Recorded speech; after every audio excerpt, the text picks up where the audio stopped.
Welcome to the Brazilian Report's special coverage of the 2022 general elections in Brazil. And today's D-Day, Election Day is here. Over 156 million Brazilians are eligible to vote. And I mean, this is an amazing endeavor, almost unparalleled in the world. This is a continental country with over 156 million voters, like I said. And we have a 100% electronic voting system. And within a matter of hours, we should know the results for president, for 27 governorships, 27 senatorial races, and races for the 513 House seats, and also over 1,000 seats in state assemblies. And this is an election that the entire world is looking to Brazil because of the stakes that we have. We have now, for the first time since the end of the military dictatorship, a president that is questioning the very legitimacy of the same system that allowed him to win over multiple terms for Congress and then the presidency 4 years ago, and threatens not to accept the electoral results. This is also unique in terms of, this election is also unique because it is the first time that we see the incumbent president facing a former president. We have the two most popular, the two most hated politicians in Brazil, and the two most charismatic leaders in Brazilian politics, at least since democracy returned to Brazil in the mid-'80s. So before we start this special broadcast, which is going to feature our reporters in several parts of the country and abroad in order to see the impact and what is going on in the country and the impact that this election will have for South America and Latin America at large. We have also special guests with us tonight.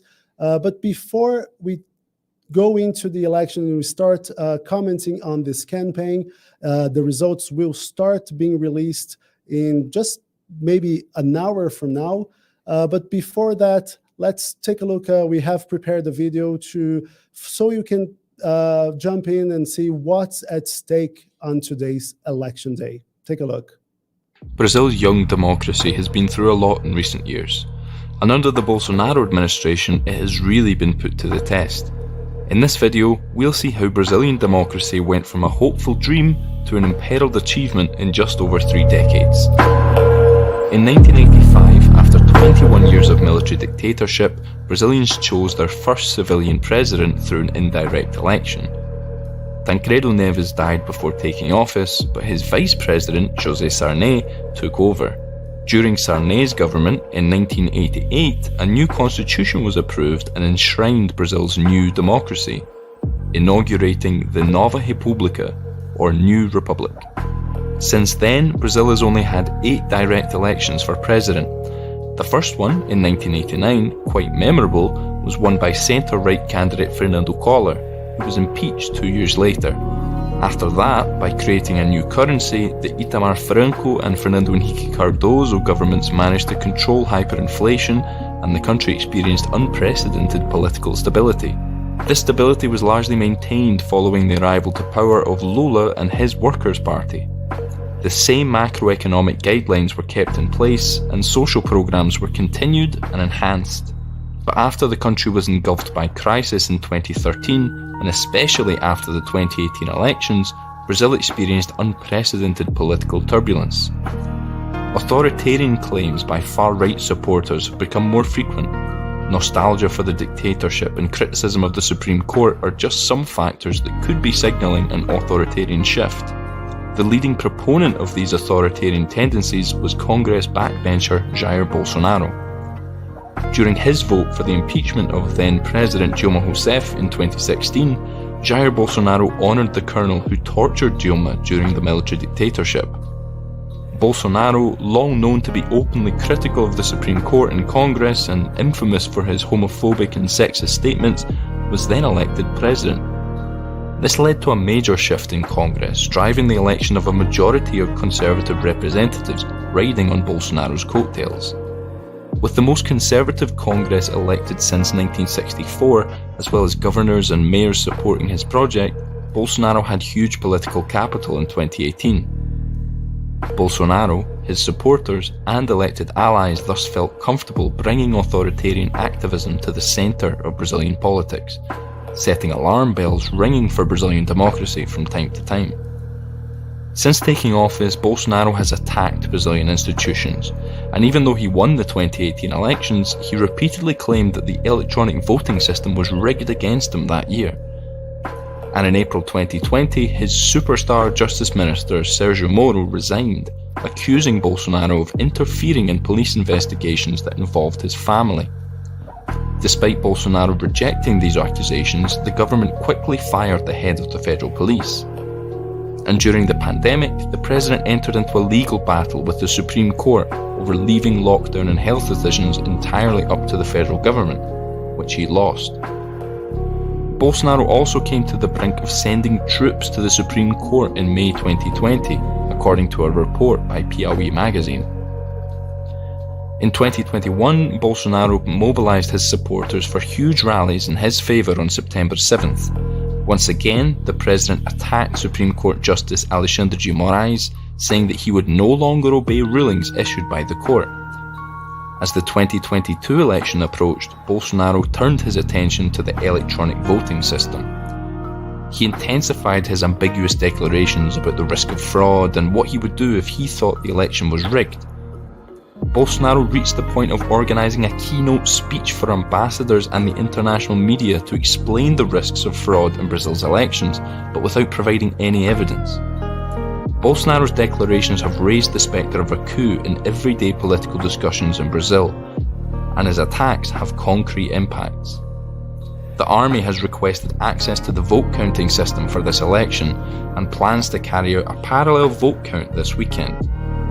This could provide Bolsonaro with the ammunition he needs to question the results of the poll and create the conditions for a January 6-like situation in Brazil, which could be the greatest test faced by Brazilian democracy in its short history.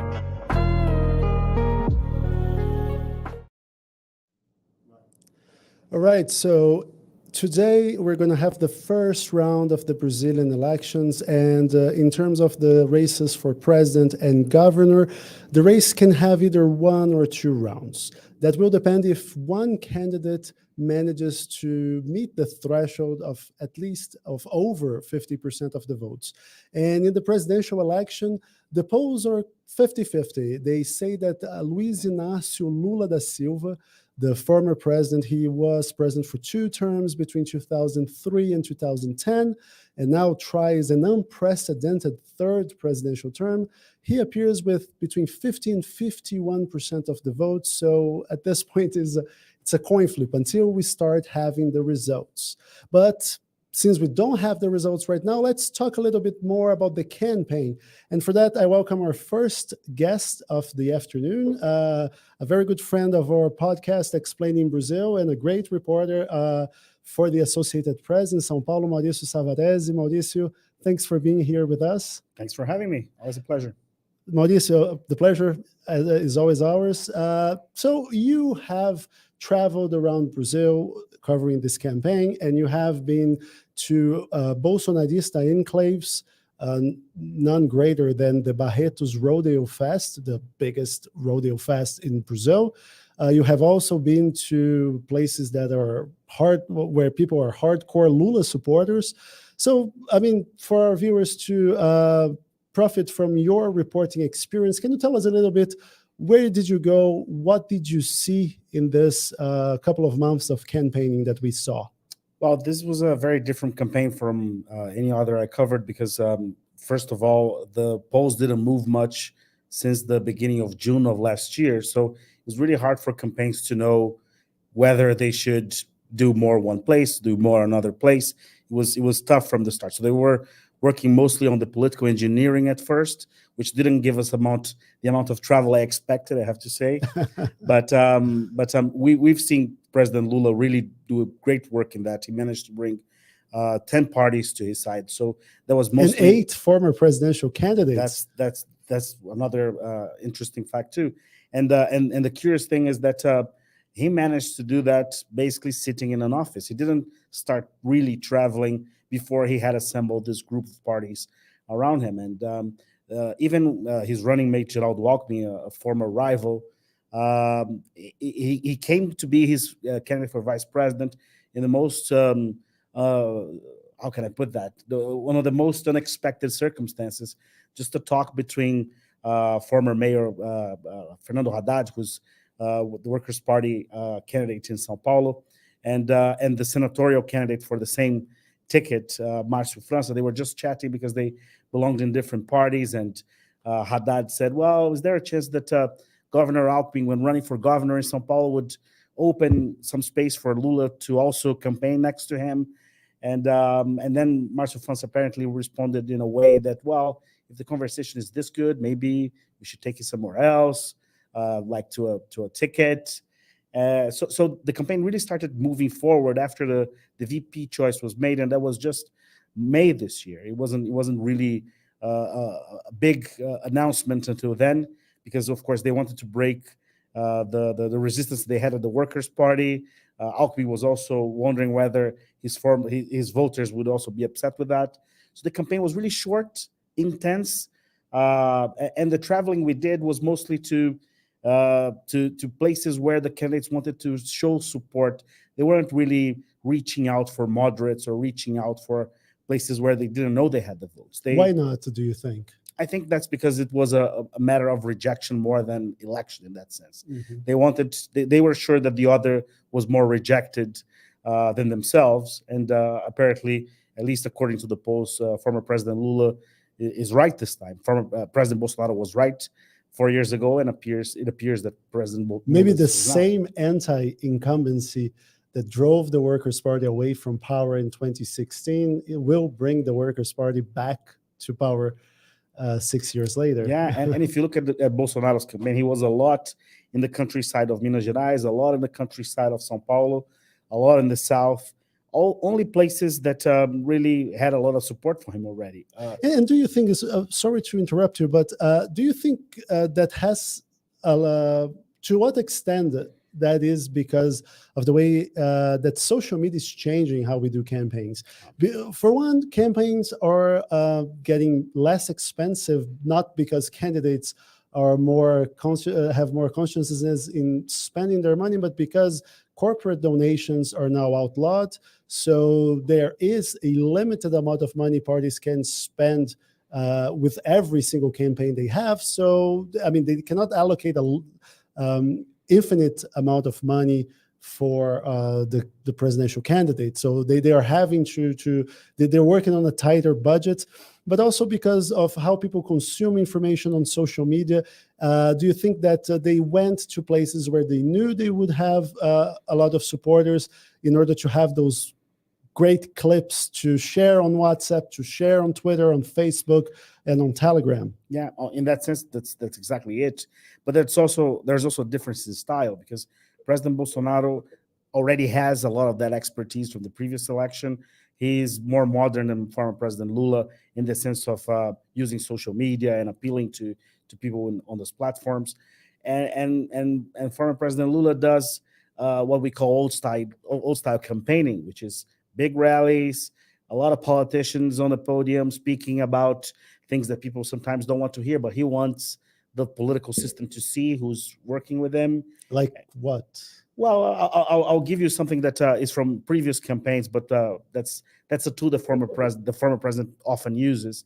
For example, the former governor and mayor of São Paulo, Paulo Maluf, is seen as a conservative, and he is a conservative, but he was also an ally of the Workers' Party in many elections. But he could not go on stage himself and call people to vote for Lula. He just couldn't do it. But he wanted the political system to know that he was endorsing a different way. So he used to send this singer, Agnaldo Timóteo, who's very charismatic, died of COVID a couple of years ago.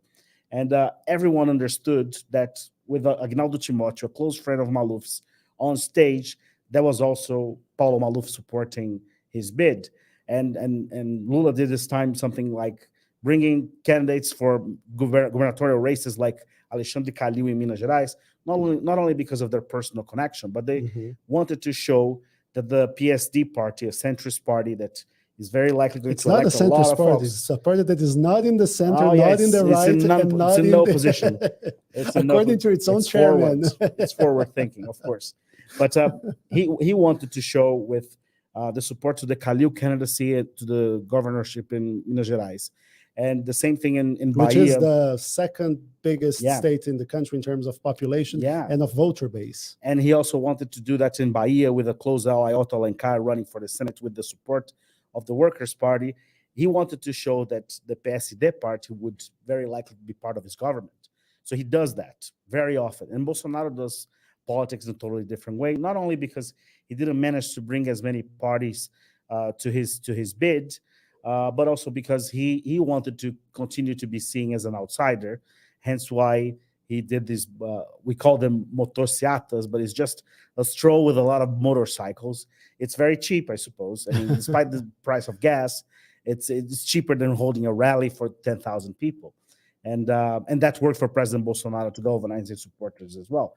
So we're looking at two very different campaigns, but aimed at the same thing, bringing hardcore supporters to energize people and make moderates think, well, which one is the one I hate the least? And that's been the case for many of them. And so if you would have to single out one moment or one place that you visited that is a pro-Bolsonaro place, what would you single out? I mean, what did you see? What did you hear that really struck with you in terms of what Jair Bolsonaro represents to his voters and about his strategy to try to convince a larger part of Brazilians to give him 4 more years in office? Well, if you look at the things he does in Rio, of course, it's very popular. If you go to his home city of Eldorado in the south of São Paulo state, you're going to see a lot of things that remind you that he has a family, he has friends. But if you go to Barretos, where they have the biggest rodeo in Latin America, you see something different from what is talked by his opponents, that Bolsonaro supporters are full of hatred, that they don't like minorities. It's a different vibe. If you go to a place like Barretos, people vote for Bolsonaro because he's been there for a long time, and because they feel identification with values, Christian values too, but with the values of the countryside. They think, well, this is a guy who can ride a horse like I can. He can talk to me in a language I understand. He's not talking about these progressive agendas that I really don't see interfering in my day-to-day life. So in Barretos, when I think it was the most presidential moment I witnessed from Bolsonaro during the campaign, was he was there in a place where 80% of the population voted for him 4 years ago. He was welcomed as a hero by a lot of people.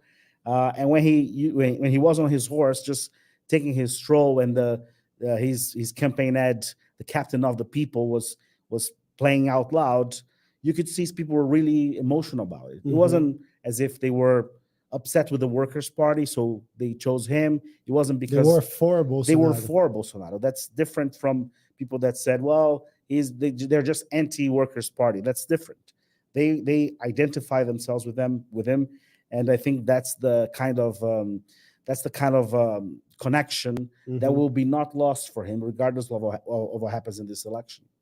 And I mean, you talk with a lot of people, with a lot of Bolsonaro supporters. Was there an interview or something that someone said that really struck a chord with you and really made a mark when you were writing about this campaign? I think that's what I just mentioned about the identity was but one the person recurring specific theme, or well, the specificity is that one of them was from the countryside of Minas Gerais, and he was really upset because rodeos had been forbidden in the whole state of Minas Gerais. So he was in Barretos because of animal cruelty. Yes, and he was very upset with that. He didn't even bother thinking that the governor of Minas Gerais is somewhat of an ally of President Bolsonaro. But he said, I'm here because President Bolsonaro supports this. I support this. It's part of my life. and I'm not going to be ashamed of who I am just because I like rodeos. I don't think they're cruel. They don't really know how we treat animals. We treat them with respect, and that's how he sees it. And it's a moment that I thought, well, you can't portray anything related to the Bolsonaro candidacy, even less now that he's president, just as anti-workers party platform, anti-progressive. It's not only against something, it is for something as well. Of course, that was the case 4 years ago too, but the voters that he managed to gather, they were also massively anti-workers party because of all the car wash probe investigation events and the time that the Workers' Party has spent in office and the Dilma presidency that was wildly unpopular as well. But now it's different. He's president. He has a legacy to offer them. And it's interesting what you're saying about this guy who enjoyed rodeo and was taking offense of the fact that people were calling them like animal abusers, because it reminds me. So I come from the south of Minas Gerais, and it's the most conservative part of the state. The state of Minas Gerais is often seen as this sort of Brazilian Ohio, because nobody has managed to win the presidential race without winning in Minas for a couple of things. One, because of the sheer size of the state. It only has fewer voters than São Paulo, but also because the state is also encapsulates within a smaller territory a lot of the makeup of Brazilian society. There, exactly. Yeah. So you have the north, which is poor. People are more reliant on aid benefits. They tend to vote more to the left because they identify the left. Region close exactly. And then the south is a more developed part, and people vote more conservative. They vote more aligned with the state of São Paulo. Yeah, it's more culturally linked to the city of São Paulo than to the capital city of Minas Gerais, Belo Horizonte, also because of distance-wise, right? That's why you support a team from São Paulo, not a team from Minas Gerais. Exactly, because we used to get the antenna. I'm not going to say which. You can say Palmeiras. I will not be ashamed of my identity. You shouldn't.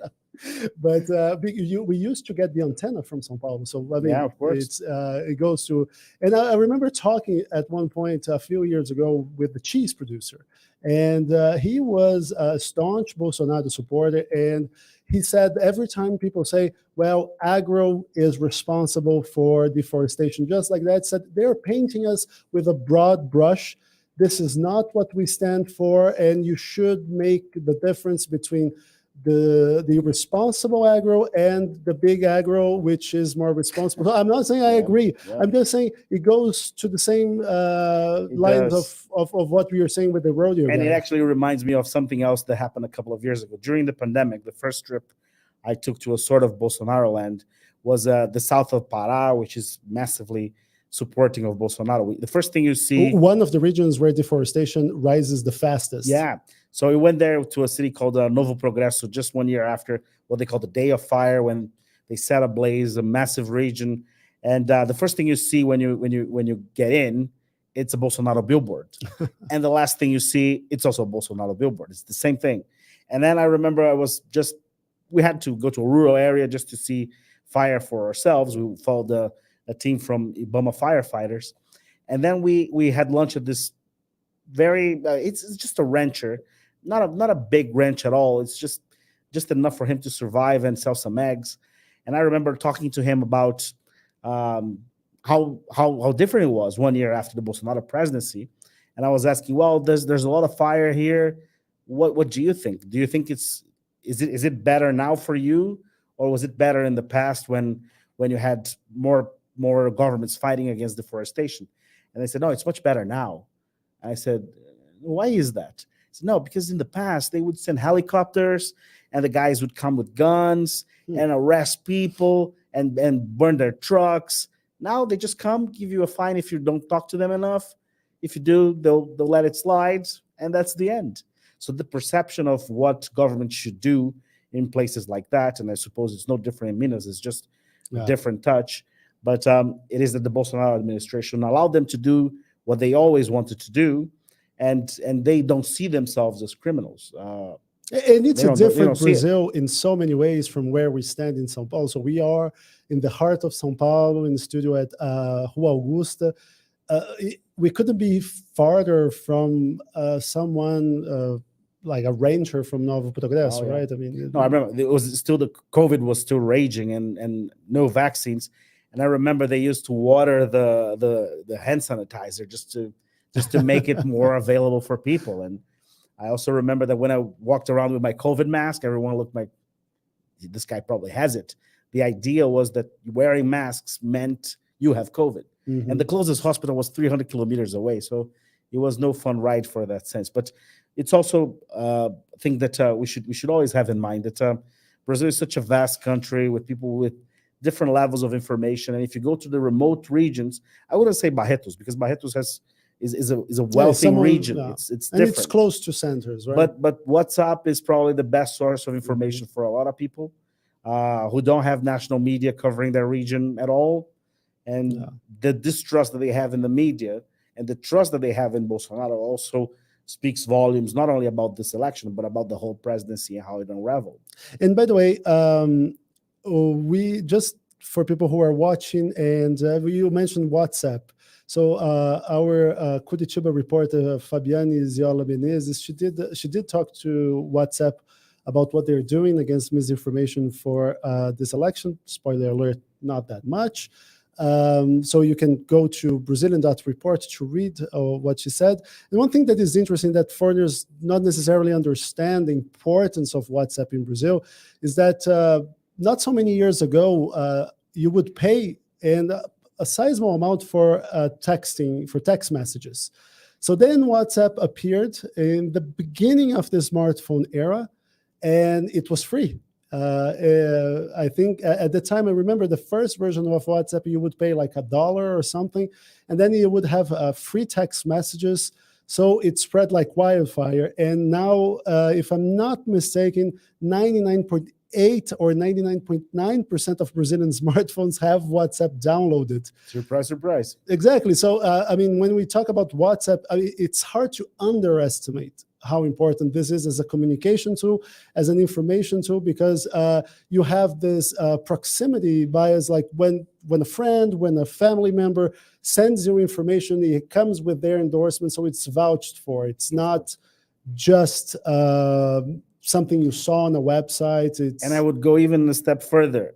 There's WhatsApp, which is really important in a lot of places, and there's also radio waves. I mean, if you go to very remote regions of the Amazon, you don't have WhatsApp either, because it's tough to get signal anywhere. So people just form their communities on radio and talk to each other and give their information like that. And whatever they say is the law of the land. And we're in a country where I think only Globo is the real national network. It reaches 99.8% of the territory. Everything else, it really depends on local. Everything else depends on how much access you actually have.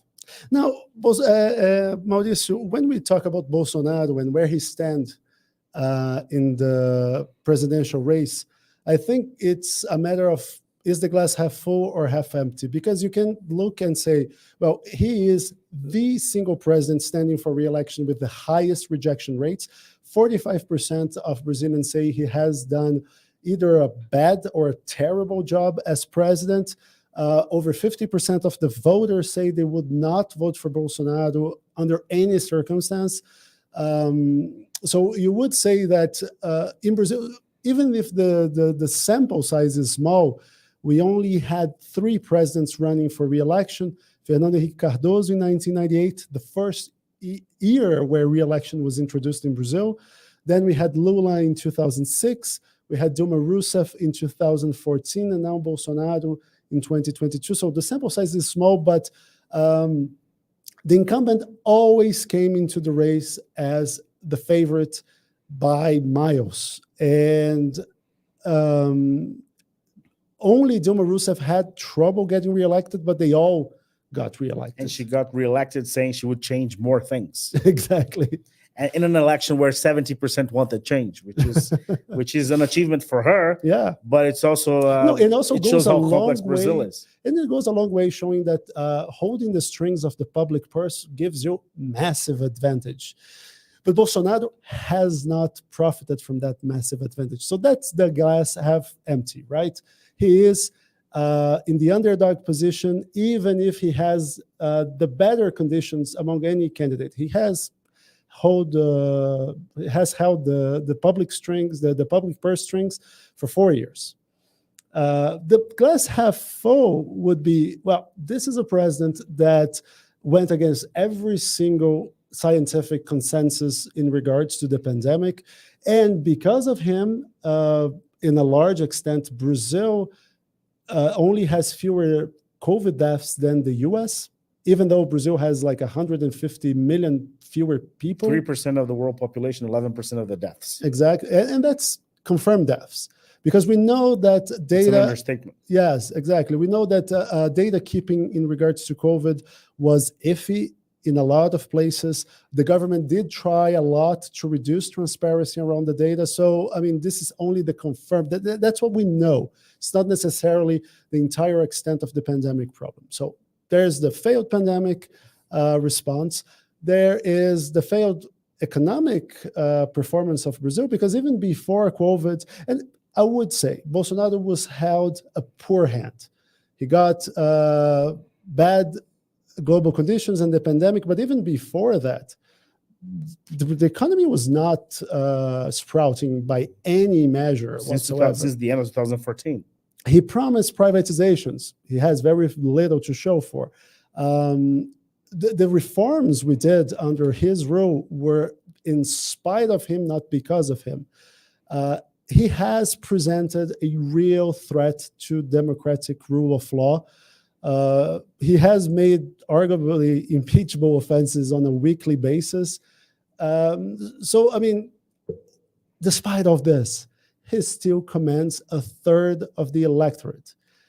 That's the glass half full part. Like, I think it's quite remarkable that given you could say in a lot of ways his government was a dumpster fire, and you still have 30 to 35% of Brazilians who will vote for him regardless of who else is on the ballot. Yeah, and I think that I don't know if he has that in mind, but he's probably losing the first round, and according to polls, he's very likely losing the election to a leader who has been on the ballot since 1989, and it's the only person that has been in every election. And either as a candidate or as the person someone is trying to defend and someone is starting and forget not that in the last election he was also a candidate, but he was barred.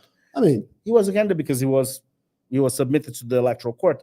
But what I mean by that is, if he loses the election, indeed, as the polls suggest, he will only have that result against a politician who is wildly popular, who has a legacy as well, which is hard to challenge, and for a lot of folks also has great memories of a period in which Brazil was booming. And I think that if he loses the election but manages to go to a runoff, keep 40% of the electorate, he's still going to be an important player for the next few years, depending on what happens, of course, in the judiciary system and how it manages all the accusations that are against him in the Supreme Court. But I think that it's a glass half full, and the part that is half empty is not that empty, actually, because he's possibly losing the election to a leader who has beaten every other candidate but Fernando Henrique Cardoso at a time Brazil was stabilizing inflation for the first time in decades. It's a big legacy for Bolsonaro if he manages to get 40% of the vote. I wouldn't compare it exactly like that, but just like but somewhat like former President Donald Trump did in the U.S. I mean, if Joe Biden is the most voted president ever, the second most voted candidate ever is Donald Trump in the last election. But then the Trump comparisons, it's one thing that I don't like a lot, because the parallels, I mean, they are tantalizing, but the political systems in Brazil, of course, in the U.S. are very different. And I think there's, and I would like to check your opinion on that. Donald Trump has there are only two major parties in the U.S. One of them is with Trump. And Trump has had a massive influence in these elections that are happening in the U.S. With the Senate and with primaries, Republican primaries. Bolsonaro doesn't have this massive party machine behind him. if the polls are right, and he loses the election, how do you see Bolsonarism without this institutional part? Well, to start, I think that doesn't really matter to him, the institutional part. That's why he moved from one party to the other and still managed to keep a lot of voters. He is the beacon for a lot of people. It's not the party. And when people talk about the party structure in Brazil, that's different, because if you want to really take a look at the party structures, you will see that the Workers' Party is probably the one yeah. that has levels of management that are different. And the Social Democracy Party in São Paulo. Yeah, somewhat. Just in São Paulo. Maybe not anymore, because they're bound to lose their first election in 28 years. Thanks to a candidate that is linked to Bolsonaro, who has just visited the place where he voted for the first time this morning. And I think that we should not forget that Brazil's electoral law has a lot of loopholes, and there's big investigations on how Bolsonaro could finance his campaign 4 years ago.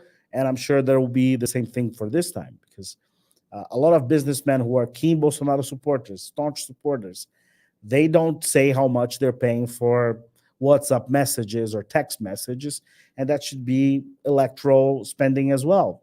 We don't have super PACs in Brazil. We don't have that kind of electoral governance. So to think of Bolsonaro as someone who needs a political party and a party structure behind him is to forget that he has the support of money already. Maybe not the big money, maybe not the big banks, maybe not the big constructors, but he does have money enough to do damage, to support, enough to do what he needs to do. And he also has the support, the very staunch support of evangelical leaders who have a lot of people who are definitely interested in his arguments. Of course, he's not going to get 100% of the vote in each of those.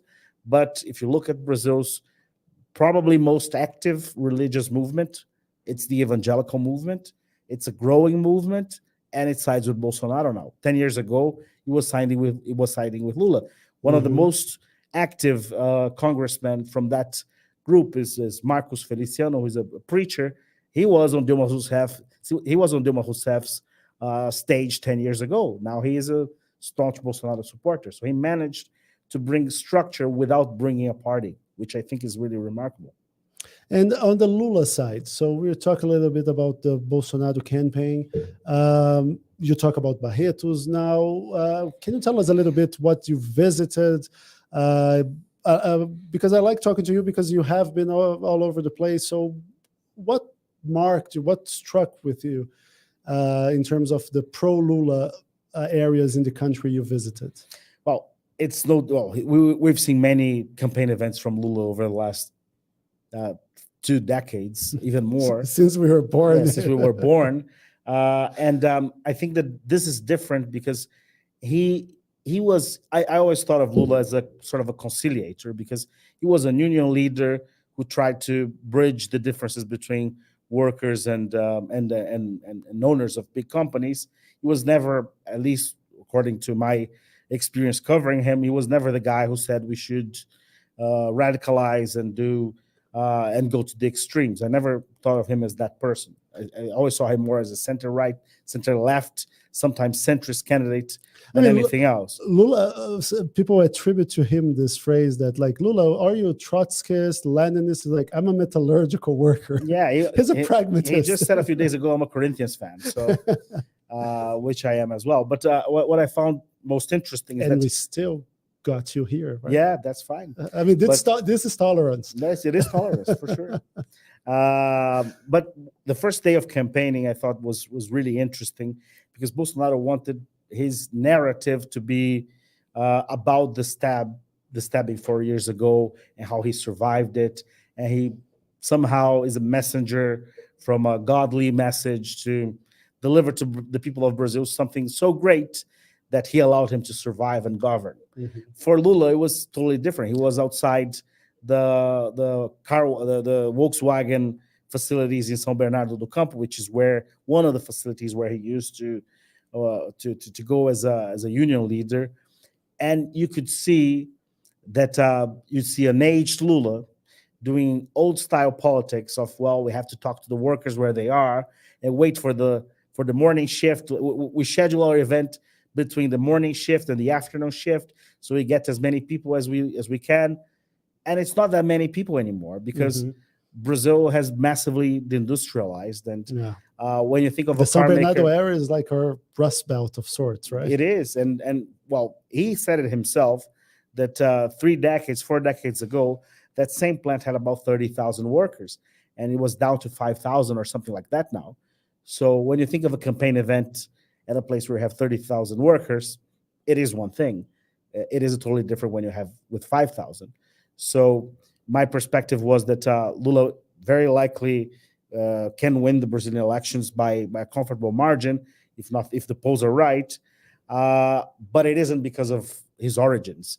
It is because of what he did in the presidency, and it is because of people's rejection to the last 4 years.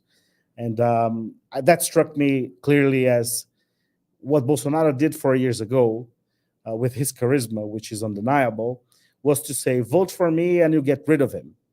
Now Lula is sort of making the same argument and using his charisma to do that as well, as not a guy who's just governing now, but a person who governed during a time when Brazilians thought they were doing better. And that struck me like it's not a leftist campaign anymore, because the left is not enough for him to govern. And you could see that the Volkswagen factory, that it wasn't going to cut it for him if he just stuck to that level of campaigning, just going to the places where he used to go in that sense, and galvanize supporters and energize supporters. That has a role, but the backstage door of getting Alckmin and his team, getting veiled support from other politicians, that would be just as key. If you look at the polls in São Paulo state, Lula has carried the state just once in 2002. All the other bids have failed. At least if the polls are right, he's going to win São Paulo for the first time. And is it for anyone's surprise that this happens at the same time that a man who governed São Paulo many, many years is now his running mate? Yeah, because the state of São Paulo has an interesting vote splitting. We have the capital, so the greater São Paulo area, we have about 10% of the country's population in the small area. And then we have the countryside. And these are very different voter bases, right? São Paulo is much more liberal. The São Paulo city is much more, for São Paulo standards, it's much more tilted to the center. Whereas the countryside of São Paulo, where we have agricultural belts, where then it becomes much more right-winger, right? Yeah, if you look at the mayoral elections, the Workers' Party was basically swept from São Paulo state, of course, just shortly after the Bolsonaro wave, which has a lot of weight. But I remember one of the few gains for the Workers' Party in the last mayoral election was in a city called Hortolândia, which has a new prison for the state government, which is run by the opposition of the Workers' Party. So they managed to get a mayor elected there. But if you look at the big cities in the countryside, most of them used to have mayors of the Workers' Party. Campinas, with more than 1 million residents. Ribeirão Preto with 500,000. There were other cities that were really massive for the economy of the state, and Workers' Party mayors used to win there. Not anymore. It's been a while that they don't have massive gains in that region. And a lot of that has to do with Alckmin. A lot of that has to do with the rejection of corruption accusations. A lot of that has to do with neglect of the Workers' Party with the countryside voters as well. They have become much more the voters of the Workers' Party are massively urban. But now in this election, we managed to see just a few days ago, 20 mayors that are clearly conservative or right-leaning saying they will vote for Lula because Alckmin wants them to. And if there's a runoff in the next month, I'm sure he's going to do that work just as much. I'm sure that, knowing his style, I covered his campaign almost entirely in 2006 for the presidency. He's very calmly calling them and saying, I'm going to be vice president. I'm going to be sitting next to President Lula. You're going to be the mayor. You have access to me.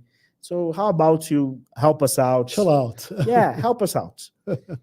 If you think it's good enough for you. And then he's going to leave it at them, and then they're going to call and say, well, stop by. We'll make it a campaign ad or something. But it's no doubt that Lula has only held a competitive race in São Paulo because he has a running mate from the state. Mm-hmm. And when you went to places like, I mean, I know you went to a few favelas, you went to small cities in different parts of the country.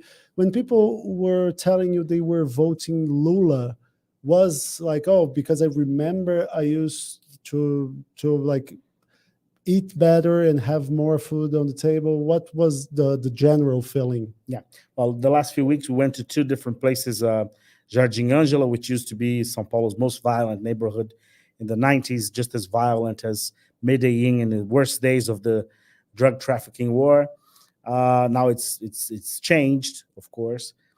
We talked there to a couple, and they said they were basically they basically couldn't afford gas, so they were using their iron, just plugging into the electricity, then into a pan with water just to heat it, so they could eat noodles or rice or anything like that. I never saw that technique to cook food, to be honest, but that showed how desperate they were. And what they said is, we just want Lula to come back because we think it's going to be worse. It's going to be worse if Bolsonaro has 4 more years.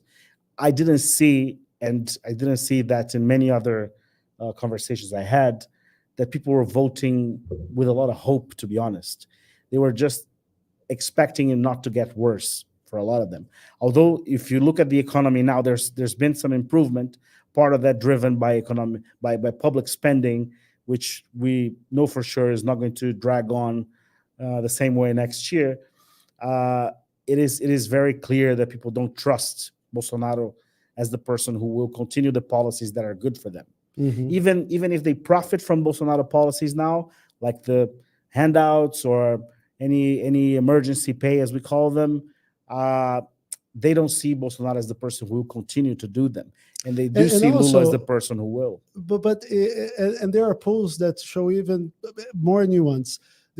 Most people believe that the fate of these programs do not depend on who wins the presidency. Who thinks they will not continue, thinks they will not continue no matter whether Lula or Bolsonaro wins. Who think they will, says regardless of who comes next, they will remain in place. It's interesting because regardless if you're optimistic or pessimistic about your aid, you don't think the president is going to change that. Now, I want to show you one chart, Mauricio, that is quite interesting. And so Credit Suisse released last week the Global Wealth Report. And I was doing some charts for newsletters, and I saw the median wealth per adult in Brazil. And that goes a long way into corroborating what we were saying, that people look with fondness to the Lula years because they see it as an unparalleled time of prosperity. And it's interesting because median wealth, which is more representative than average wealth, right? So you have the same population. Average wealth in Brazil doesn't mean much. Exactly, because if I eat a whole chicken, you don't eat anything. We ate half a chicken each. Yeah. Exactly. So mean wealth means that there are the same amount of people with less money and with more money than that measurement. And the median wealth in Brazil went up by 6 times when Lula was president. And since he left office, so since the end of 2010, it has been cut in half. Of course, Lula is not the only variable to this equation because he was present during this magical moment of commodities boom. Some people expect to return because of the war in Russia. I mean, imagine if Lula comes back 20 years later and we have a new commodities boom. Talk about being the right place. Yeah, let's put him on ice and bring him back 20 years after he leaves. And then, I mean, afterwards, Dilma Rousseff, she had an administration that was a disaster in terms of the economic policies, which was one of the reasons why Congress moved to oust her. Then we had the pandemic. But so people like, okay, I lost half, Brazil lost half of the median wealth in a decade. Yeah, exactly. And that goes a long way into what you're saying. So most polls are closing right now, so within the matter of minutes, we should get the first results. Before we talk about, I want to talk about how election day unfolded in Brazil. But before that, I would just like to call for a small ad for our podcast, the Explaining Brazil podcast. Will be back in a few moments. Enjoying our live election broadcast? If so, you're bound to like our podcast, Explaining Brazil. Our mission at the Brazilian Report is to provide you with in-depth content about Brazilian politics and economics, and our podcast is one of the ways to start understanding a country as complex as Brazil, all for free. My name is Gustavo Ribeiro. I'm the editor-in-chief of the Brazilian Report. This is Explaining Brazil. Hosted by Editor-in-Chief Gustavo Ribeiro and myself, Editor Euan Marshall, we bring you the most important topics happening in Brazil every week, as we interview journalists from our award-winning newsroom or invite special guests. Most recently, our hard work has paid off, as Explaining Brazil has been included in the Apolitical Foundation's summer listening list of 65 political podcasts from around the world. So if you want to become a Brazilian insider, stream Explaining Brazil wherever you get your podcasts today.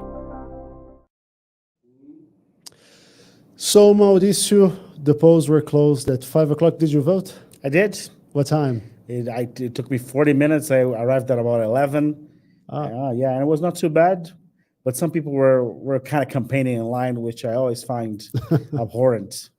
I mean, yes and no, because a lot of people in Brazil, they choose their candidates while standing in line. So maybe you get a vote or two. Yeah, I doubt that. I really doubt that. I mean, no one questioning polls or talking about their candidates on election day is going to get anything, unless it's like a seat in Congress or anything. If you're in line, you know who you're going to vote for, right? I mean, you'd be surprised, like or who not to vote for. Last election in 2018, 12% of people say they chose their candidate for president on election day. I agree, and that makes sense, but I doubt they did that in line. They didn't go in line. Let me get the next guy to tell me who I'm going to vote for. I doubt that happened. But so me, I went at about like 8:30. I stayed in line for like 5 minutes or even Good less. for you. I was in São Bernardo. Oh, yeah. But now it's interesting because I was talking to the poll worker, to the coordinator of the section I was voting. And I asked her, so how is it going? A lot of people. And she said, I never seen so many people coming to vote so early. Usually it's only the elderly that goes like at 8, and younger people, they tend to go like around noon before they go to lunch have lunch with their families, or in the afternoon. But we are seeing in a lot of places massive lines because turnout apparently could be, yeah, or it just could be our not very effective biometric system to get votes approved. So we will find out. That's the one thing that I fear will be questioned by Bolsonaro after the election, or even tonight. He could mix the message of biometric voting causing these lines to happen as something that shows that the electoral court is not effective enough. And at least in that point, I mean, they spent millions on this. They should be held accountable for this too. They have to say what went wrong for the lines to be so long. It was not people being very slow, as it usually happens because they have so many people to vote for. Mm-hmm. It was their system. Now, Mauricio, we do have the first results. So to comment on them, I'm going to call our Brasilia correspondent, Cedê Silva. Cedê, do you hear us? Is Cedê with us? Yes, I do. I'm with you. Yes. Good evening, Gustavo. Good evening, Mauricio. Good evening. Hey, Cedê, how is it going? So you're in Brasilia. What can you tell us? Do we have the first results? I mean, nothing definitive at this point, but how many ballots have been counted for president? What do we have so far? Okay, so just a few minutes ago, the first results are in, and we have 0.09% of the ballot boxes already in. Lula is in the lead with 50.7% of the vote. Bolsonaro second with 37.2%. Ciro Gomes in third with 5.0%. and Simone Tebet in fourth place with 4.4. This is very close, actually, to what the polls were saying. Of course, this is going to change in the next few hours as polls from different regions come in, and they have different proportions. But we already have the first few results in with 0.09% of the vote, as several Brazilians are still in line to vote all across the country. And Cedê, so the polls officially close at 5. But if you are in line at your polling station, then what happens? Precisely. If you are in line until 5 p.m., then the poll workers will give you a ticket. And with this ticket, you're allowed to stay in line until the election is over. You're going to vote until you're done. So we're going to have, for instance, we have in Buenos Aires, we have in Lisbon, 4-hour-long queues. These people will vote, right? Regardless of, okay. If you are in line by 5 p.m., you get to vote. If you are in line by 5 p.m., you get to vote. We have experienced long lines in several polling stations, both abroad and here in Brazil. We already know from the electoral court and local reporting 2 main reasons for this. One of them is we're likely going to have less abstention in the last election. So in the last election, we had an abstention of around 20%, slightly above 20%. And it looks like more Brazilians are going to vote. More Brazilians are going to participate in this election. As you were discussing in the podcast, just like in the United States, after 2016, you get more participation in the 2020 election because more people are going to vote for both Trump and for Biden. And it appears that this is also the case in Brazil. And the second thing is with biometrics. So this time around, more Brazilians are going to use biometrics. You need to place your fingerprint to vote. This did not happen in 2020 because of the pandemic, but now more sections all across Brazil are demanding voters to use the biometric, even if they have not registered their biometrics at the electoral court. If you have registered your biometrics at the transit authority, for example, at the traffic authority, then they ask you to place your finger on the machine so you can be biometrically authenticated. And Cedê, just a quick update, because so when we are updating the official count from the Superior Electoral Court, and every time I do, so now we have 0.16% of votes counted. Yes. And Lula appears with 45%, Bolsonaro 42%. Do we have any information? They're split by like 7,000 votes only. Do we have any information of where these votes are coming from? Because that, like, if they're coming more from the south, that would explain Bolsonaro being that close to Lula. If they're coming from the northeast, then it would be a major shocker. Yeah, I do not have that right now, but I'm going to ask the electoral court. I still do not know exactly from where these ballot boxes are from. What usually happens is that we count, the electoral court counts first the votes that come from the big cities and the votes that come from southern states, because southern states are smaller, and so they usually are the ones that finish their polls quicker. And these are the states where Bolsonaro was polling the highest. Yeah. It's in both 2018 and now in 2022, Bolsonaro fares better in the south. But I cannot ascertain that these are southern votes because the electoral court has not let that explicit. If history It's means a very anything, small sample anyway. We're still talking about less than 0.5% of votes. So I wouldn't draw any conclusions. And look, now Simone Tebet is appearing in third place, as Datafolha showed that she would do. But IPEC showed Ciro Gomes in third place. So this percentage is yet very small to reach any conclusions.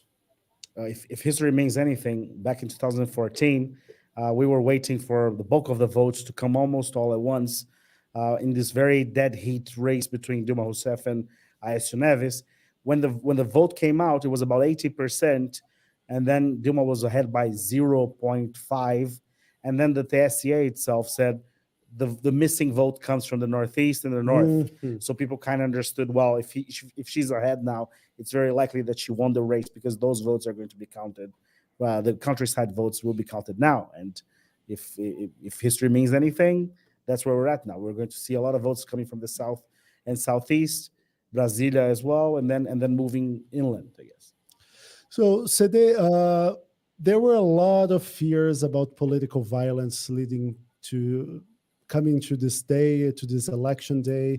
Can you report to us like what happened? Did we have the widespread episodes that people were fearing? I remember you reported on the Brazilian Report about poll workers who went before Congress to request more security on polling stations because they thought that polling stations could be targets for armed attackers.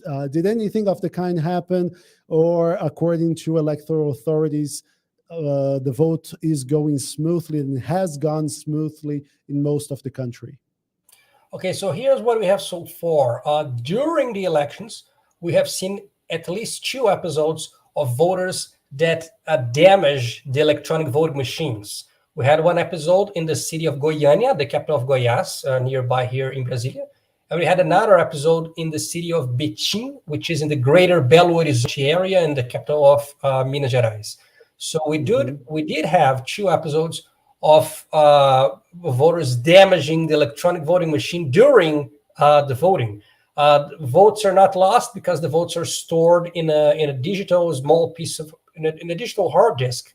And so what the poll workers can do is after after the attacker gets cleared of the machine, they get this small piece of hardware and they place it in another machine, and the voting continues as normally. So no votes were lost due to that. And Cedê, let me just interrupt a little bit because we have information from our reporters who are just sending me a message. Apparently, the results are from Paraná. This is a southern state, as you said, one of the first to close all the polls, which would explain why after 0.25% of the votes, Jair Bolsonaro actually is appearing in first place with 45% of the votes. He's with more or less 9,000 votes ahead of Lula, who comes with almost 43%. I'm sorry, Cedê, please go ahead. Yeah, it makes sense. And also the state of Paraná is very likely to re-elect Governor Ratinho Jr., who is an ally of Bolsonaro. So we're talking about Bolsonaro country so far. We have to see the very interesting senatorial race there. Yeah. Yes, not to mention the senatorial race. Former car wash investigation star Judge Sergio Moro, who also worked as justice minister under Bolsonaro, is running for senator against his former ally, incumbent Senator Álvaro Dias, who is running for election. And this year for senator, there's only 1 spot per state. So it's going to be a very interesting race. And polls, the most recent polls showed a tight race. Initially, Álvaro Dias was polling ahead, but now they were close, so it could go either way. And for senator, there's no runoff. So whoever wins, it's first past the post. So whoever places first wins. But it's a dramatic change. 4 years ago, people thought that Sergio Moro will be running for president now. I mean, Sergio Moro himself might have done it because he wanted to run for president. He did, but he failed. Yeah. So. Can you talk a little bit about that? Because you wrote a story just yesterday, a story right? Just a couple of days ago. We have our colleague Daniel Politi in Curitiba also helping us out. Well, it's a massive reverse of fortunes. Even if former Judge Sergio Moro wins the seat, it's nothing like he expected, because he was expecting to be firstly candidate for presidency, didn't work. Then he was expecting to run for the Senate in São Paulo, didn't work either, for reasons we can rarely contemplate. I'd never seen a candidate be denied to register his candidacy just because he didn't properly live in the state. I mean, that was a very strange decision. But he's running in Paraná, his home state, and he was trailing in the polls until he still trails in the polls. Yeah. So it's going to be interesting. But he was rising in the polls, and polls for the Senate are iffy, right? Because voters do not pay attention as much as they do to the presidential race. So it's always complicated to rely on polls for legislative. But it's very interesting that Sergio Moro was a star for a very long time. He would easily have the support of the governor in any other circumstance. Now he shows up uninvited to campaign events of the governor, and the other allies complain, which is definitely not something that people really expected to see from a man who was seen as a potential leader, political leader for Brazil. And it's interesting because the story of Sergio Moro, and I want to listen to both of you about this, because I know both of you have covered Operation Car Wash and what followed suit. But the story of Sergio Moro is a story of a man who, at every crossroads, he made the wrong political choice. After the 2018 election, where people were questioning was Moro doing a hit job against Lula with his investigations, we didn't know that he was in cahoots with the prosecutors at the time, but he released a very negative piece of information that he made public. It was sealed just days before before election day, exactly. Finance minister. And then he joined the Bolsonaro administration to be Bolsonaro's justice minister. 1 year after the government took office, he leaves the government in a very spectacular way, accusing the president of trying to tamper with federal investigations, and the president accusing him of tampering with the appointments he made to the federal police as well. Yes, and bargaining in the backstage to get a Supreme Court seat. Yep. Then he joins a consultancy firm who does work for the very firms that he prosecuted when he was judge. Then he tries to run for president, changes parties in a very weird way that left a lot of chagrin all over the place. Then, as you said, he goes to a party that says, well, actually, we will not put you on the presidential ballot.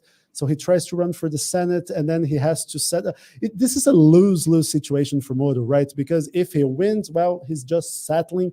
The guy wanted to be president. He's settling to be a senator. He's going to be one. If he wins, he's going to be one among 81, and none of them actually like him. Yeah, he's prosecuted some of them as well. I don't know if Cedê has done reporting in that sense as well. But I find the political inability of the former judge amazing, to the point that he put his own residence as his campaign center, campaign office, which allowed federal police to knock on his door at 7 a.m. to say you're doing wrong, your campaign ads in a way that is illegal. So if he had just rented the place, which is ironic in so many ways, right? It is. It shows how little support he has, actually. How we didn't even include that detail in the story, but it shows how little political knowledge he has. He's had a lot of legal background for sure, but politics operates on a different level. You want to go say your piece, Cedê? In politics, Sergio Moro made every political mistake possible. I think in the future, politicians and political analysts might write an opposite version of the book, The Prince by Machiavelli. It's like everything you should not do. So he chose to become a justice minister under Bolsonaro, who is notoriously corrupt, linked to militias. His links to militias and to former police officers in Rio were known before. Allegations of rachadinha, which is taking money from public employees, was already known in the 2018 election. But he served as justice minister anyway. Then he resigned, and he accused Bolsonaro of interfering in federal investigations. And even after doing this, he's still specifically requesting, until yesterday, he was specifically requesting votes from Bolsonaro voters, from the former boss, which he disgraced. He resigned publicly. Why? I cannot deal with this guy. And now he's asking Bolsonaro voters to vote for him. Then he decided to enter Podemos, which is a small political party, with his ally, Álvaro Dias. Podemos is basically a force in the state of Paraná. All the 3 Paraná senators currently are all in Podemos. So he joined this. It might be the only place where Podemos is a real political force, right? Yeah, precisely. Yeah, better said than that. But Paraná is the only place where Podemos is a strong political force, and it's a major figure. is Senator Álvaro Dias, who has been a long-time senator and long-time political figure in the southern state of Paraná. He has the support of the governor, of mayors. Yeah. So Sérgio Moro then decides to join Podemos, hoping for a presidential run. He decides Podemos is too small for him. He's a big fish in a small pond. And then he decides to join União Brasil, which was Brazil's largest party at the time, because then he will have more money, more campaign funds to run for president. And not only he decided to move to União Brasil, he decides to become a member of União Brasil's chapter in São Paulo, which also causes extra trouble for him, because then he cannot run for president as a candidate in São Paulo, because in the electoral court, people in the left wing, they moved against Sérgio Moro because he's not a São Paulo person. He never lived in São Paulo, and all he knows about São Paulo is Congonhas Airport. And now he decides to run as president in the São Paulo chapter. So then he moves to União Brasil in Paraná, and finally he decides to run for senator against his former ally, the guy who nominated him for president in November. And now he's running against the guy who helped him run for president. So he made every political mistake possible. It's a manual of what not to do. We are going to see whether or not voters in Paraná, regardless, give him a mandate in the Senate. Cedê, you just said that people might write the how not to do version of The Prince, telling Moro's tale. Do you have any title suggestions for us? I'm not sure. Something about the guy from Maringá, or the former star from Maringá, or something like that. From the Prince that was not. Yeah, I think the title will depend on today's result, because until a few weeks ago, Moro was trailing far behind Álvaro Dias in the Senate run.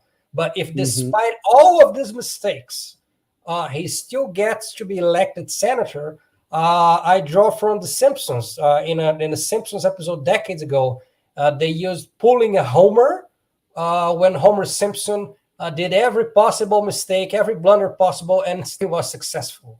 So, by the way, Cedê, you're saying so it depends on today's results. So I'm checking the official results from the state of Paraná with 1.1% of votes counted. Moro is actually in first place with 40% of the votes. That is just 27,000 votes counted. Álvaro Dias, who was in first place in the polls, is in third. So we have Sérgio Moro first place with 40%. Paulo Martins from Jair Bolsonaro's Liberal Party with 26%. Álvaro Dias with 21% in third place. What they say is that Curitiba is definitely Moro's stronghold, and then once Maringá as well. And once it goes to the countryside, then it moves to the other candidates. Yeah. Now, Cedê, I want to... From Paulo Eduardo Martins, who I just like to remind our viewers, Congressman Paulo Eduardo Martins, who is now running senator, was the president of the special committee in the House that dealt with the proposal by the Bolsonaro camp of bringing back print receipts. So he's one of the major proponents of print receipts, and in claiming that without print receipts, the results of the election cannot be trusted. Yeah, just a piece of context.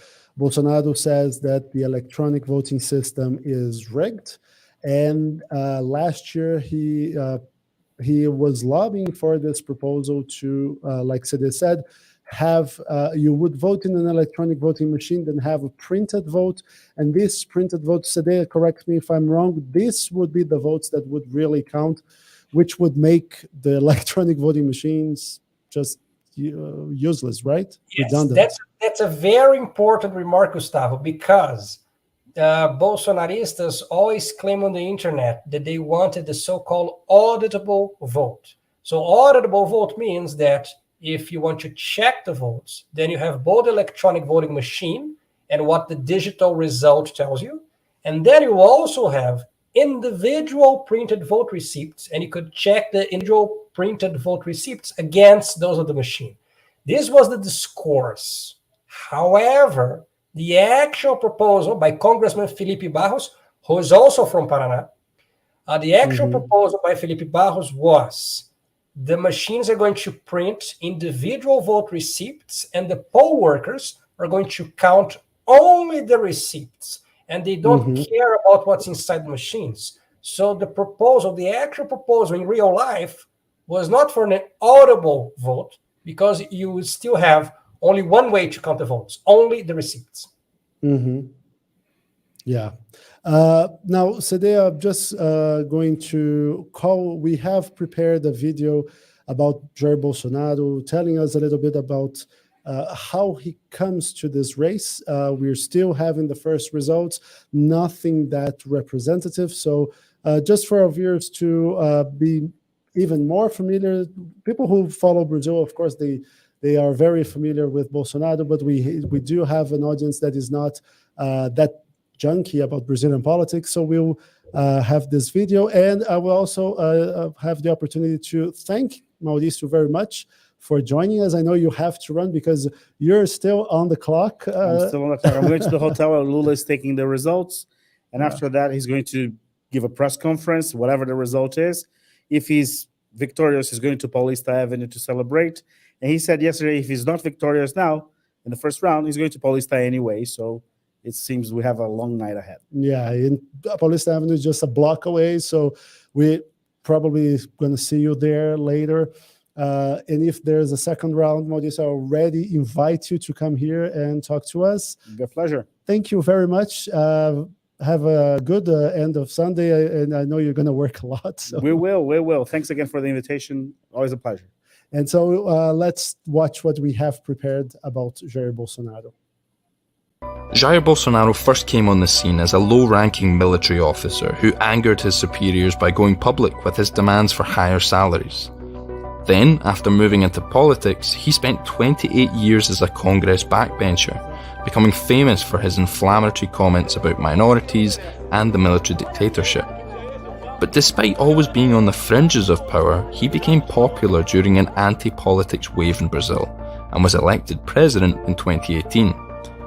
His time in office has gone from overwhelming political support, criticism for environmental destruction, and a horribly flawed pandemic response, and now a flimsy attempt at re-election. Bolsonaro began his military career in 1973, completing the basic paratrooper course in 1977. In 1986, a story published by Veja magazine presented Jair Bolsonaro to Brazil. The pay is low, he complained. Speaking from his rank as captain, he demanded better conditions for his troops, but he was jailed for 15 days for this insubordination. The magazine later broke another story, revealing that Bolsonaro had planted a bomb in the barracks to pressure military chiefs for higher salaries. They were just some firecrackers, Bolsonaro reportedly said. Having become known for representing the interests of the military rank and file, Bolsonaro was elected city representative in Rio de Janeiro in 1989, before then being elected to federal Congress. He kept that position for 28 years before eventually running for president. In the late 90s, after Brazil's return to democracy, Bolsonaro started to appear on some minor television shows as something of a freak show. He started attracting attention in national politics during the political and economic crises in 2013. Still, Bolsonaro's candidacy in 2018 was treated as a joke by many experts and the mainstream media. The Brazilian report, however, took him as a serious contender straight from the beginning of the campaign. Jair Bolsonaro and his team understood how to shift their campaign away from TV and towards social media. They also successfully used anti-Workers' Party sentiment and the instability of a political crisis to build a revolutionary campaign that got him elected president with much less money and ad time on TV than other candidates.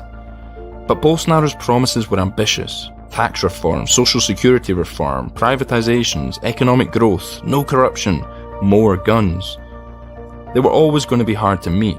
And then, in early 2020, the administration faced a huge challenge, the COVID pandemic. The pandemic was a disaster in several ways for Bolsonaro, but he still managed to maintain a significant portion of loyal supporters. After the vaccination campaign, Bolsonaro tried to instill an atmosphere of economic optimism.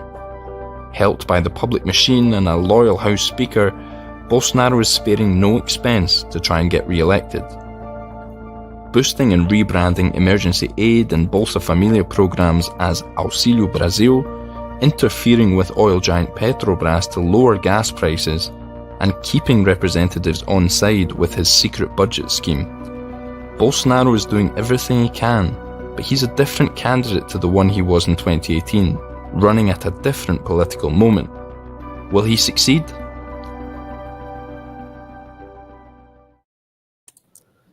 All right, so now with us we have not only Cedê Silva from Brasilia, but also Fabiane Ziolla Menezes from Curitiba. We were just talking about Curitiba and Paraná. Fabi, how are you? Thanks for joining us.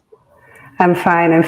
Yes, I'm following the countdown right now, and I know that, it's kind of a tradition to have the southern states being counted first.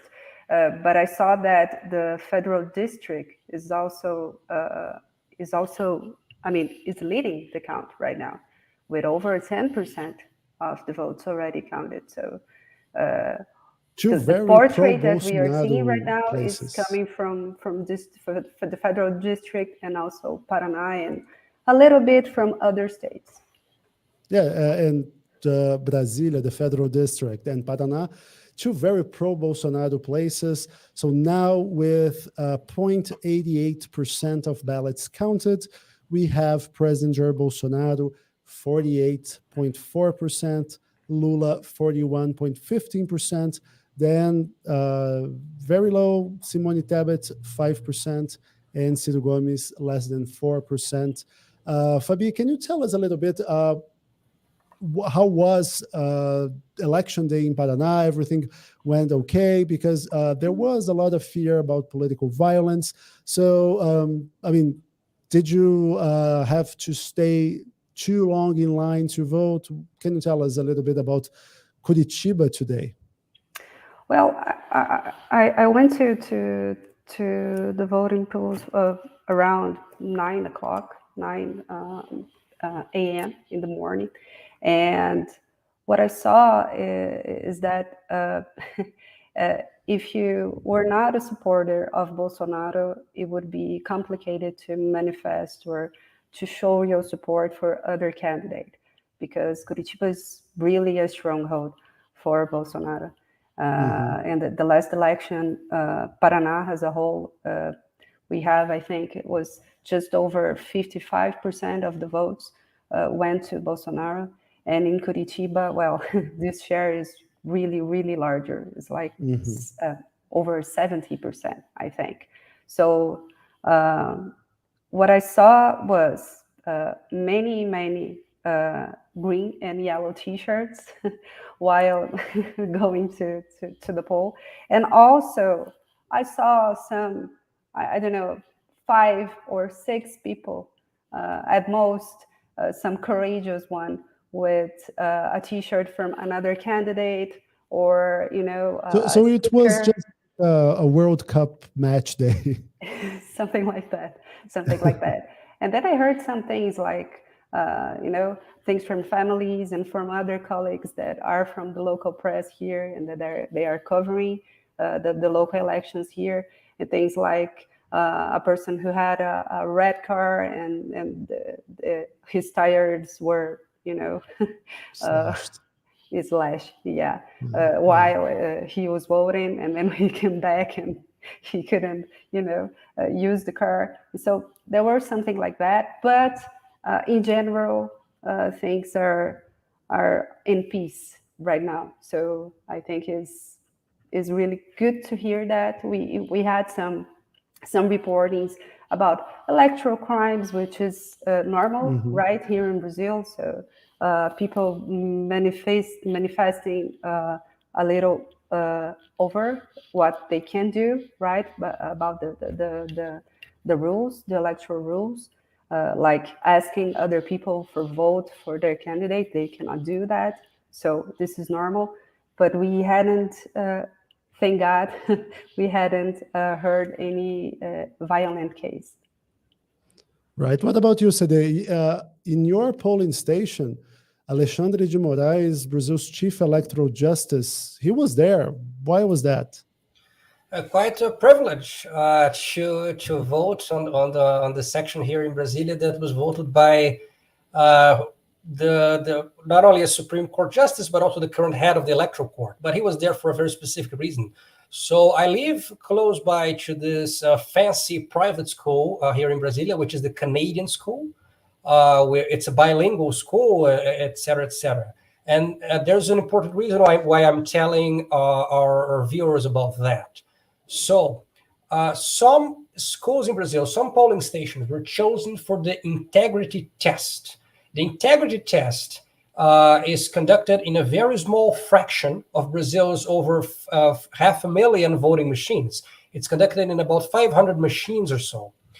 And the integrity test works like this. So a few voting machines are selected, randomly selected or selected by the political parties. And early this morning, these machines are taken from their rooms where they are supposed to be and replaced by a different voting machine. And the voting machine that's going to take part in the integrity test is taken to a separate room. And then poll workers will type in specific instructions in printed votes that were submitted in advance by political parties. So these machines are out of the system. They do not count for the real election. These are not real votes. But the poll workers, they type in votes submitted as mandated by political parties. They draw these votes from a traditional ballot box, the old-fashioned ballot box with paper on it. They draw the votes, and then they follow the instructions and type in the votes as the political parties submitted them. Why is this important? This is important because the electronic machines are randomly selected. And when the integrity vote is conducted, it's going to show everyone that these machines were not pre-programmed in a way to affect the votes, because these machines are going to submit it to a vote that is actually not secret. All this process is videotaped by the poll workers themselves. So you see the poll worker, you see what he's typing. This vote is not secret because it doesn't matter. It's not a real vote, but it just shows that the machine will operate. If you vote A, the machine is going to tally a vote for A.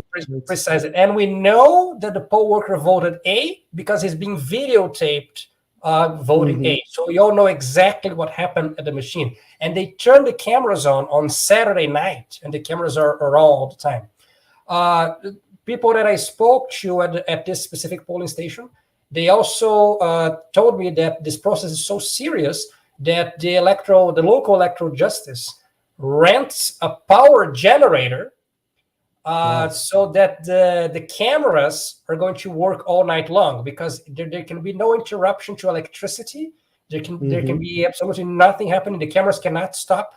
And so they hired a power generation to ensure that the cameras will work the whole process, and we can see exactly what's happening. And the new thing is specifically this, and this is why Justice Moraes visited this specific school. In a few polling places in a few states this year, the test has one extra step, which is biometrics, which was requested by the military, which, as we have reported in the Brazilian report several times, the military now understands that they are an actor in elections, which has not happened. And so they suggested that the integrity test also add biometrics. So what they do is like this. After real flesh and bone voters vote, but only after they vote, the poll workers will approach these voters. They say, hey, do you want to take part in the integrity test with your biometrics? It's an invitation. You can decline. But if you say yes, then you're taken to a separate room. You place your fingerprint on the machine, and then you do absolutely nothing else, because the poll workers are going to vote for you. So the voter does not vote twice. He only provides the biometrics, and then he can leave if you want. He doesn't have to watch the poll workers speaking from the old-fashioned ballot box and voting. And so the integrity test is important to show that the machines are not tampered with and they are not rigged. Right. Now, Cedê, you have written extensively about auditing these machines, counter-auditing these machines. Can you explain to us all this headaches that we are having in Brazil right now about the institutions that are officially or otherwise trying to attest that, well, the votes that we Brazilians have cast will be the votes that will be tallied in a few hours from now. Because we have the armed forces, we have the federal accounts court. I mean, what's going on? Okay, so there are several institutions. Some of them are not public, and there are also the political parties taking place in inspecting the elections at several steps along the way, including, for example, as we have reported in the Brazilian report, inspecting the source code, which was done by the federal police and by universities ahead of the elections. Today, what is going to happen is we have two institutions, the Federal Accounts Court and the military, and they're going to both perform checking of the ballot bulletins. The ballot bulletins are public, and they can be inspected by anyone, by any voter. So now at 5 p.m., this information that is going to be that is published online and that we have shown our voters here, this information comes from the ballot bulletins. The electronic voting machine has a digital account of all the votes for all the candidates, and the same machine also prints a ballot bulletin at the end of the election. And this ballot bulletin, since it is printed, it is human readable, and any voter, including any of us three here, can go to any polling station and request the ballot bulletin. What the military and the Federal Audit Court is doing right now as we speak is they're going to a few polling stations across the country, and they're asking the poll workers for copies of the ballot bulletins, and they're taking photos. And then they're going to check the photos against the results published online by the Electoral Court to see if they match. Right. Now, completely unofficially, because the armed forces has no constitutional mandate for that. Yes, and in fact, the Electoral Court stressed that when it was first reported that the military were going to conduct this inspection, the Electoral Court said publicly, you know what, anyone can do it. 400, 600 bulletins, I don't care. They are public. Anyone can do anything they want. But of course, the military does not have any constitutional or legal mandate to actually perform that. Cedê, do you think that this was the right move by the Electoral Court, you know, to make this agreement with the armed forces and to allow them to do this parallel countdown? Yeah, so it's a longer story. So this started last year, right? So last year, under Justice Barroso had the initiative to ask the military to... Just if you allow me to interrupt just a little bit for a piece of context, Justice Barroso is a Supreme Court justice, and in Brazil, the electoral authority, which is the Superior Electoral Court, is presided over always by a Supreme Court justice, and they serve, if I'm not mistaken, please Cedê, correct me if I'm wrong, a 2-year term. So we had Justice Luiz Roberto Barroso. Then now we have Justice Alexandre de Moraes, who is one of the most recent additions to the Supreme Court, right? So, sorry, just for that piece of context, please go ahead. Precisely. And that's also a very good point for our viewers to know. In Brazil, it is understood that, power has 3 branches, executive, legislative, and judicial. In Brazil, it is understood that since the judicial branch does not run for elections, they organize them. Unlike the US, you cannot vote for judges. The judicial branch does not hold public elections, so the judicial branch organizes the elections so that the executive and the legislative can run for them. Anyway, Justice Barroso had the initiative to invite the military to become part of the committee that oversees the elections. There is a reasoning for this. Under the Bolsonaro administration, a lot of military felt empowered about power, about elections, about government. We've never had, since the dictatorship, so many military ministers, military cabinet ministers under the presidency, and so on and so forth. We have also explored that in the Brazilian report. So Justice Barroso tried to disarm any future contesting of the election, any future challenge to the election, by having the military take place. His reasoning being, well, since the military are in the group organizes the elections, they cannot challenge the results because, you know, they are in the club. How can you challenge the thing? You are in the team. You're part of the team now. But in my understanding, since that happened, we have seen that it was a major blunder, because what happened was that the military felt more empowered to ask more and more of the elections, and even after some of their requests were met, for example, adding biometrics to the integrity test was a military request. Even so, they're conducting their own separate counting of the ballot bulletins, which they do not disclose publicly. The military has not done a public documentation about how this is going to done, how this is going to be done, different from the Federal Accounts Court, which has done has said publicly how many ballot boxes they're going to inspect, what's going to happen, the time, etc. The military has never disclosed publicly exactly what's going to happen, and we are still uncertain about what's going to be, Fabiane, the role of the military today evening if they don't like the results. Yeah, and if Bolsonaro tries not to accept the results. But now, Cedê, you were talking about one piece of misinformation that the Bolsonaro camp has paraded around this entire electoral process, which is that the electronic voting machines can be tampered with. And I say misinformation simply because Bolsonaro himself said he has absolutely no evidence to corroborate his claims.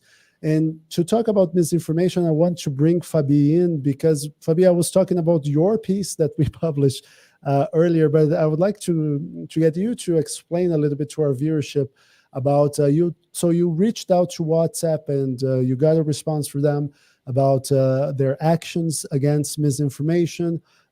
If you can please share with us, what did you find? And also, what the importance of WhatsApp in terms of being a tool of communication and in being a tool of misinformation spreading, right? Yes. So I think that first, let me just say how important WhatsApp is. We have several surveys and research sources pointing to the importance of WhatsApp, but I can mention one, the same that we mentioned in the article, which is the Reuters report, telling us that, well, over 80% of the Brazilians use WhatsApp, and half or over half use it for news, for daily news. So that's an important piece of information for us to know how much important WhatsApp is. The other thing is that in the election of 2018, WhatsApp was a pretty decisive channel for President Bolsonaro's election, right? His ascension.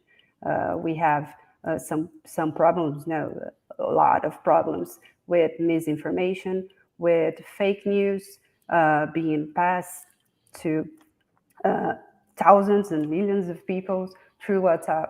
And by then, we didn't really had an answer by WhatsApp or other big techs to the electoral court or the authorities. But then, at the former local elections in 2020, we start to having some partnerships and agreements between WhatsApp and the electoral court, the authorities, saying, for example, that they were try to limit the number of messages, the number of people that could participate in a group, and other kinds of changes in the features of the app. And also, we have many partnerships with fact-checking agencies here in Brazil and other entities other transparency and democracy entities to, I don't know how to say that, but counterattack misinformation, to try to reveal what was really false or not, what was true or not, and kind of balance things in this important channel. So WhatsApp is really, really important. Not only WhatsApp, of course. After I think that from 2 years from now, Telegram is also an important channel here in Brazil, but WhatsApp is by far the most popular app used here in Brazil. When I talked to them, they talked about these partnerships with the fact-checking agencies and some innovations that they did here in Brazil. For example, they started in the 2020 elections with a chatbot for the electoral court, the Superior Electoral Court, so people could ask information or talk to the electoral court, asking things and getting information, using information, and then they renewed this chatbot this time. Yesterday, you wanted to ask something. Just a very quick parenthesis reminding our viewers, in 2020, Brazil held elections for mayor and city council. Yeah, please do so. So they started to test some things back in these local elections, and now they renewed all these partnerships and agreements.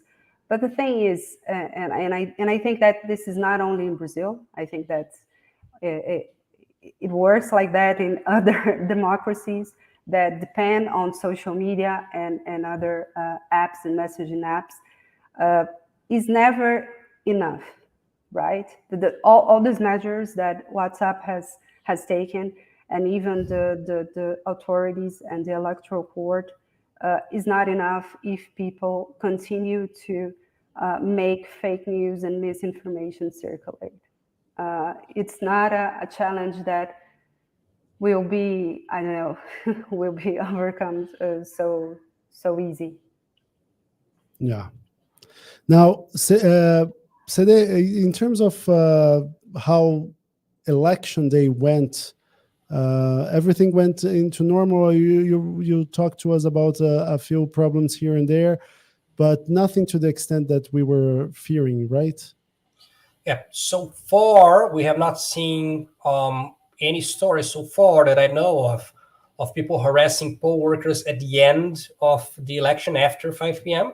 We did have some episode of violence during the election, as I've mentioned, 2 episodes where people damaged the voting machines during the election. I don't remember similar cases before happening, but this has not been so far hinder, or this has not hindered the results or the counting. It's going on as normally. Of course, the final result is not out yet.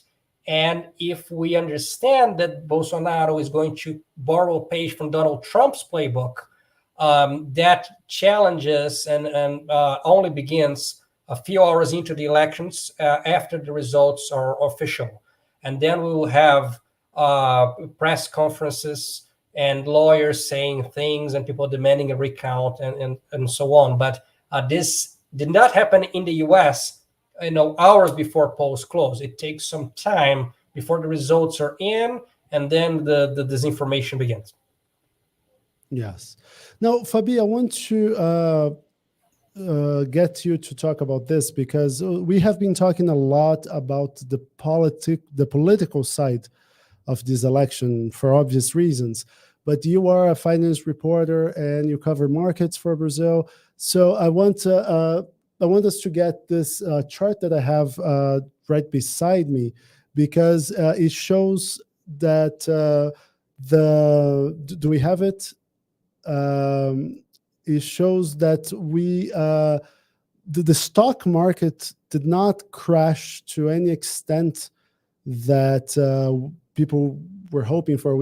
Election years are always reputed to be terrible, annus horribilis for the economy and for markets, because of uncertainty, because of markets reacting to the front runners' proposals.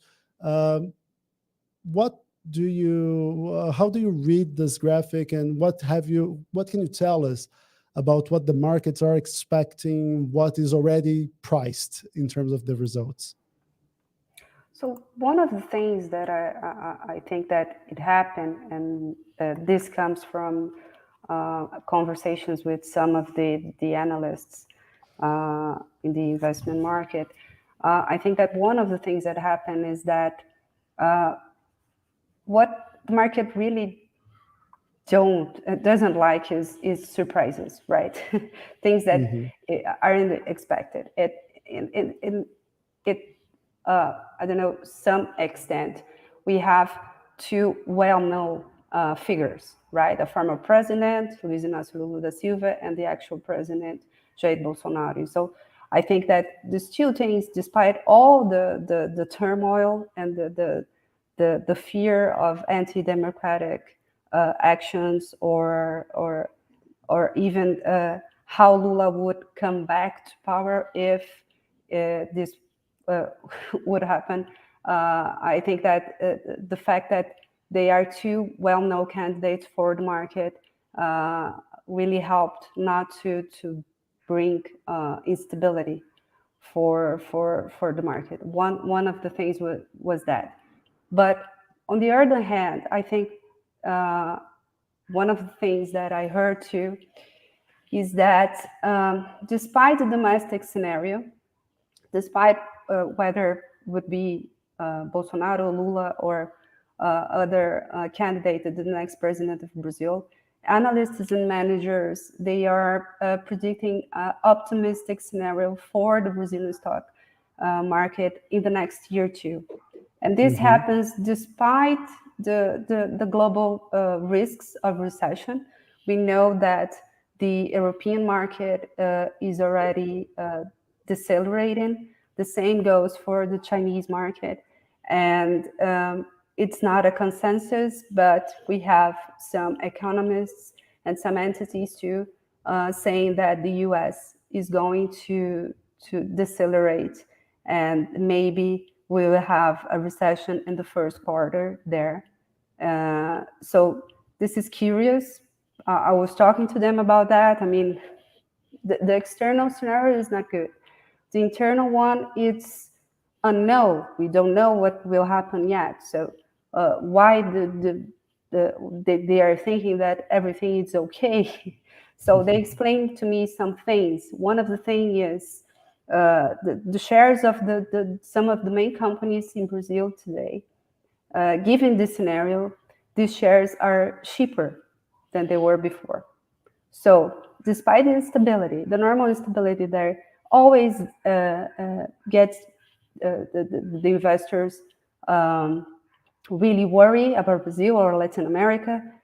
It is a good moment to invest in Brazil and Latin America. So that's one of the things. And it's a good moment if you know Brazil and if you know how to navigate the uncertainties in Latin America. That's one of the things I heard. And maybe, I don't know, maybe they are right. But what I find curious is that the understanding of the market seems quite different from that of scientists and political analysts when it comes to surprises. That was what I was saying before. For example, while many researchers, such as Stephen Levinsky, for example, the co-author of How Democracies Die, he would say that it would be better, for example, to Lula wins in the first round as a way to diminish or reduce the chances of having results contested. But for the market, is the other way around. They see that Lula winning in the first round could be a surprise, a sudden move. They expect a second round. Or even Bolsonaro to win would be more expected than Lula to win. I mean, that would be surprising if we look at the polls, right? Yeah, I mean, and they even did projections about it, you know? So they say that probably what we will see tomorrow, depending on the results and how much Lula will gather the votes, they say that if Lula presents a good result today, we will see Ibovespa, which is the index of the Brazilian stock, and also the dollar. We'll see Ibovespa falling and the dollar rising, right? And if we have the second round, we will see the other way around. So they expect a more positive result for if we go for the second round. I don't know if they are right or not, but it's a very different view from the view that we hear from the political scientists. Right. So talking about results, so let's see how surprising they are at this moment. With almost 2% of the ballots counted, we have Jair Bolsonaro with 48%. And then we have Lula with 41%. This is essentially a runoff race if we look at the percentage points, because then we have less than 10% for everyone else. So how do you read this first results that we have? Because like you said, it's far from being representative. And like Fabi said, the results come first from the southern states, which tend to be more Bolsonaristas. But what is your first reading of this, just like this glimpse of the results? I think this is very expected. The anti-PT candidate always starts first. It always has a head start in the counting because the results come first from the big cities, from southern states, and from Brasilia. If you look at the results in Bahia, for example, Bahia so far has only counted 0.6% of the votes. Bahia, of course, is a major stronghold for Lula and the Workers' Party, and there's a lot of votes from Bahia. They're still going to arrive. Bahia has about 15 million people, the most populous state in the Northeast, and Brazil's fourth most populous state. So we still need to see the results coming in from Bahia. If we go to Pernambuco, for example, Pernambuco is even further behind with 0.29% of the votes counted. In Pernambuco, Lula is leading 68-26 against Bolsonaro. So, Cedê, if I may just interrupt you. So we have in our screens right now people who are watching us, who is ahead in each state. So our data team is updating this as it goes. And it's impressive because it shows a territorial divide we have seen in Brazil ever since 2006, when Lula ran for his re-election. And we saw this very well-defined cleavage between the pro-PT, the pro-Workers' Party, the pro-Lula states, and the anti-Lula states. These are mostly the states that are that are richer or that depend heavily on agriculture for their economy. And it is consistent with what we've seen in the past few elections, with a few caveats. So, and I want to get you guys to comment on this, but we have Lula ahead. And once again, always with the caveat, these are the first ballots that are being counted. We have 2% of the votes counted. So nothing we're saying here is a definitive analysis. We are still going to continue to watch as the results come and have better conclusions. But at the first impression that I have that calls my attention is the Pará state, which is one of these these two big states that we have here. If you can put the general camera, please, so I can show for viewers to see. Do we have the camera? Yes. So here, this is the state of Pará. And this state is, like Mauricio was saying earlier, a state where in the south of this state, we have a rising deforestation rising at a fast pace. Lula is ahead in this state. And the other state that I would call attention to is the state of Minas Gerais. If we can have the general camera so I can show viewers. Do we have it?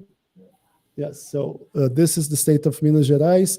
And this state is, as I was talking to Mauricio, the quote-unquote Brazilian Ohio. And Cedê, I know you hate this nickname for Minas Gerais because of how different the Brazilian and the American systems are, and this attempt of importing these concepts. And I agree with you to a certain extent, but just to make things simpler, no candidate has won in the general election without winning in Minas. If I can get your, do you agree that this couple of states are noteworthy? What are your guys' take on it? Yes, the comparison is good, but then you also need to remember that in 2020, Donald Trump won in Ohio and he lost the election. So, you know, it could happen with Minas this time too. And specifically about Pará, I would highlight the fact that in 2018, Bolsonaro won all the northern states, which are mostly the Amazonian states, except for Pará. The result is, so far, with a very small fraction of votes, the result is repeating itself. Bolsonaro did something different in relation to the dominance of the Workers' Party, in the fact that the Workers' Party is still dominant in the Northeast, but Bolsonaro managed to win in 6 out of the 7 states in the northern region. And of course, Bolsonaro always campaigned in a pro-mining, pro-deforestation, pro-logging platform. And many people in the Amazonian region, they want to have jobs, and they moved to Bolsonaro in 2018 as a result of that. And that was an advance of Bolsonaro in the northern region, which had been so far a Workers' Party country. Right. And what about you, Fabi? What calls your attention this first at first glance? So as you said, I think that, well, we are just at the very, very beginning of the county. So I think that it's expected that Bolsonaro will win in the southern state. We already said that, and that's true. That this is expected. And I think that we also talked about that during the last week, that the decisive region will be the Southeast, right? Because it has the major electoral college here in Brazil. And I think that both candidates know that, because they are doing everything they can, you know, concentrated their campaign and their acts in the Southeast region. I think that the only exception would be Bahia, which Cedê already told us. It's the 4th largest with the more populous state here in Brazil. They have around 50 million voters, and Lula was there on Friday, right? He was there trying to leverage the chances of their candidates there, Jerônimo Rodrigues. And I think that, well, it's too soon for us to say what the result would be. Right. Yeah. No, and we are preparing a chart here that shows that because the polls leading up to election day showed that Lula was a 50-50 chance of Lula winning in the first round. And now what we're seeing, some people may look at the results and say, well, actually it's the other way around. We are seeing Bolsonaro inching closer to the 50% mark. But then if we look at, this is a chart we prepared about the states per the percentage of ballots that were counted. And we are seeing that the Northeast region, which is the region where Lula is the strongest, it's the one with the fewest amount of ballots counted. So we are seeing agricultural states, states in the legal Amazon, and the Federal District of Brasilia, which is a massive pro-Bolsonaro place. Bolsonaro won, if I'm not mistaken, by 60%, with 60% of the votes 4 years ago. So that goes a long way into explaining these results. I mean, maybe the president does show incredible resilience and will finish first. This would be a major surprise, I think, for any analyst so far. But this goes a long way into explaining why we're seeing Jair Bolsonaro pulling ahead with 48% of the votes and Lula apparently lagging with 40%. If you guys want to comment on this. It's the same story in 2014, and I will not be surprised if Bolsonaro and the Bolsonaristas use this story, which is literally a story or narrative, to try to discredit elections. Because in 2014, the same thing happened. Senator Aécio Neves, he began the election, he began the counting ahead, and then as the evening went on and the votes from the Northeast started coming in, and then Dilma surpassed and won the election. So we're going to see a rerun of 2014 in the next few hours. Right. And so to get both of you, because Fabi also writes a lot about tech. And Fabi, we were talking earlier today and yesterday evening, actually, and you were mentioning that the big tech companies are doing this sort of war effort for today, planning ahead for any sort of disruption. What are they planning for? What they're doing contingency plans for which kind of scenario? Well, actually, they didn't detail the numbers, right? They didn't say how many actions they would take or what exactly they would do, but what they said is that they brought some analysts and technicians from, for example, the U.S., the offices in the U.S., and they have now war rooms monitoring the electoral process, and they would do was it would be to make the already measures that they already have stronger. That's what they'd say. So they would monitor any kind of unusual activity in terms of misinformation, and also automatic sending and signs of robots, right? People that are not people, they are misinformation farmings of farmers, things like that. That's what they said. But they also said that they are not going to release any official report about their actions today. They say that this is something that is for the electoral court to pronounce about it, to say something about it, and that they will work side by side with the authorities during all the elections day, but they would not report officially about any of the activities of misinformation. So to sum up, they will not give any details about their work. I don't know how much this is good or bad for democracy. I personally think that this is bad. I think that should be more transparency about what exactly they are doing and the numbers that they are finding and the number of accounts, for example, that would be canceled. During the 2020 elections, I don't know if you all remember that, but they only disclosed a report alongside the electoral court in the end of the year, like in December. And they told everyone how many counts were canceled and how many complaints they received in the channel for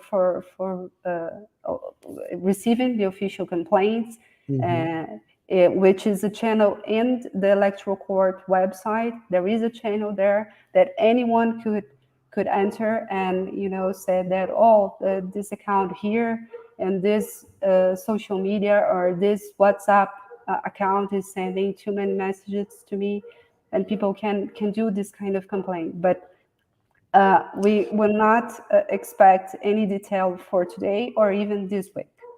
And Fabi, you brought up the 2020 election, and I wanted to get Cedê. And Cedê, just we need to call one video that we had prepared, so I'll ask you to go briefly. But in 2020, one of the major problems was a series of attacks, denial of service attacks, that disrupted the systems of the electoral justice court, the Superior Electoral Court, and that delayed the vote counting. And the authority said that this did not affect the vote count in any way, shape, or form, but we got hours of delays before we knew the results. Did anything of that sort happen this year? So far, we have not seen any reports that the electoral court website is working perfectly. And so let me just clarify that there are two separate things. So on the 2020 election, the electoral court website was hacked, which is a homepage by the electoral court. But the electronic machines, the voting machines, are not connected to the internet. They cannot be hacked online. They cannot be hacked from an external source. But of course, millions of Brazilians do not know this. So the hacker attack to the website was used as a tool, as a ploy to convince people that there was something wrong with electronic voting machines, which are not connected to the internet.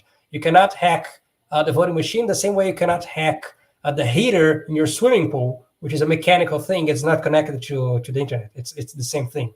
And also the delay we had in 2020 was mostly because it was the first time that the election was all fully counted in Brasilia, rather than first at the regional electoral courts. So until 2018, what happened was that the polling stations, they submitted their data to the main regional electoral courts in the respective state capitals.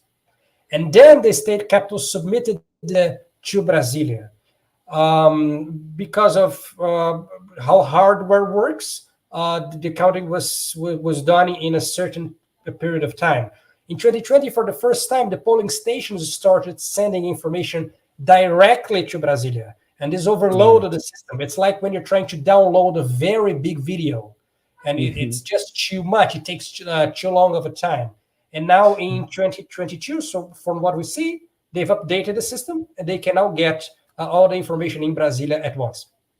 By the way, you talked about a really big video. We have a video in store. It's not a very big video. It's just the right length that we put a video about Jair Bolsonaro and his path to this race. Now we're going to have one about Lula, which is the other candidate with the chance of winning. And according to the polls, the only one who could win it all today. Before we go to that video, just a few disclaimers. We have 6% of the ballots counted. So far, Jair Bolsonaro maintains 48%. Lula has now gained a little bit more with 42.3%. The distance between them is a 500,000 votes so far. Remember, this is an election with potentially 156 million votes. Now we're going to show you a video about Lula and his path until this electoral campaign. I would like to thank a lot for this chat Fabiane Ziolla Menezes, who is in Curitiba in the southern state of Paraná. Fabi, thank you very much for talking to me. Thank you all.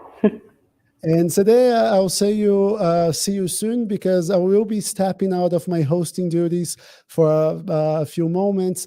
Euan Marshall, our deputy editor-in-chief, will come at my place, and he will bring with him Mario Sergio Lima, who is an analyst for Medley Advisors, one of our special guests. So I'll leave you with Lula and his history. Cedê, thank you very much. Talk to you later. See you guys soon. Enjoy the video. Ciao.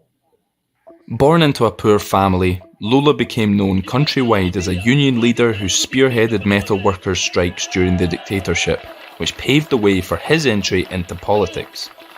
Luiz Inácio Lula da Silva's trajectory went from his success as president to his imprisonment, and now, in 2022, to becoming the most viable alternative to President Jair Bolsonaro.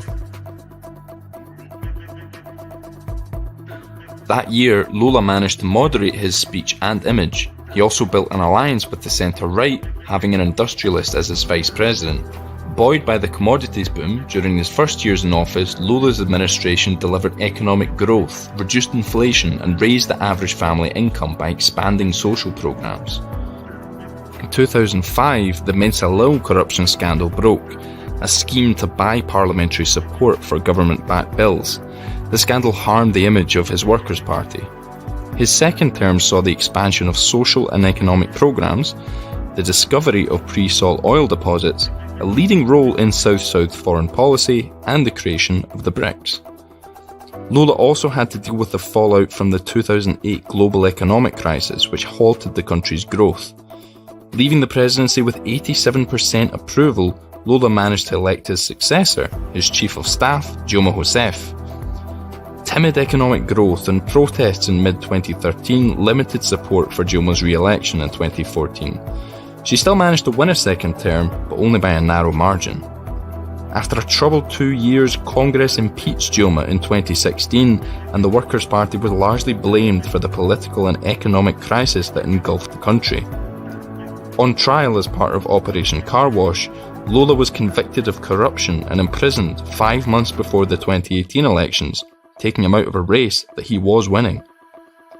Lula and his Workers' Party picked a placeholder presidential candidate instead, former Education Minister Fernando Haddad. But this time, they faced another challenge. With Lula out of the running, far-right backbencher Jair Bolsonaro jumped to first place in the polls. Jair Bolsonaro had been campaigning for the presidency since the 2013 protests, capitalising on general opposition to the political system, and he reaped the benefits of this dissatisfaction. Bolsonaro reached the 2018 election as the outsider candidate and the only alternative to preventing the Workers' Party from returning to power, and he won. Lula was released from prison in November 2019 during Bolsonaro's first year in office. The former president then began testing the political waters and building his narrative ahead of the next election. During the pandemic, he capitalised on Bolsonaro's poor handling of the public health crisis and drew parallels with his own response to the swine flu outbreak, evoking a sense of nostalgia for when he was president, a theme that would become recurrent in his electoral campaign.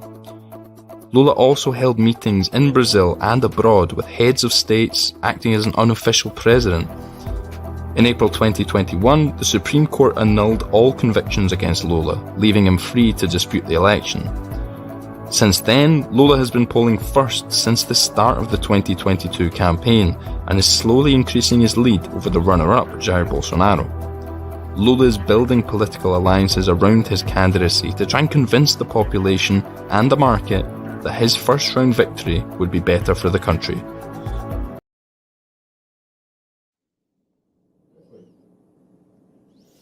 Hello and welcome back to the Brazilian Report's election coverage, live here on YouTube, Twitter, Facebook, all the excellent social media. My name is Euan Marshall. I'm the editor of the Brazilian Report, and I'll be taking hosting duties for the next half an hour, hour and a half, let's see. As we look at the results, the polls, they closed roughly an hour and a half ago, and we're already getting some results in, but, we're at a very low percentage at the moment, so we can't really tell too much about where the race is going, but we will keep you updated as we continue this broadcast. But what I'd like to do now is, because this election it's an important one, not just for Brazil, but it's an important one for a lot of countries around the world.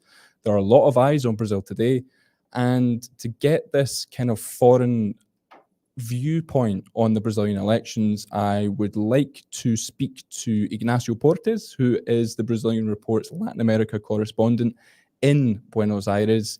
Ignacio, how are we doing? Hey, Euan, how's it going? Good to be here with you on election day. Excellent. And yeah, so as I said, this election is not only important for Brazil, right? I mean, we've got every bunch of countries around the world paying attention. And especially, I think one of the most important points here is that in recent years, we've seen quite a few Latin American countries electing left-wing or at least left-leaning leaders. And, you know, is Lula potentially going to be another one of those? How does he shape up in line with these kind of new crop of left-leaning Latin American leaders? Right. A few years ago, when the original pink tide we saw in Latin America in the early 2000s started to lose a little bit of steam after maybe 10 years in power, Lula lost power in Brazil, the Kirchners lost power in Argentina, and this was replicated throughout the continent. It seemed like the right was on the ascendancy, right? And Bolsonaro was part of this. But now the left-leaning governments seem to be regaining steam all across the continent, really. We have seen, even in places where they never won before, like in Colombia with the recent victory of Gustavo Petro, and in Chile, which did have some social democratic governments, but very centrist. Now we have a more left-wing leader in Gabriel Boric.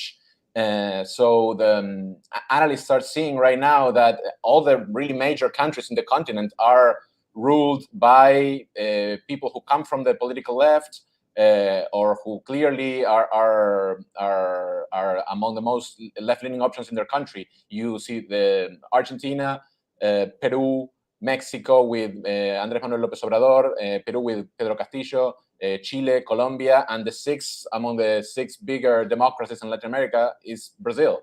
But it is perhaps the most important one, together with Mexico. And there is kind of a dissonance there between Bolsonaro and the rest of the region. We have seen it many times throughout the campaign in Brazil, that Bolsonaro, and even before the campaign, that he has clashed with all of these leaders, or almost all of them, really. They have signaled one way or another that they would prefer Lula victory. Some have done it more subtly.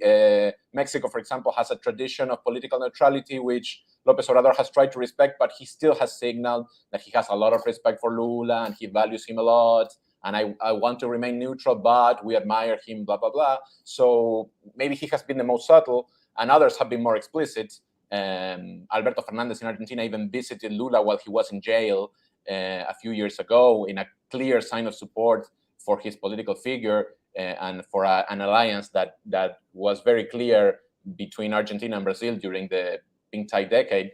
And this was not liked at all by Bolsonaro, right? And this created a lot of tension since Alberto Fernandez took office in 2019 in Argentina. The Brazil and Argentina had been at each other's throats. And this has been repeated in Chile, for example. Gabriel Boric sent an ambassador to Brazil that had been extremely critical of the Bolsonaro government. It had called it perhaps the beginning of fascism in Brazil. It said Bolsonaro was worse than Trump. And Brazil didn't accept him as an ambassador in Brasilia. And still to this day, there's been a few months already that Chile does not have an ambassador formally accepted in Brazil because of this. And in Colombia, too, Petro recently was attacked by Bolsonaro during the campaign. He called him with some kind of his classic anti-communist rhetoric. I don't remember exactly the phrase, but you saw this signs of tension. Even with the United States, there was tension with the democratic government of Joe Biden. So a victory for Lula would signify a realignment politically, a diffusement of tensions, I think, throughout the continent between governments. I think we would see much more cooperation in many senses, more, good relationships between the sides, still to deal with massive problems and a difficult economic context. Political polarization would remain, but we would see governments more in line with each other, I think, if Lula reverts this, if he gets ahead by the end of the day. Yeah, and I mean, Ignacio, there's something interesting that I've noticed throughout the campaign here in Brazil is that Bolsonaro has sought to kind of use these neighboring countries which have, left-leaning governments in power as, a kind of a warning against Lula's return. It's, look at Argentina, look at Chile, look at all of these places. painting them as this kind of, this negative example that Brazilians shouldn't be following. Does he have any credibility saying things like that, or is it an actual warning that Argentina, Chile, perhaps not models to be followed at this point in time, or what's your take on that? I think his strongest case there is Venezuela. It's the strongest case for any right-wing leader in Latin America. I have not mentioned it recently in our first discussion because I was talking about the democracies in Latin America, and this is a more authoritarian government where the opposition is banned and so on. But definitely speaking about Venezuela is very productive for the right wing in Latin America, but sometimes it runs its course, right?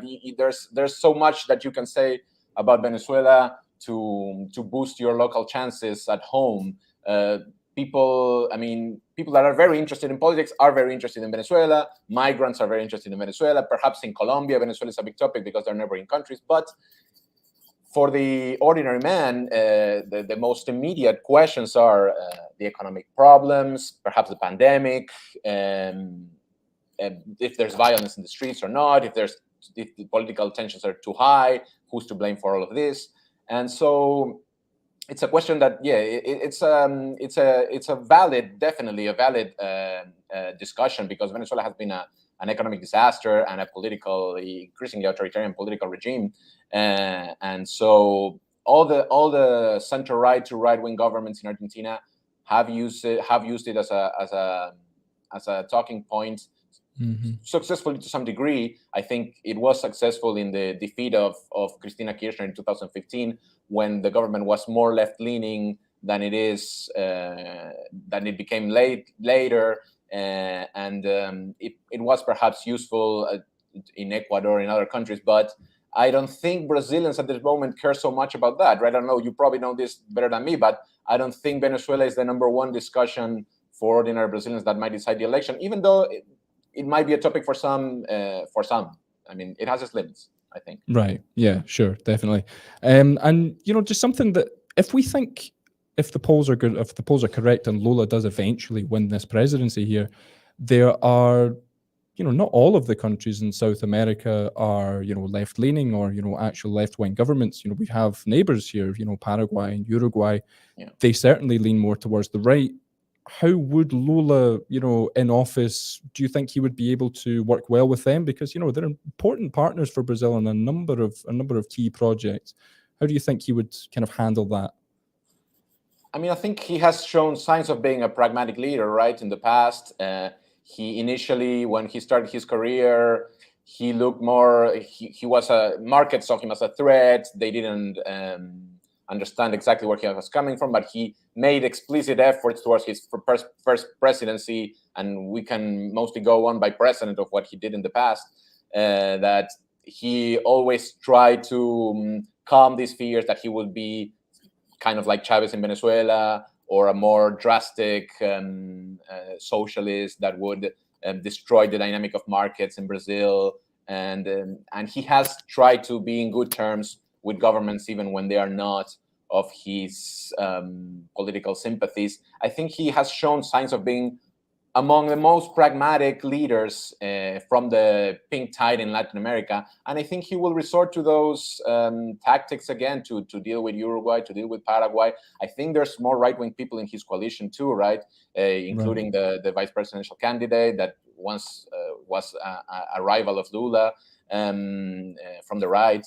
I think there will be ways to build bridges with Lacalle Pou in Uruguay, with Abdo in Paraguay, although Paraguay also has elections next year, so we don't know exactly who will Lula will have to deal with. There's an important issue in Paraguay, the renegotiations of the Itaipu dam, which provides precisely, all that's of the something energy. actually I wanted to ask you about, Ignacio. We've got the Itaipu situation where it's something that Brazil and Paraguay are, co-owners of this dam, and this is, it's up for renewal, the kind of the agreement between the two countries. So, how will that work then how would that work, I should say, with Lula and, a right-leaning government in Paraguay? I think, well, the problem there is that the renegotiations, it's a 50-year-long contract. It's very structural issue, very important for Paraguay. The dam provides practically all of the electricity for Paraguay, and like I think close to 10% of the electricity for Brazil. So it's very important in Brazil too, and it's an issue of national pride. It's a very central issue for relations there. And the thing is that the negotiations have not advanced really with the governments that we have at the moment, and the 50-year contract expires right when the Paraguay elections happen by mid next year. So I think we will have to, there will be probably some preliminary negotiations when Lula takes or Bolsonaro takes over after this election cycle in Brazil, but they will have to wait for the other half of the government to be certain to or perhaps negotiate with both sides at the same time to strike some kind of deal, or maybe postpone it a little bit until there's more certainty in both sides. But I do think there will be ways to find an understanding. Bolsonaro and the right-wing governments of Paraguay have an okay relationship, and Lula, I think, as I was saying, is pragmatic enough to deal with any of the two potential governments that Paraguay could see. And the same goes for Uruguay, right? For the center-right government of Lacachepou, and even maybe if Argentina has a right-wing government next year, Argentina has elections, and could be perhaps the first left-leaning government to fall because they're not looking well in polls. I think Lula would be pragmatic enough also to deal with the Argentine center-right if Macri or any of his allies eventually take office again in Argentina. And I think, bringing in Argentina and Uruguay there, I think it's natural that we should then talk about Mercosur, the trade lines between these four countries. This is, Mercosur is probably in, some of its hardest times, in decades at the moment. You have, all these countries suggesting that, maybe it's not benefiting them as much. Uruguay thinking about, signing their own trade deals without consulting with or getting the approval of the rest of Mercosur.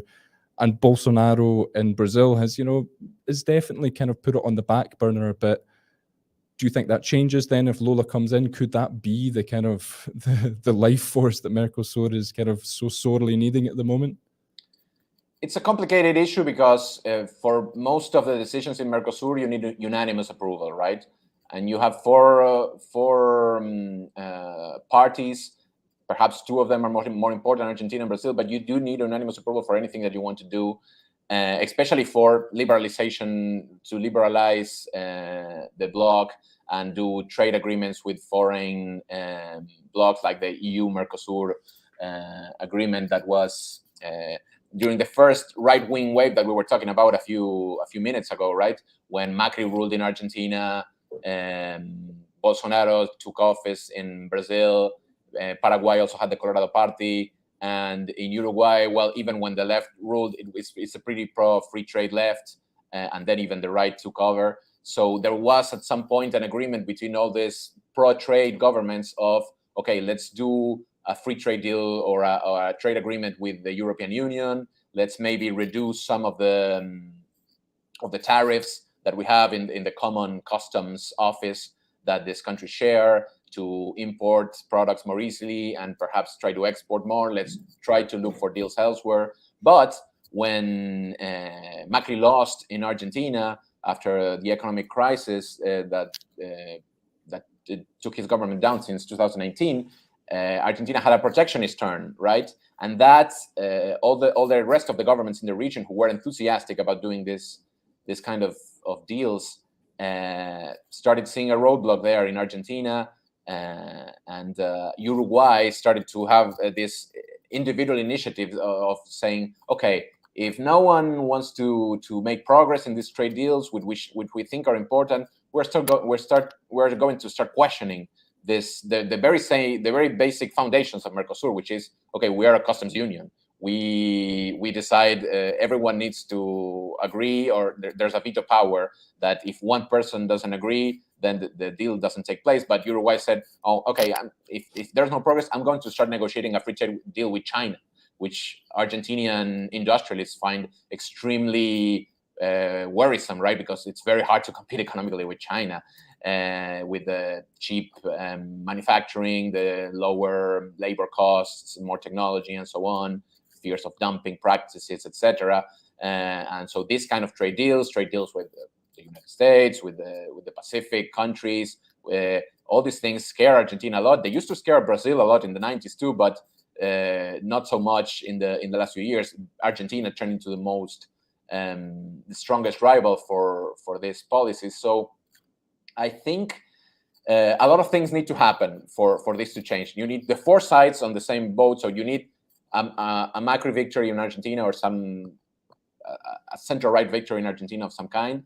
And you also need to all the other governments to stay in the same line. You need Lula to win. You need either Lula to be moderate and pragmatic, as we said, or Bolsonaro to win. And you need Uruguay and Paraguay to see no changes in this regard. So there's a lot of conditions that need to stay in place for Mercosur to move forward in this direction.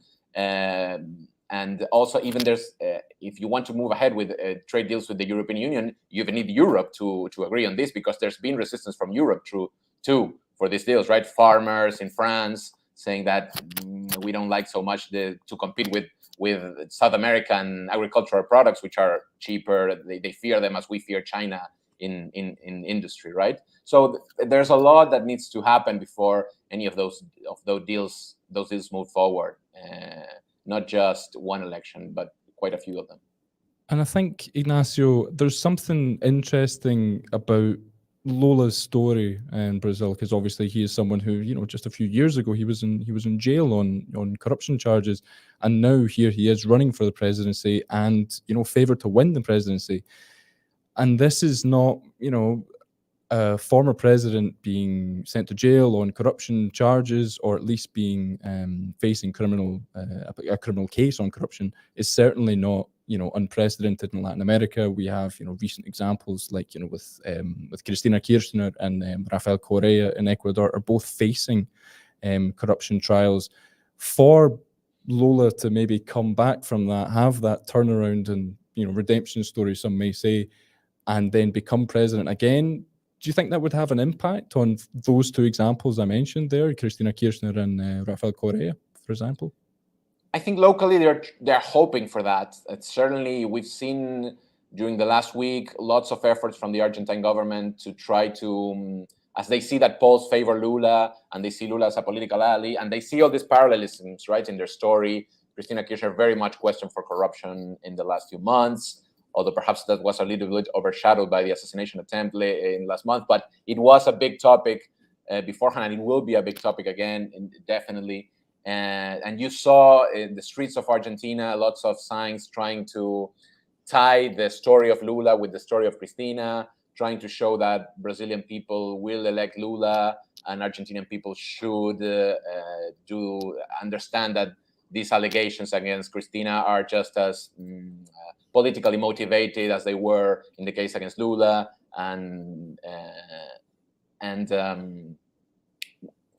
But the question here is, will this be a narrative that is permeable to the rest of the population? The same thing that we were talking about Venezuela, right?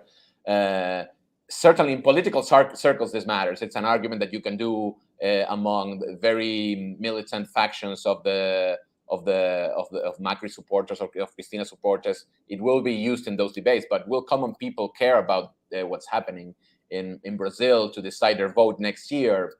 Maybe not so much. Maybe the economy will be a more important topic, and other, especially in Argentina, it's the economy. And I think in Ecuador, political instability, conflicts with the indigenous groups that are always constant in Ecuador, the attempts of the current administration to do labor reforms, to do economic reforms, those will be more at the center of what's discussed than who wins in Brazil. But it will certainly be an argument. They're certainly trying. When you're losing, like the center left and like Peronism is losing right now in Argentina, you try to grab whatever's possible to try to change the narrative a little bit, right? So they will use it certainly, but it remains to be seen whether if Lula wins, people will care about this 1 year in time when they have to vote in Argentina, right? It's lots of ifs. Okay, perfect. Ignacio, thank you so much for joining us. That's some excellent insight just to kind of contextualize this Brazilian election. in the region of Latin America, which I think is is very important, being the biggest economy. So we're going to take a very short break at the moment for a little reminder of one of our, the Explaining Brazil podcast, which is one of our most important products at the Brazilian Report. So yeah, we'd just like to invite you to get to know our podcast. We'll be back in a minute. Enjoying our live election broadcast? If so, you're bound to like our podcast, Explaining Brazil. Our mission at the Brazilian Report is to provide you with in-depth content about Brazilian politics and economics, and our podcast is one of the ways to start understanding a country as complex as Brazil, all for free. My name is Gustavo Ribeiro. I'm the editor-in-chief of the Brazilian Report. This is Explaining Brazil. Hosted by Editor-in-Chief Gustavo Ribeiro and myself, Editor Euan Marshall, we bring you the most important topics happening in Brazil every week, as we interview journalists from our award-winning newsroom or invite special guests. Most recently, our hard work has paid off, as Explaining Brazil has been included in the Apolitical Foundation's summer listening list of 65 political podcasts from around the world. So if you want to become a Brazilian insider, stream Explaining Brazil wherever you get your podcasts today. Hello and welcome back to the Brazilian Report's live elections coverage. I'm delighted to be joined here by Mario Sergio Lima, political science, and the senior Brazil analyst at Medley Advisors. How are we doing? How are we feeling? Anxious? Yeah, I think people are too anxious. It's still very early in the. Before we get like 30% of the polls, I think it doesn't pay to be that anxious. Yeah, precisely, because at the moment we're sitting at about just under 20% of the results in. So, we're starting to see a bit of, the early lead that we saw for Jair Bolsonaro is starting to get cut a little bit. But definitely, we'll keep everyone updated with all of the latest on that. But Mario, having you here as a political scientist, I think we just wanted to look at, top politics. Where are we going to go from here, from this election? Because I remember in the 2018 election, when Jair Bolsonaro won, that was accompanied by a lot of pro-Bolsonaro members of Congress and, all that sort of thing, kind of riding on his coattails and also being elected. If Lula were to win this election, do we expect something similar? No, I think when you look at Brazil, you kind of have to accept that there is something of a more of a right-wing liberal conservative ethos in Brazil now that, for instance, if Bolsonaro had a more responsible response to the pandemic, he will probably be the front runner for a kind of an easy victory if we're looking at what Brazil's has been shaping up. So what I do believe is that even if Lula wins the election, it's not what we're seeing in the results right now, but I think it's the most likely outlook. We're probably looking at a more conservative Congress. If we're looking at the states elections, I think there are some worrying signs for Lula and for his Workers' Party, especially Bolsonaro has been. Actually, his candidates are probably gaining seats at Senate, which has been a nightmare for Jair Bolsonaro. It has been like a resistance to a lot of his attempts on democracy either. So this is not shaping up to be an easy type of government for Lula if he wins. He would probably really need to use his political chops more than he has ever been summoned to do before. And it's interesting because in his campaign, his whole platform, one of the most important things about it is that he's developed this kind of broad front, of several different parties. And not only is he going to have to deal with the interests in Congress, but he's going to have to give something back to the people who backed him in the election. is he going to be able to do that if he wins? Well, I mean, he would much need to change the kind of relationship that we have now with Congress. We have like the whole secret budget, Right. which is something that he would need to get a part of that, if not everything, back to the executive branch, which is better in terms of public policy, but it's also an important tool when you're negotiating with congressmen. You're not completely giving out the power that the executive has, which is setting the policy. So I think he would need that, but he would need to get this from the Supreme Court. I don't believe that the Congress now would voluntarily just give up the kind of powers that they got, the kind of leverage they got in this negotiation. So it's a different landscape. And just, you mentioned the secret budget there, which is, it's something that I think a lot of people maybe struggle to understand, or, haven't, had explained to them properly. Like, just what is it? What's happening when the press calls it that? Basically, they take a part of the budget, they put in a kind of amendment, which was when the lawmakers actually get to exercise their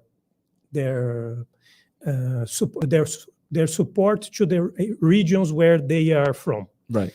But basically, so I mean, this is a very old type of negotiation with Congress. The difference was usually the lawmakers had like an X amount that they could destine to their regions, but they had to negotiate that with the presidency. What we're seeing now is a situation where they took a chunk of it with very little to no transparency. And basically, it is a tool now for the guys at Congress, especially the leaders at Congress.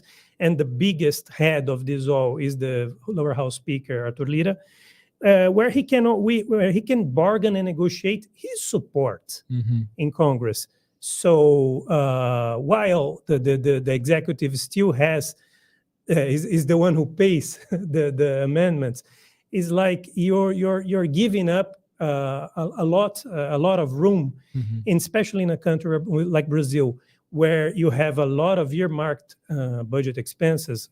You're taking a chunk out. You're taking a big chunk of the discretionary expenses, which is very important, as you can imagine, to set public policy. So to accommodate this kind of bargain chip at Congress, you're actually not spending, you're cutting expenses in the next year's budget. For instance, the full government budget, you're cutting expenses into areas that are key, like the Farmácia Popular, for instance, which is where the government doles out for free a lot of medicines, especially like for hypertension, high blood pressure, that sort of thing. Blood pressure, diabetes, and also, I mean, those are key for a lot of people. If you imagine that a lot of the people cannot afford, even if those are cheaper medication, it's for a person that lives with Auxílio Brasil, it's hard. Yeah, and it's difficult to kind of spin that, really, isn't it? When you have money going to members of Congress where they, obviously they can use it for, good reasons, like infrastructure projects in their own constituencies, that sort of thing. But when you have that money going to these congressmen, and in return you're the problem losing is funding for these things, is that you do not, since you really do not have a good accountability of it. Even if the guys are, I'm not even suggesting there's corruption. There is, but it's not the corruption the main problem. When you're setting policy, diverting funds that could be used for people, especially the poorer people who do not have power to lobby the Congress, or there are situations where they take the money to their constituencies, but cities, just nearby cities who are run by a political rival, they do not get any. Yeah. So I mean, it's you're giving up ambulances to more than you need for a couple of cities, then you don't give any to others. So I mean, that's a complete yeah, ruin of the system. Exactly. It's a, it's a kind of imbalance when, if you have someone who, like, you have a municipality, which Brazil has, over 5,000 of them. If you have municipalities which don't have any federal representation, then, they're going to fall behind, in these things. And it's a way of maintaining the power for the guys that are already there, because they, by virtue of sending the money, they get the kind of support of the political structure in those cities, the mayors, the city councilmen. So it's like perpetuating those guys at power. This is why I also believe that this Congress now, we're not going to have a huge renewal rate. We're probably going to have a lower than, really lower than what we had in the last election, which was almost half. Probably around or even below the average. I mean, something like 30% tops. And even this renewal comes from people that are within the political landscape. I believe the kind of adventurers that we got last time, probably we're not going to get as many this time. Mm-hmm. No, perfect. And just, I'd like to actually come back to that at one point, but if I could quickly just butt in with an update of the vote count so far, with around 24% of the ballot boxes counted. We're seeing Jair Bolsonaro in the lead with 47.8% of votes, but Lula does seem to be kind of clawing back at that early advantage of Jair Bolsonaro. He's now up to 43.42%. And again, as you mentioned, we're not really going to start to see the shape of this race until we're looking at 30%. Yes, even I'm not saying that when you get 30%, you're just saying, okay, now this is going to unchanged. Basically, when you get this kind of level, you already have some sort of critical mass among other states where you can start to be able to make some sort of projections. But I mean, a quarter of the votes now, I think it's not looking good for Lula to win in the first round. He would really need to pick up the pace, especially in São Paulo. The only reason that São Paulo, if São Paulo's, the city of São Paulo and the municipalities around São Paulo, which tend to be more progressive leaning than the countryside of the state, if those votes are still to be counted, then he'll probably make it way closer, maybe even considering a chance of a first round victory. But for now, it's not looking that good. I mean, we're seeing in Sao Paulo, the state of Sao Paulo at the moment, less than 20% of the ballots have been counted, and Jair Bolsonaro leading in Sao Paulo by quite a distance. Yes, and that completely negates every poll that we had, which is something that, I mean, it's the biggest state by a good margin.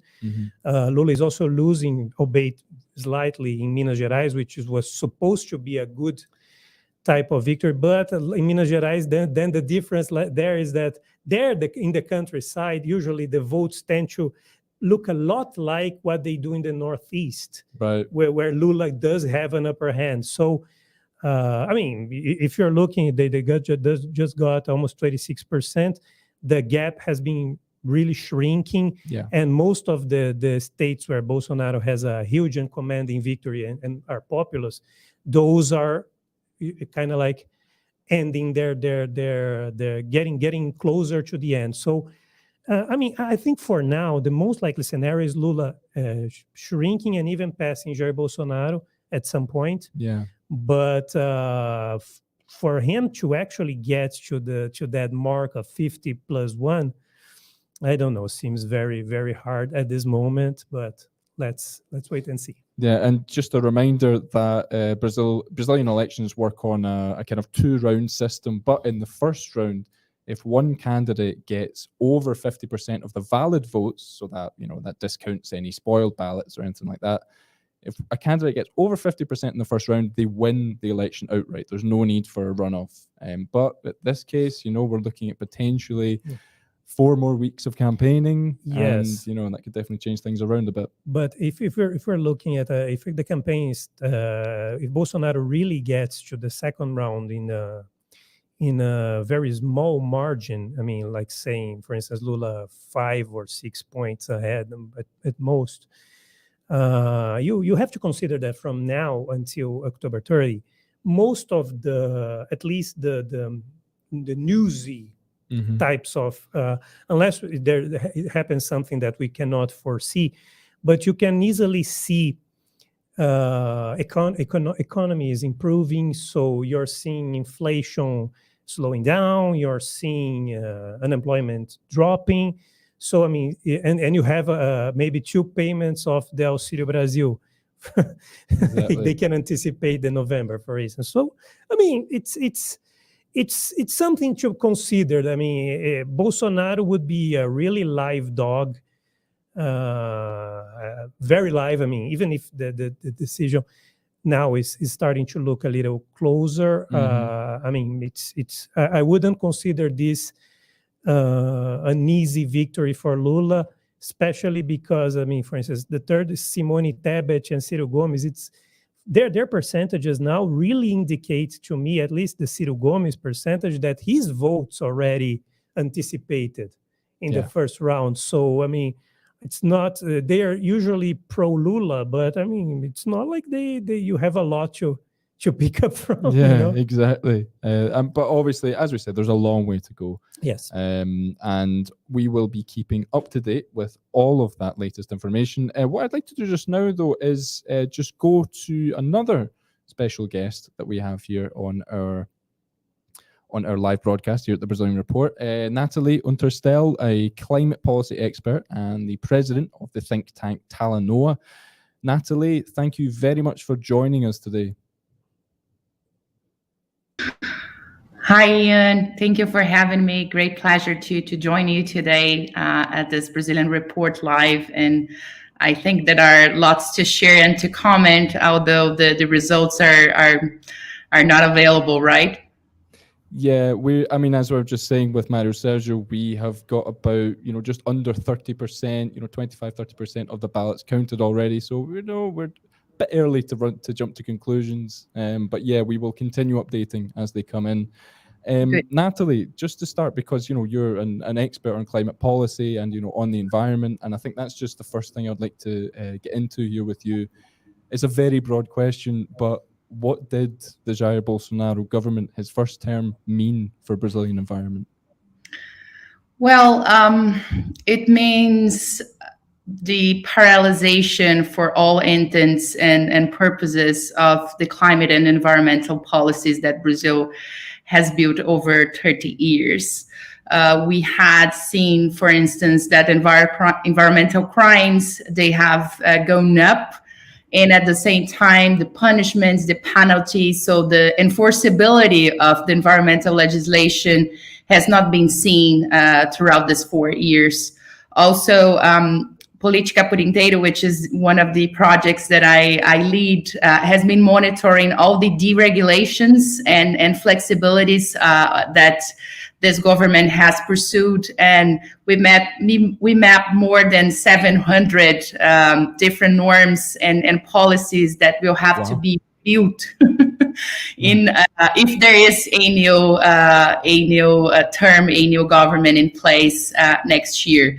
So there is paralysis of the policies, and at the same time, an attempt to reset everything. And that means some deconstructions, to use one term that President Jair Bolsonaro has used several times. He meant to deconstruct the environment and the climate policies that Brazil has built over all of these decades.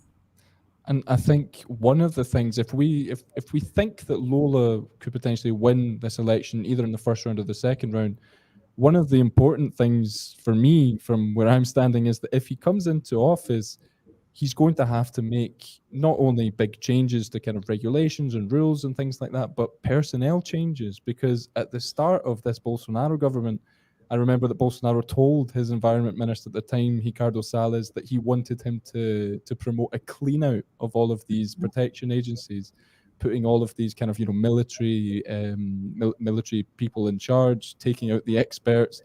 And if Lula inherits that, how is he going to be able to do anything with all of this different personnel in there?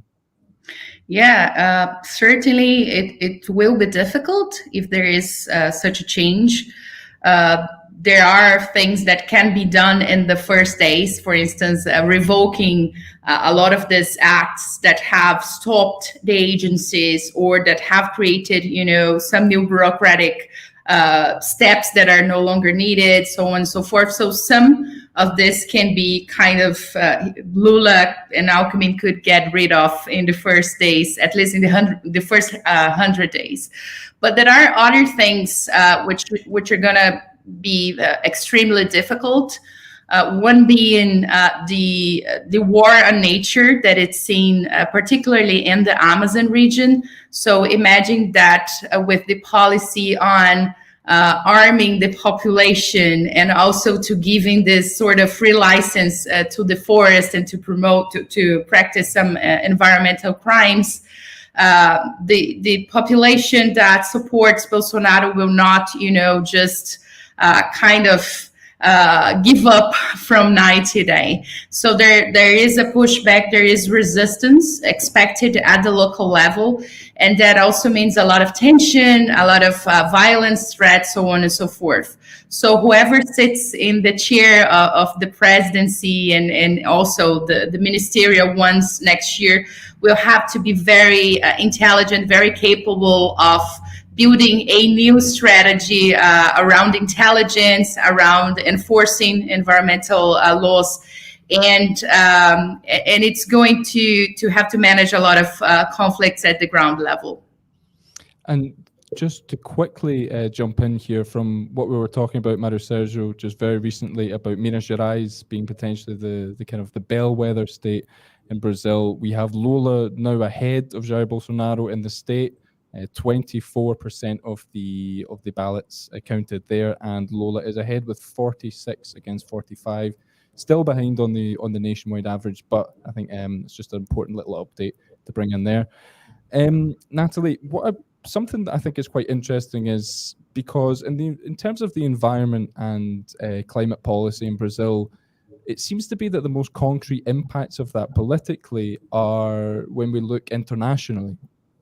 Because, in Brazil, a lot of the kind of domestic investors and, business owners seem to be a bit less bothered than that compared to the people from abroad, compared to kind of international investors who have looked at Brazil with,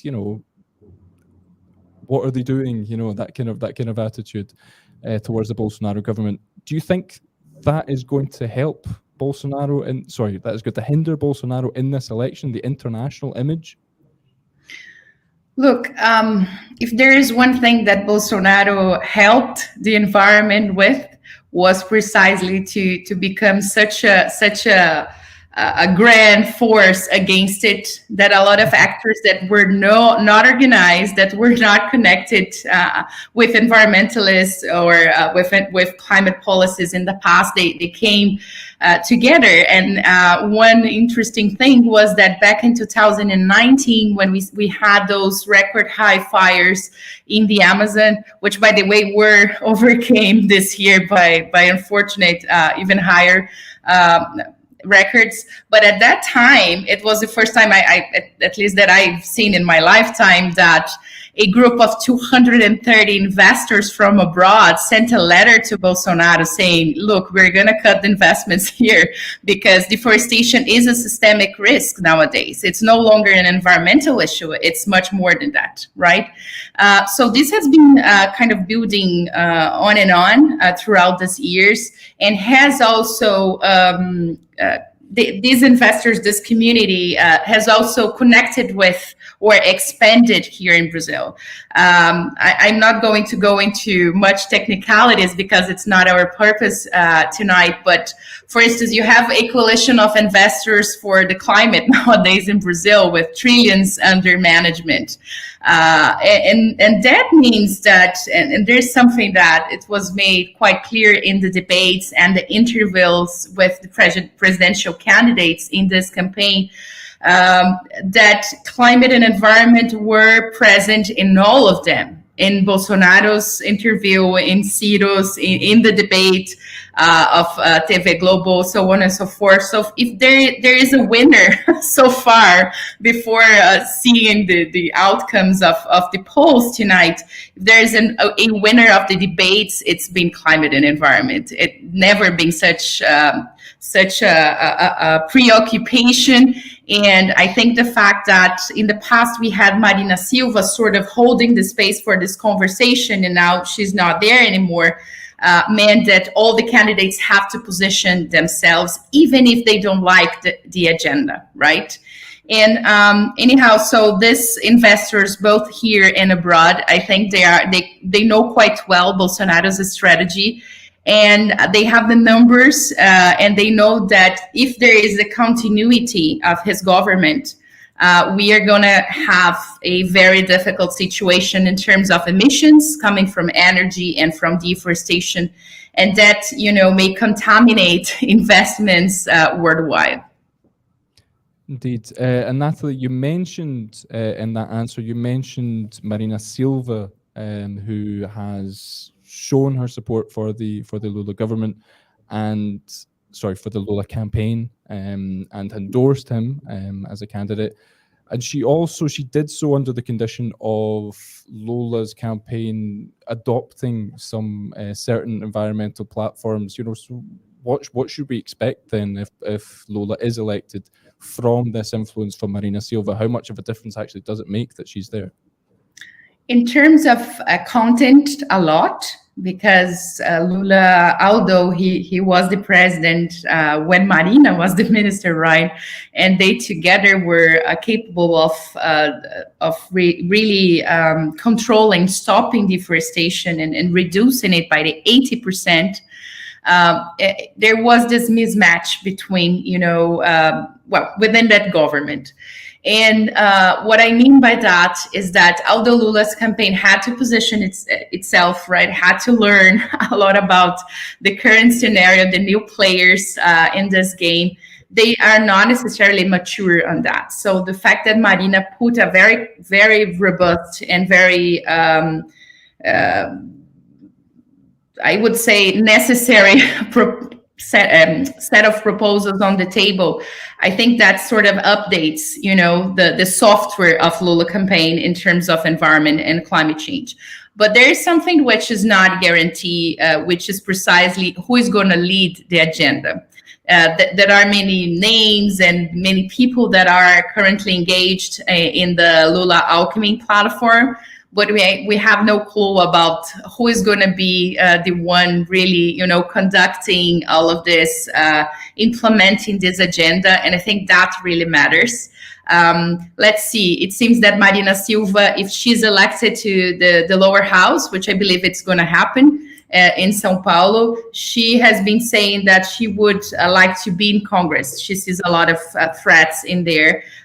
So meaning that she wouldn't be the once again Minister of the Environment of Brazil, but there's no guarantee that she's going to be the one kind of, pointing to the new minister or a climate envoy, and that's going to matter a lot.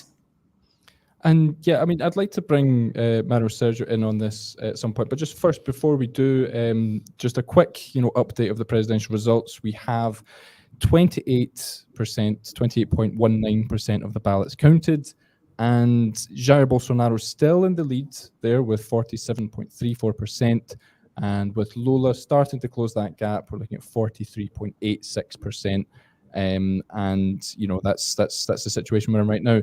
Mario Sergio, so when we're talking about the international image of the Bolsonaro government, I think that has to be one of the strongest talking points in terms of the way that he's dealt with the environment. How important is that for investors? It is. I think it's very important and gaining in importance.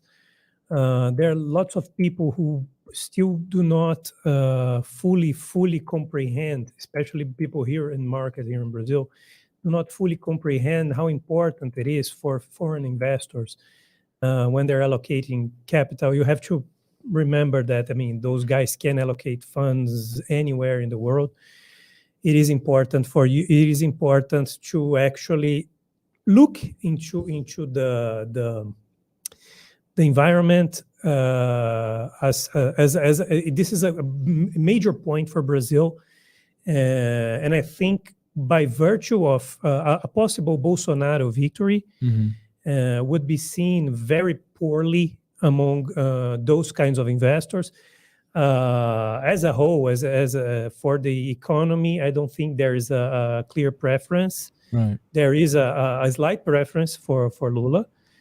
First of all, because Jair Bolsonaro is seen as a loose cannon, a guy that can say one thing one time and then do the opposite. Lula, even if you do not like his policies, he's thinking from an investor perspective, at least you know where he comes from. So I think that would make Lula a more palatable type of candidate for foreign markets. And the environment is also a key element, especially when we're moving from here to 10 years from now. People are, I think, a lot of funds that will not even be able to be allocating money in a country that completely shatters its own environment, and Brazil is seen as a special case due to Amazon. So it's very difficult to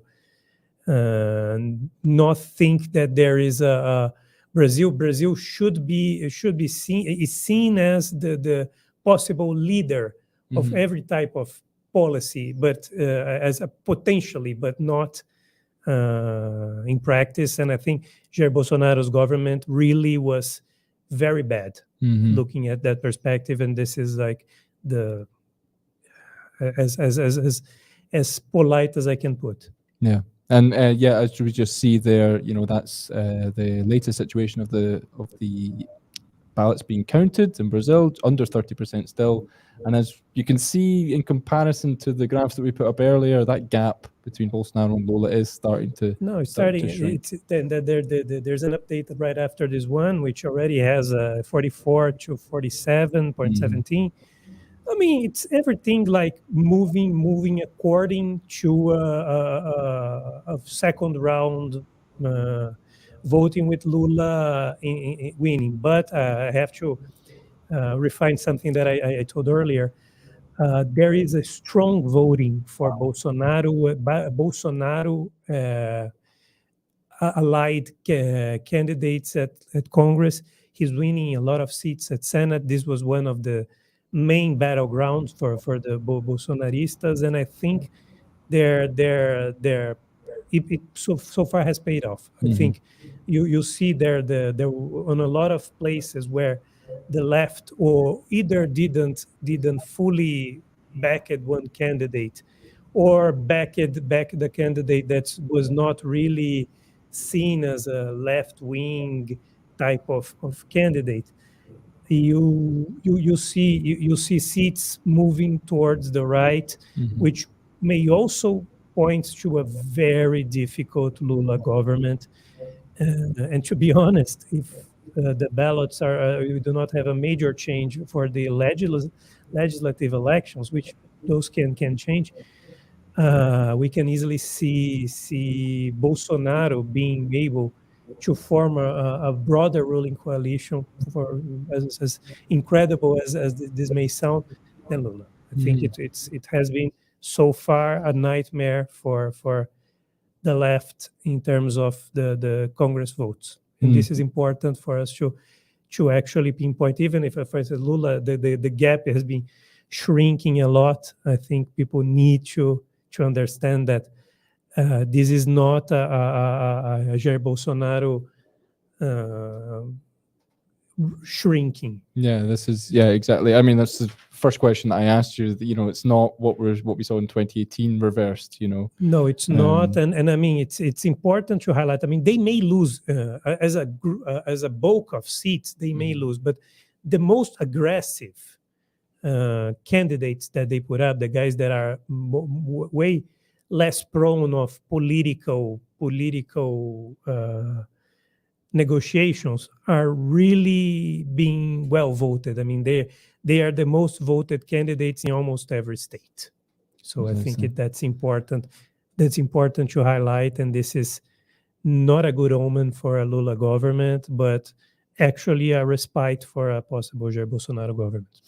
And just before we say goodbye to Natalie, while we still have her here, I would just like to come back to the environment issue quickly and get both of your takes on this. From what you've been saying about how important the environment can be to foreign investors, whether we have a Lula government or whether we have a Jair Bolsonaro second term, what is it that they're going to have to show to these investors to make Brazil a kind of attractive place when we're talking about, putting capital and things, investment connected to the climate and ESG, that sort of thing? I think that the deforestation rates they are to the climate policies, what the inflation rate is for the macroeconomic policy in Brazil. So if you don't really change that curve of deforestation over the years and not point down, there's no credibility at all. And what we've been seeing in the case of Jair Bolsonaro is that this curve has just gone up and up. We actually went back to the rates that we had in the early 2000s, right? So this is the main indicator of progress. And as I mentioned before, even if there is a change in government, it's going to be very tough to control deforestation once again for many reasons, including that there was this change in terms of balance of forces and armed forces on the ground in the Amazon. And if I may, Euan and Mario, also point another aspect, which I think it's more on the macro level. Russia is barely close to investors nowadays. China is in war with the US, right? So in terms of opportunities for investors to invest in emerging markets, that are very little, and at the same time they have to balance, right? They cannot be overexposed to Brazil. So I think there's a lot of worries also in terms of what it means to have so much of Brazil for those that are investing in us, and what type of risks they are contracting when they have one government or another. And just to provide you a final number, we have done the calculations in terms of trends. And if there is a continuity of Bolsonaro, we expect an increase in terms of deforestation, a very steep increase to get back to the above 25,000 hectares per year of deforestation, and at the same time a lot of new emissions coming from the energy sector due to some lobbies from gas and coal. So we would get to the end of this decade with above 137% of what Brazil has committed in terms of its NDC, its climate commitment. Okay.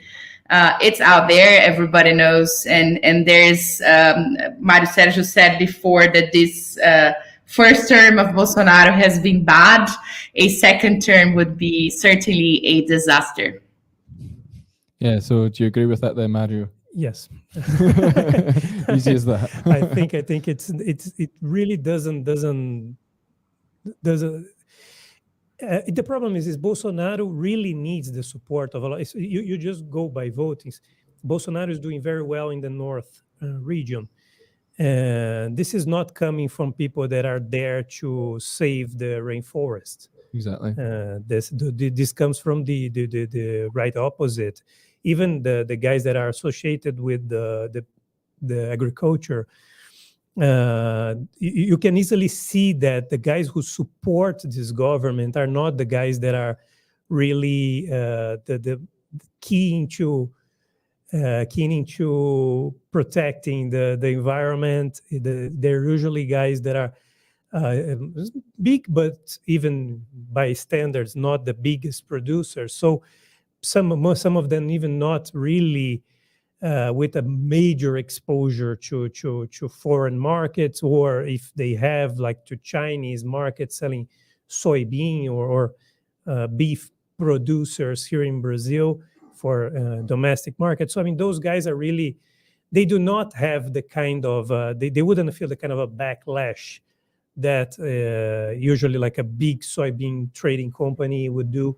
And they really try to get as clean as they can, cleaner as late as they can. So it's, I have no reason to believe that's going to be better in a second term in terms of the environment. Yeah, and I mean, as Natalie mentioned, you know, the deforestation rate is, you know, the economy investors, they work with numbers, right? They work with indicators, and that's just a nice kind of blanket indicator that they can just completely adhere to. And you know, we have absolutely no reason to believe that Brazil is going to see any improvement on that front if Bolsonaro were to get another 4 years. And I mean, even, you know, and we don't have any guarantee if it's going to improve significantly under Lula either, because you know he has its own kind of patchy record. But yes, I think that Lula may have lost a lot of goodwill in this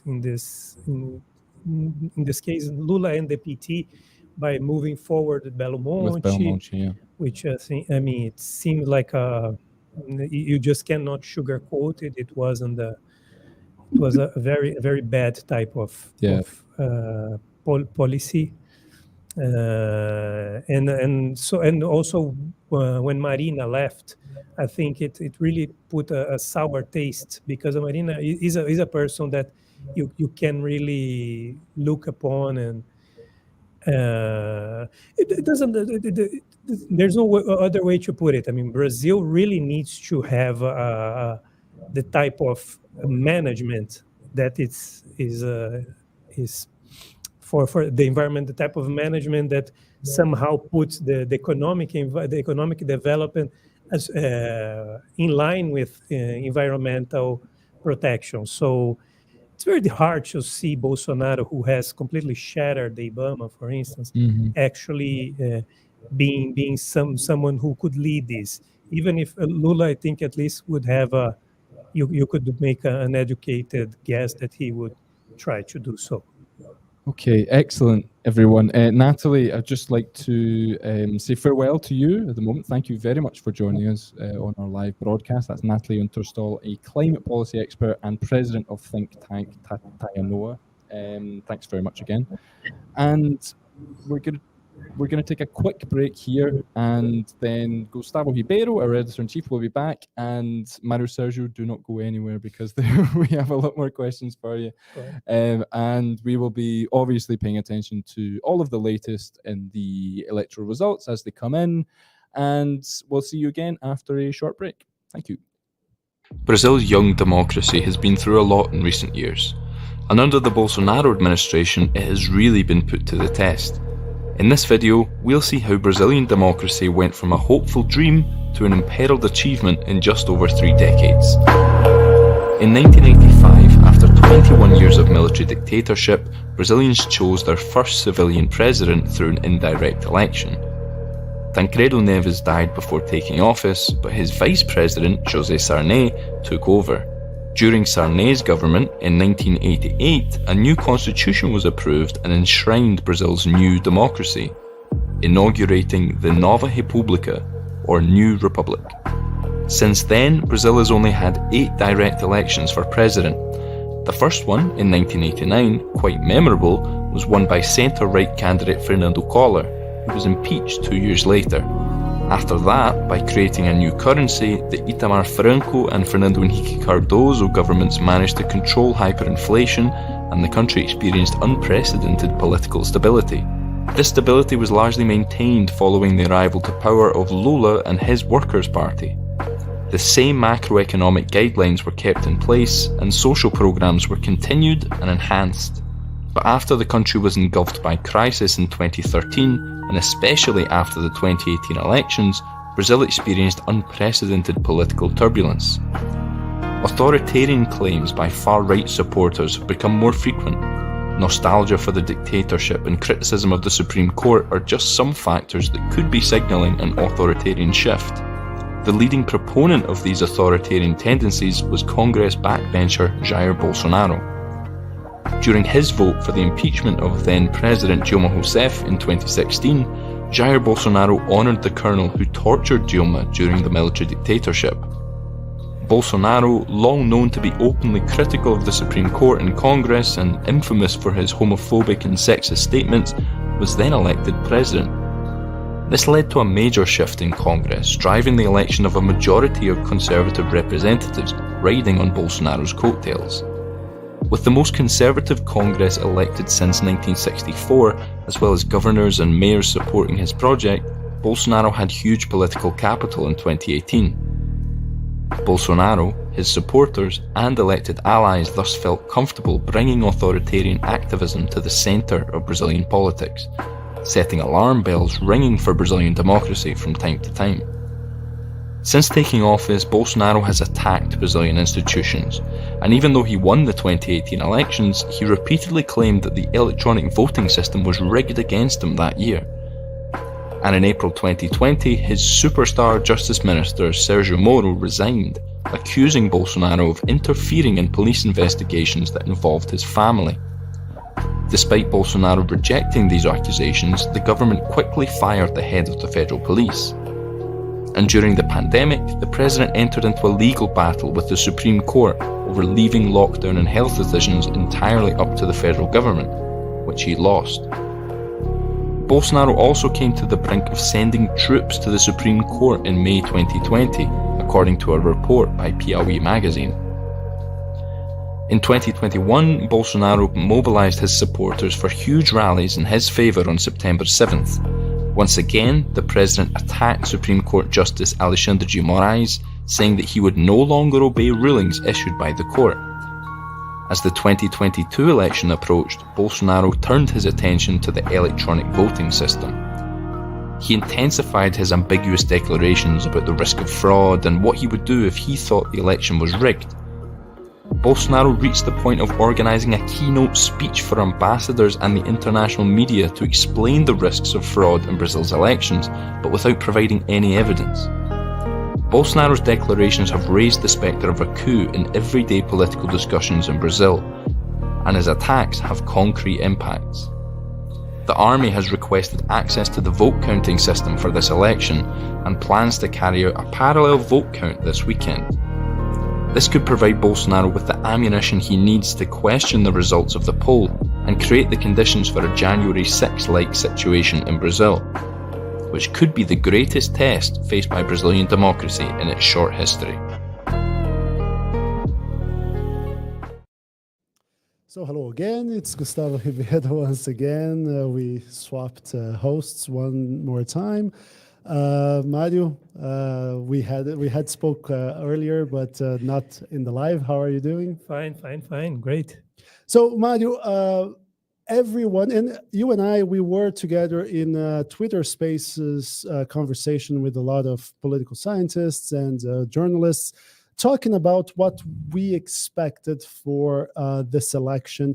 And so far, voters kind of proving us wrong, because, I mean, we were talking just before you entered our live broadcast that maybe things would change in the presidential landscape, but with 46% of ballots counted, while the gap between Bolsonaro and Lula is slimming every new update. I mean, Bolsonaro is remarkably stable with the lead, with 46.7% of the votes, and Lula just below 44.5% of the votes. I don't think we need to bother talking about the other candidates because none has topped the 5% threshold. Is this an essential runoff stage with 11 candidates on the ballot? I think so. We just had to get a fresh update. It's 52% of the ballots. It's 46.31 for Bolsonaro, 44.86 for Lula. It looks like when we do a breakdown of the states that are still behind on the vote, seems like an educated guess that Lula will jump anywhere from 60 to 70% of the ballots. From the states where Bolsonaro has a commanding lead, you only see Santa Catarina as still very lagging behind. But taking nothing for it, Bolsonaro really did so far have had a very good result in states that were key or either a toss-up state. And like, for instance, in São Paulo, he has a lead, which although it is shrinking, it's still almost a 10 percentage point leads in São Paulo. So a lot of the polls, which is the biggest state in terms of voters, right? Yes. So, I mean, all of the partials are now, when the updates are always bringing Lula closer, which may lead me to believe that the São Paulo capital and the neighboring cities are the bulk of the votes. So now we have a map of the percentage of ballots counted by state. Yes. And to your point, the Northeast, which is Lula's stronghold, yes, we still have big states like Bahia, like Pernambuco, with very low count. Maranhão, Maranhão is a big state. Ceará, also a very good state for Lula. So I mean, if you take if you remove Santa Catarina, like the biggest Bolsonaro strongholds are really they are really they already advanced a lot. Lula managed to turn it around in Minas, and it's starting to improve on his lead in Minas. He's reducing the lead in São Paulo. Not a huge loss in Rio de Janeiro.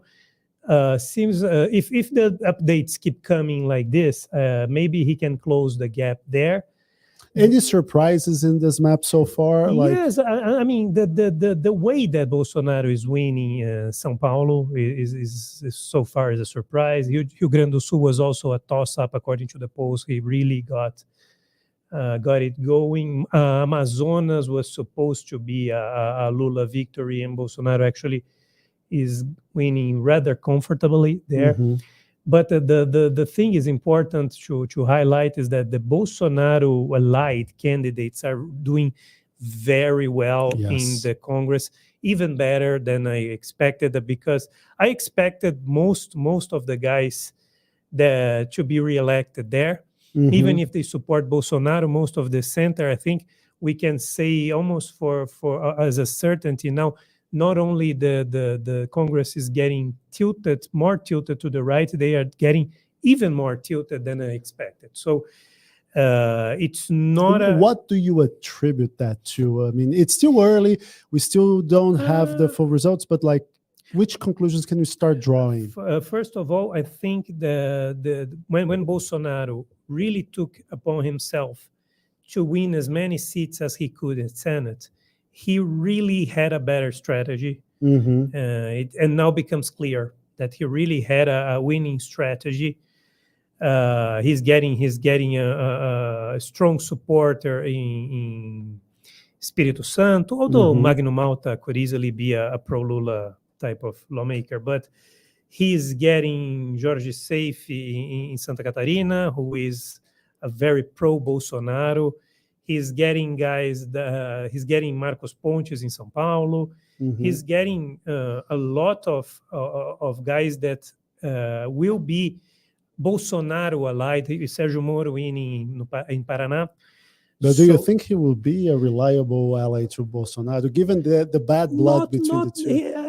Moro is one of this fun stuff, because Moro, he won't be a really good ally, but he will be a stone in Lula's shoes. I mean, he will be Although he won't be a Lula ally, that's for sure. The thing is, Moro is a guy that will probably not make any major friendships at Congress, if I may say so. He's the guy that really is establishing his kind of political career out of disloyalty. So I think that will be probably his mark there at Senate. He is most likely going to be a solitary, albeit popular type of candidate. And if Lula, for instance, if Lula wins the election and do not make a good government, he could. We can see like the shift again of an anti-politics type of situation. But I mean, there's no way to put it differently. Bolsonaro so far has been the biggest winner in the legislative elections, and this is something that's going to have to be taken into account moving forward, whoever wins the election. And trying to explain to people why Bolsonaro is having this major legislative win. One thing, and I think it's safe to say that this is a major factor in it, is money. Since the end of 2015, corporate donations have been banned in Brazil, and then parties can only rely in a publicly financed fund to operate their campaigns. So, a presidential campaign used to be a way to draw corporate donors in order to get a bigger pile of money and then spend on local races, congressional races.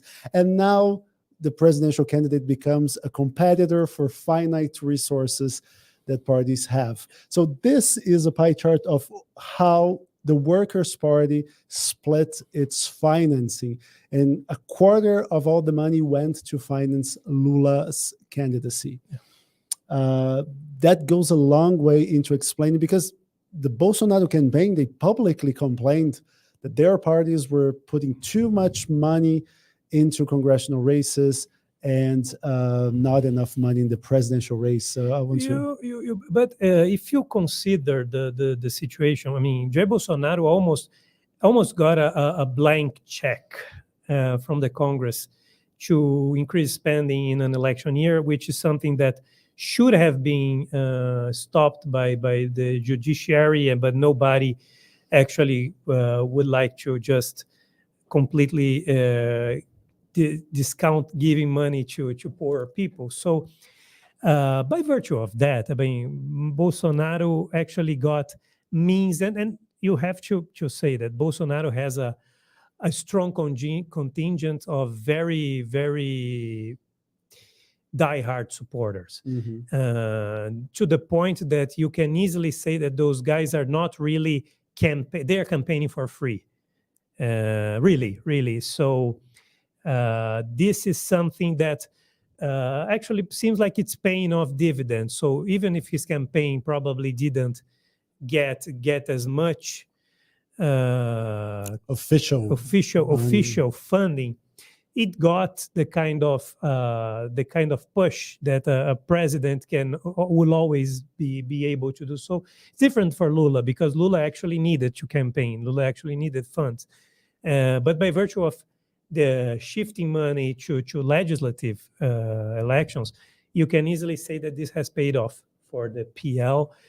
But what I find important is that even after everything's said and done, we may look at it, but seems like the Bolsonaro wave, the guys that are coattailing Bolsonaro, those guys are still, they really got a lot of votes. I mean, make no Damaris Alves,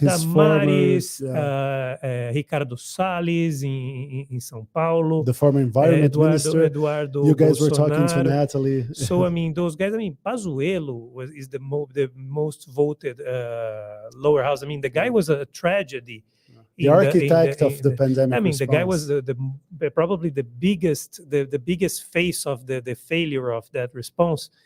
But it goes to show that it's not, this wasn't, sometimes, you know, when you put some people into a defiant mode, they can really just say, okay, if you're saying we're nasty, we're probably going to go as nasty as we can, which is, I mean, it's downright. It's a strategy. But it's downright, I mean, surprising and scary, if I may. But I mean, from what I'm looking now, it's almost certain a second round election. And I mean, it's not probably going to be a very slim margin for Lula, even slimmer than I would assume. But you would still treat as your base scenario Lula finishing first. Yes, but because I think he is more able to grow upon the other types of the other candidates.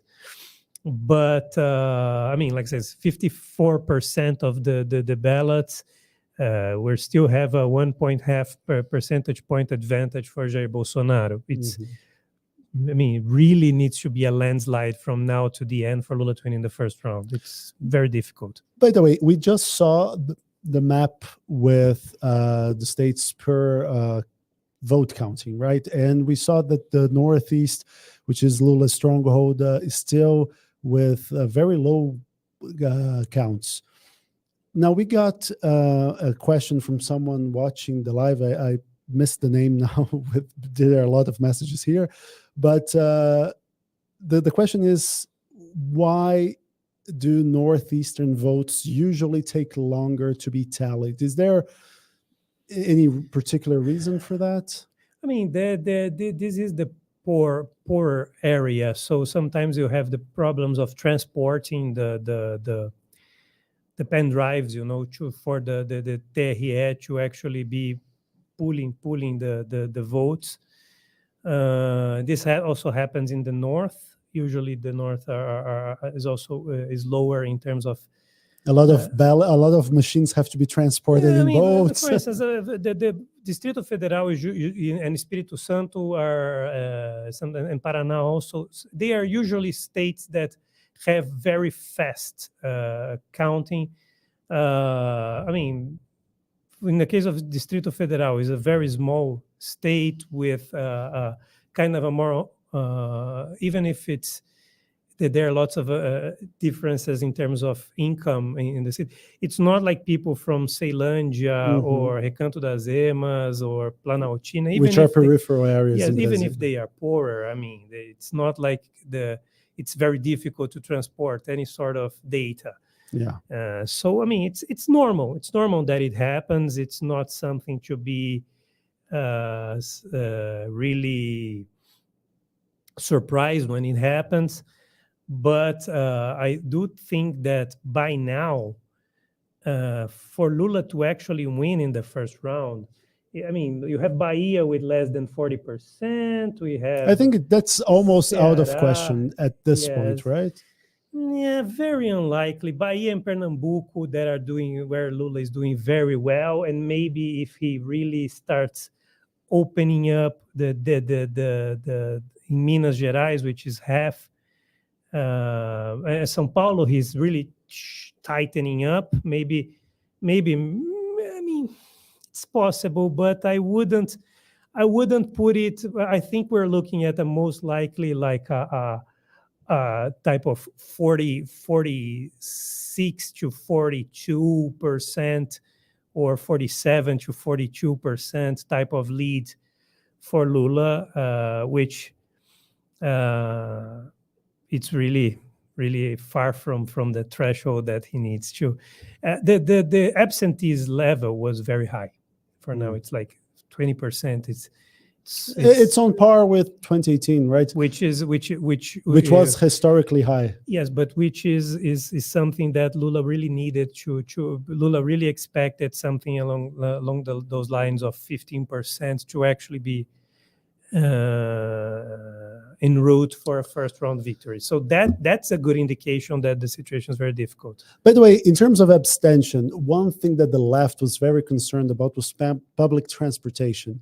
So the Workers' Party told its city councilors to say, okay, go and go through your mayor's throats to force them to either put free transportation rights or at least keep transportation services as if we're a normal Sunday. And the Lula campaign even went to the Supreme Court to ask for that.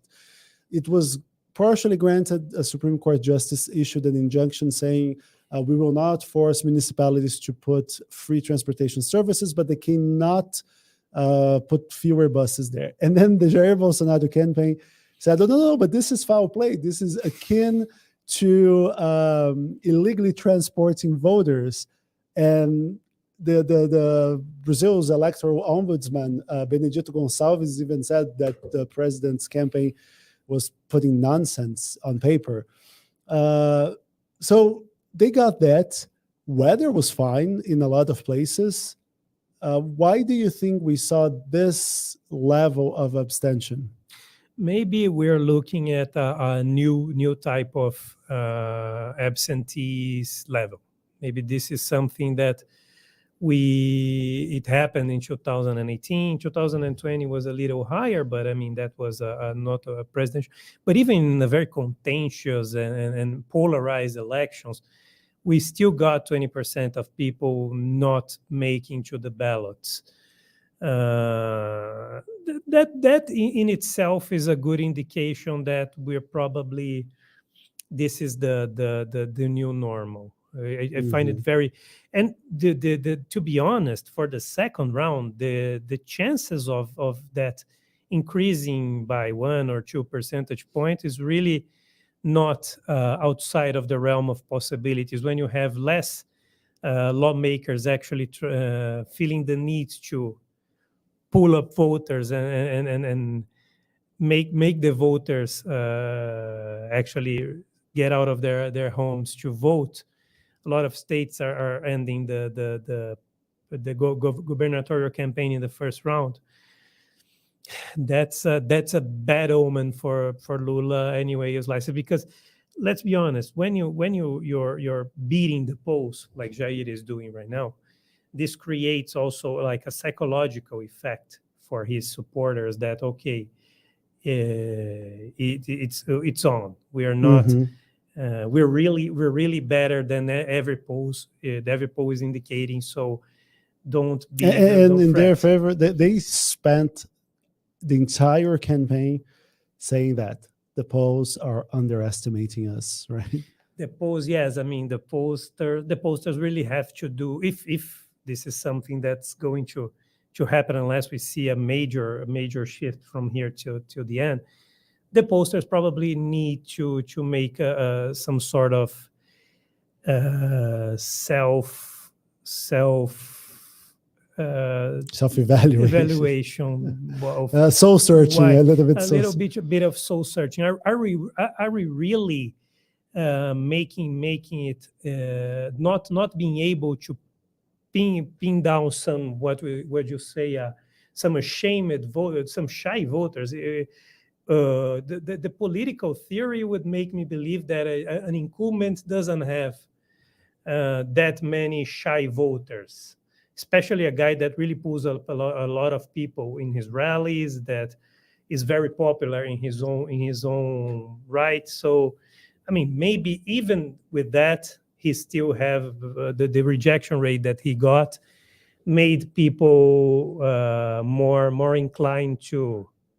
By the way, Mario, just with 63% of the ballots counted, Lula has inched closer to Bolsonaro, so they're separated by a half percentage point, which is 45.8, 45.3. Like you said, more or less almost 400,000 votes. Yeah, I said around 60 to 70. Yeah. I'll probably be I'll probably get there.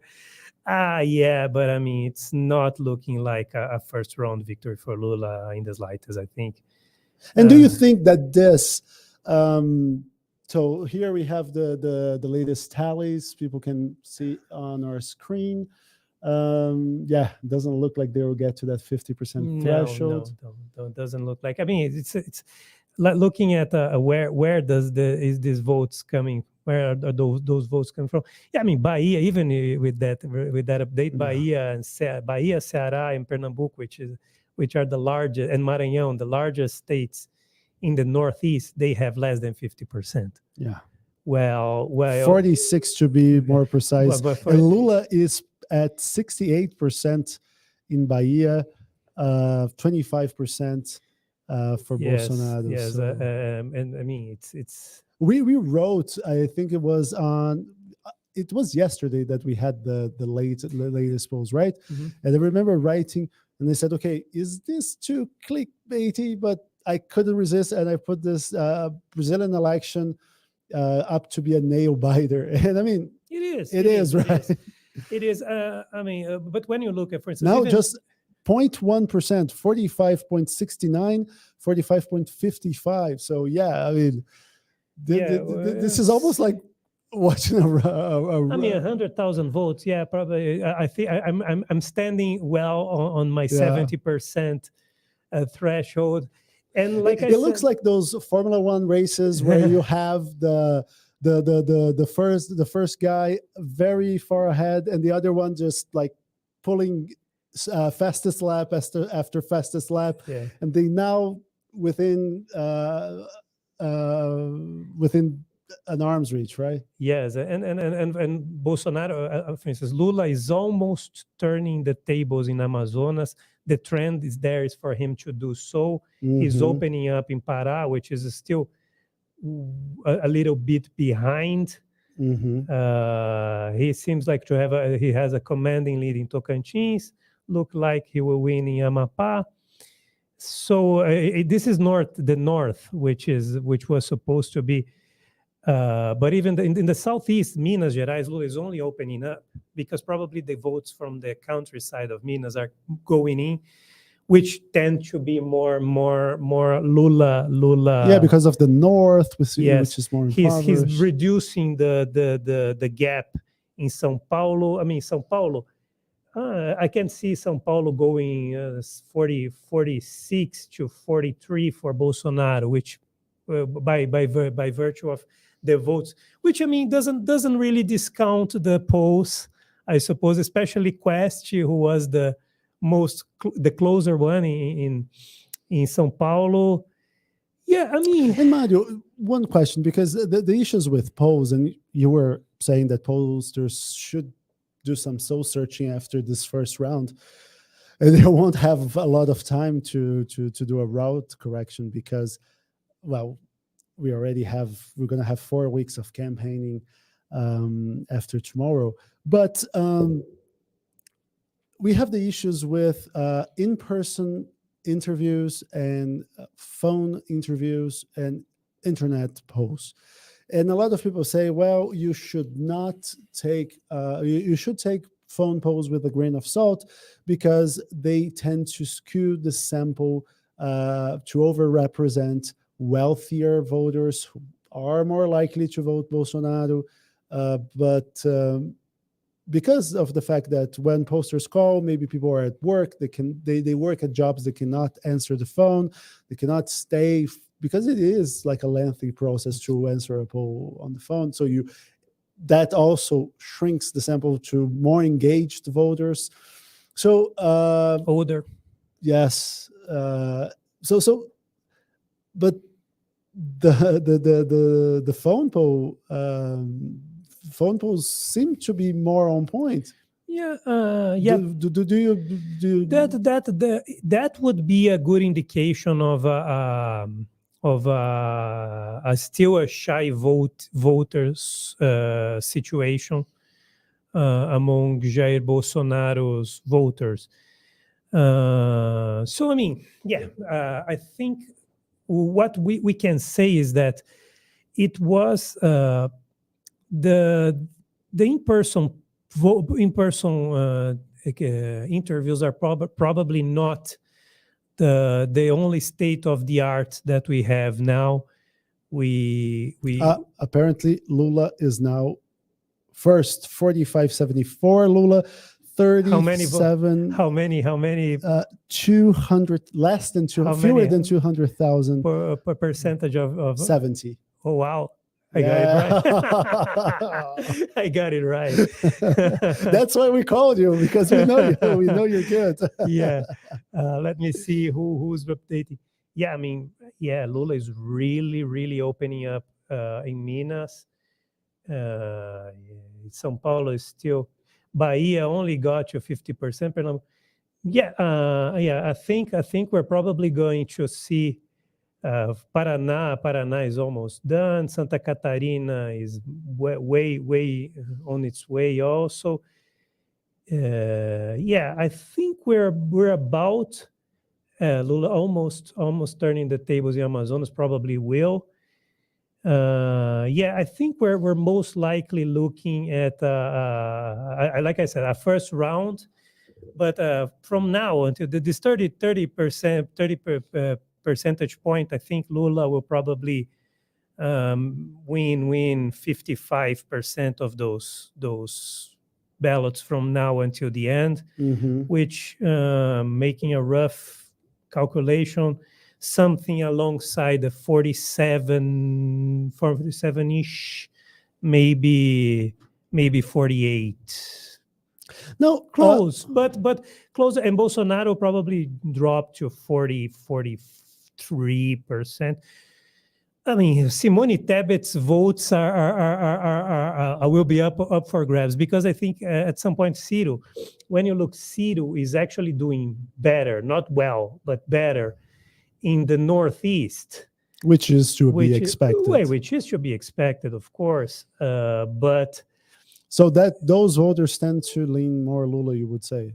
And the Ciro ones, yes, the Ciro ones in the Northeast. Yeah, because Ciro really was really bad in the most of the other places. But I mean, we're still looking, for instance, at almost 6.5% of voters for Simone Tebet in São Paulo, which I mean, I don't know if a São Paulo vote for Simone Tebet is a Lula vote in the second round. Probably not. My intuition would say that it's not. My intuition would say that those tend to be the best Lula can expect, those people to actually go and do not and nullify their votes, because I never had Lula winning the first round. It's a possibility. Yes, I mean, he's 4 percentage points to do so. But I think from now until then, he would really need to have like 60% of the votes. I mean, it's very hard. If he gets to 48% and Bolsonaro like 42%, I wouldn't change my call that Lula is the most likely.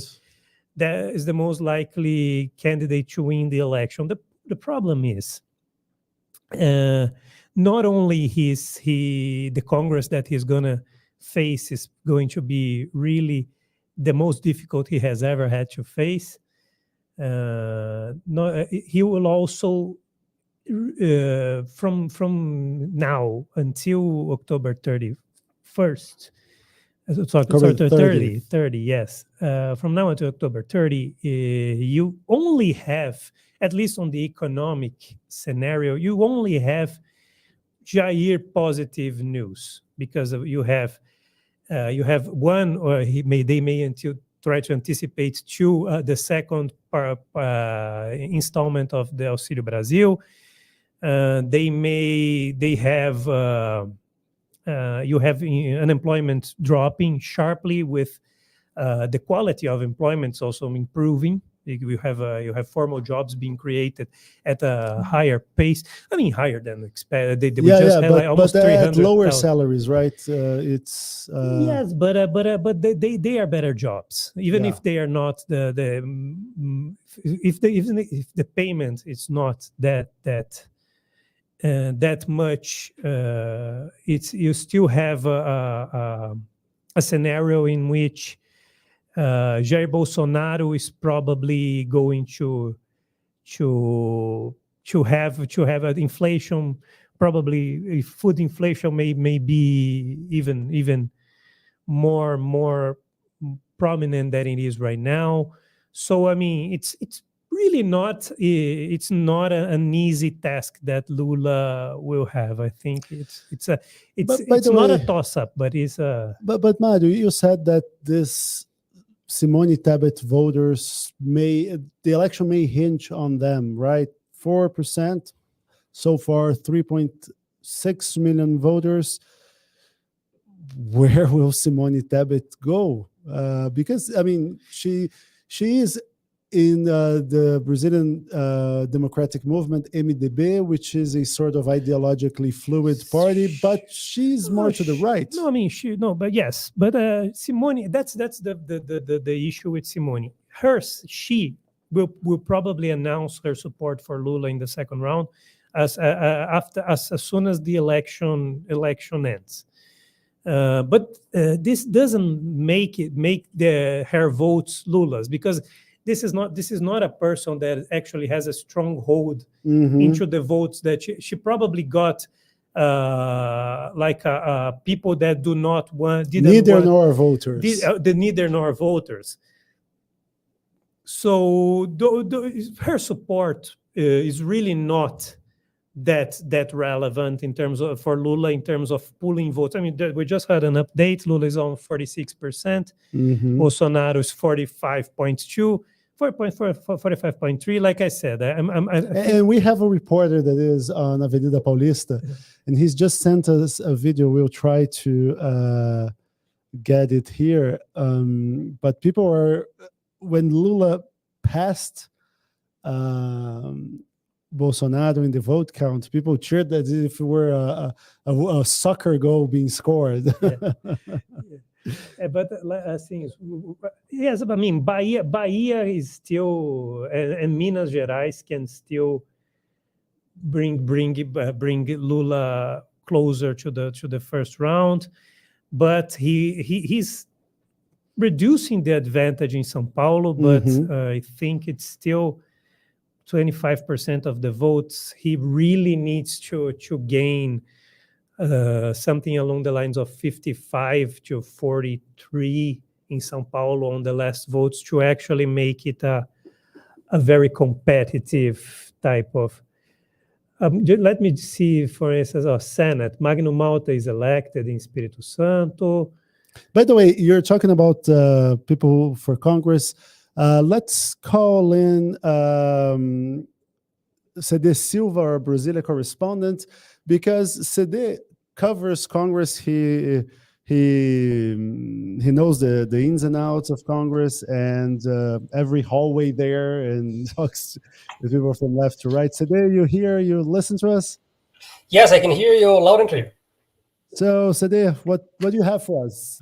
How do you see this win for the Bolsonarista camp? Yeah, one thing is for sure, even if Bolsonaro loses the election, Bolsonarismo will survive. And I will say even more. I say that Bolsonarismo is going to thrive in Congress, because we are seeing a lot of figures strongly associated with Bolsonaro. Some of them have submerged in politics over the last few years, and they're now back. This is the case of former Senator Magno Malta, who was elected this time around. Magno Malta is an evangelical preacher. He was closely associated with Bolsonaro until the 2018 campaign, and he was Bolsonaro's reportedly first pick for running mate for vice president. Magno Malta did not wanted to risk his re-election as senator in Espírito Santo, and so he decided not to join Bolsonaro's ticket. And in the end, that did not go well for him, because Magno Malta actually lost the re-election in 2018, even though there were 2 spots available, and he was completely lost. I remember reading an article at Piauí magazine about Magno Malta, and in that kind of stories that in the US and here in Brazil people do with lost celebrities, like where is Magno Malta? He completely disappeared, and now he's back. He will be back as senator from Espírito Santo. The other Magno Malta, yeah, like you said, he was the first guy on the Bolsonaro bandwagon. Precisely, the first to actually join the Bolsonaro bandwagon, but not as with so much enthusiasm as in running for vice president. Because if Bolsonaro lost, then Magno Malta would be without a job, and that's exactly what happened. He ran for senator for re-election with 2 spots, and he lost anyway. And then he submerged. He didn't appear a lot over the last 4 years, and now he's back as senator again. The other figure that you were discussing is Eduardo Pazuello, who a general that we know now does not actually know a lot about logistics, even though logistics is supposed to be his specialty. And he acted as Minister of Health during his administration. It's when he actually decided to buy the Pfizer and Johnson vaccines very late in his administration, before he was replaced by Marcelo Queiroga. Eduardo Pazuello is a denialist, and when he was interim Minister of Health, one of his first measures was to change the COVID panel of the Minister of Health, and so the panel was not highlighting anymore the total number of accumulated deaths. And now the panel was probably the only panel in the world that highlighted the number of people recovered from COVID. Mm-hmm. So this was his first week into the job. He was a terrible health minister. He is directly responsible for a lot of people dying in Brazil, and his role was investigated in the Select Senate Committee, where it was also demonstrated. By the way, Cedê, if I may just interject, what you were saying, because they said the scoreboard of life, which was to highlight people that were treated with COVID and did not die. This is just like White Star Line saying that the scoreboard of life is 2,200 people boarded the Titanic, but yes, 800 people saved themselves and got to New York City as they were planning to. So that's the scoreboard of life for White Star Line, right? It's precisely like that. Or an airline after a major crash going to issuing a press communique. Oh, but so many airplanes did not crash today. We need to look at the bright side of life. It was sort of a Monty Python thing, and very macabre, actually. It is funny when we think about it, but it's dark humor that we had the scoreboard of life instead of a panel highlighting the accumulated deaths. So Pazuello was a terrible health minister, and the Select Senate Committee also demonstrated with documents that he was also responsible for delaying the shipment of oxygen to Manaus in Amazonas when Manaus was having a terrible COVID crisis with a new COVID variant, and people needed the oxygen, supplementary oxygen for hospital patients. And the oxygen got delayed, and a lot of people unfortunately died directly because of the Pazuello denialist administration. And now he will be back. He's currently leading the race for House member from Rio de Janeiro, and he will be back here in Brasilia with all the advantages and privileges of a congressman. We also have Tereza Cristina, who is going to be senator from Mato Grosso do Sul. Mato Grosso do Sul is an agricultural powerhouse and is currently very fashion in Brazil nowadays, chiefly because of 2 reasons. First, because of the Pantanal soap opera. The Pantanal is mostly on Mato Grosso do Sul. It is a specific biome. Do you watch it? And be honest. I do not watch. Unfortunately, since I was a kid, I do not enjoy soap operas at all. I'm a Brazilian that does not enjoy soap operas and does not enjoy soccer except in the World Cup. Yeah, so I'm a Brazilian further away from stereotypes. A Brazilian that prefers Broadway musicals to soccer. But anyway, Tereza Cristina, who is a longtime politician from Mato Grosso do Sul, she was agriculture minister during the most of the Bolsonaro administration.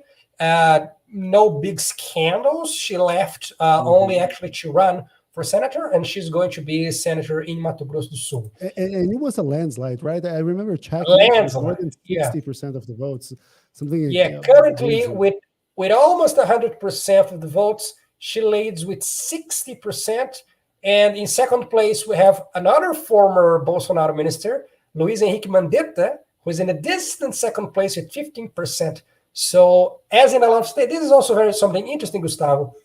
In a lot of places, especially for senator, Brazilians mostly had to pick between two Bolsonaro ministers or two people associated with Bolsonaro. This was the case also here in Brasilia. You had two former Bolsonaro ministers as the main candidates for Senate. Damaris Alves, who was elected, and Flávia Arruda, who also was a Bolsonaro minister. So there's strong candidates. They helped Bolsonarismo to survive in Congress because voters are asked to pick which Bolsonaro minister they want, A or B. And this happened in several states. Now, Speaking Cedê, again, let me just interrupt you a little bit because I want to call. We have the video that I was talking about with Mario, because Lula is now pulling away a little bit more. We have almost 80% of the ballots counted. Lula has 46.26%, Bolsonaro 44%, and now we have, if we can play back again, just for Mario to see as well, but we have people cheering as if it were a goal being scored. This is people gathering on Avenida Paulista, this iconic São Paulo spot where people go for political demonstrations. Cedê, do we have any sort of gathering happening in Brasilia where you are, or things are more quiet down? This is not that contradictory as it seems. This is not a place for a lot of political demonstrations, even if we have the headquarters of government there. Yeah, we've recently had a press conference by the Damaris team to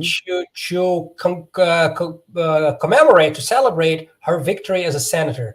Damaris always worked in most part of the Bolsonaro administration as the Minister for Women, Family, and Human Rights, which is, in budget terms, a very small ministry with less than R$1 billion. Compared to other ministries, it's a very small ministry. But this ministry was used as a platform for far-right banners, just as the defense of a traditional family against homosexuality, against LGBTQ rights. And Damaris worked very, very hard in delaying the vaccine for children. And this is documented. I was able to, with Freedom of Information requests, to know, for example, that in late 2021, when Brazil was going to discuss the authorization and later the purchase of COVID vaccines for children, the Ministry of Human Rights was to be consulted, which is not up to the Ministry of Human Rights to do. We were talking about this before, how the Bolsonaro government, a lot of people in government do not do what they're supposed to do. And a lot of people that they're not supposed to do something start doing it.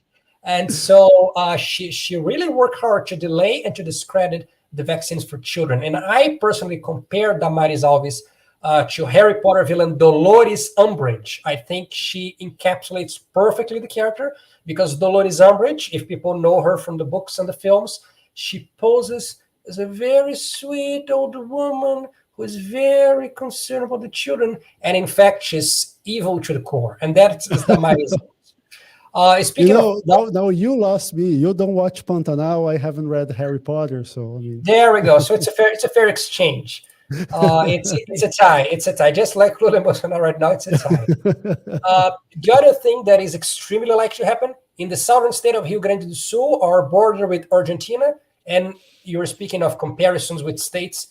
I think Minas can be compared to Ohio, but definitely Rio Grande do Sul can be compared to Texas.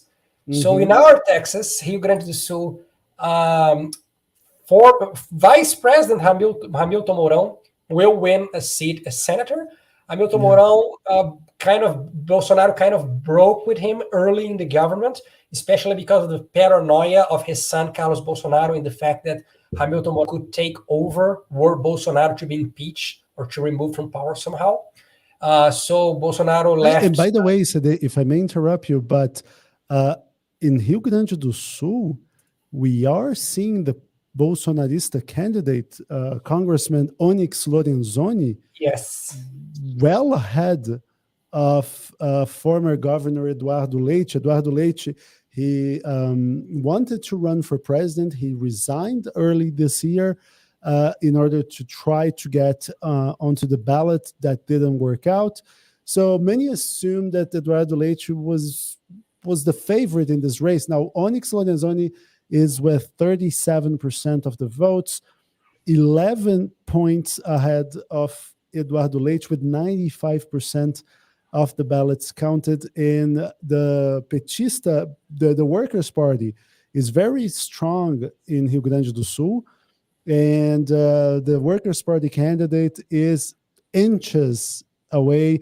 They're separated by less than 20,000 votes. Mario, I want to bring you back to the discussion. How do you see these results in Rio Grande do Sul? It's important to highlight that Bolsonaro did way better than was expected in Rio Grande do Sul compared to Lula. I actually think that the worst case scenario for Onyx is Leite going to the second round, because I think the PT voters will go for Leite, but the opposite, I don't believe it would be true. Mm-hmm. I think it would mostly be close to what we have. For instance, but if so, you think he would be more favorite if he went with the Workers' Party? No. He would be more. I think he is more of a favorite. Than the Workers' Party. The Workers' Party would be against Onyx. Onyx is a safe. But I mean, like, Onyx would be a favorite against the Workers' Party candidates? I think so. Yeah. I think so. Yeah. I think a lot of soul searching would also need to be done by the PT. They really PT and the PSDB. PSDB is losing São Paulo. But Mario, we have been saying that, like us, political analysts, political scientists, we have been saying that for years now. Mm-hmm. Maybe ever since 2014, when Dilma was the incumbent and she won by a whisker. Yes. I mean, is it possible? Maybe every political party in Brazil needs to do some soul searching, but is soul searching something within the Workers' Party grasp? The thing is, when we say soul searching, we need to take into account that they have to the soul searching that one believes they need to be doing may not be the soul searching that we believe they should be doing. To be honest, I think the parties should only looking upon themselves. Why are they not doing as good as they could or as good as they had done in the past? That's a soul searching. Mm-hmm. It doesn't. A lot of times we see people say, "Oh, the PT should have done some self-criticize, to understand why people do not like." But they won't do this on the terms of people that already do not like them. So they need to do this, but they need to do in a term where they can win elections, just like the PSDB. PSDB has to understand, for instance, in São Paulo, that they have been pampering to a group of people that are not traditional. What you would say like a PSDB. Those people are right-wing voters that are finally having some sort of candidate. And when Jair Bolsonaro actually appears and says, "Hey, I am a rightist candidate," people really gave up on the PSDB, and they are losing their crown jewel. This is a party that I think would be wise to start thinking about merging to any other parties, or at least people there would be moving to other parties, because there are lots of people, there are lots of leaders in PSDB and not many people to lead. So it's like everybody wants to dispute among themselves what they did. They had a primary, but they basically said, we're not gonna have the candidate that won the primary as the candidate. So I mean, they fail to actually grow they upon. won 2 elections in the first round and they failed to capitalize in that. You could see, like I said, that the ethos of Brazil now is a right-wing conservative ethos. You could say that by that time the ethos was a left-wing progressive one when Lula won the election. Take nothing from it. If Jair Bolsonaro was a normal president, a guy that just followed the rule book, he would have won this election by a landslide. Yeah. He wasn't. This was his election, but he is what he is. He's a guy that actually does a lot of things out of his. No, you say something that make me think. Do these results mean Lula's clout is less ironclad than we first thought? Lula has been the central figure of Brazilian democracy, and I was studying to Mauricio Savarese, who you know, and Savarese was saying, well, he was either on the ballot or people who were on the ballot were running to destroy his legacy or to defend his legacy.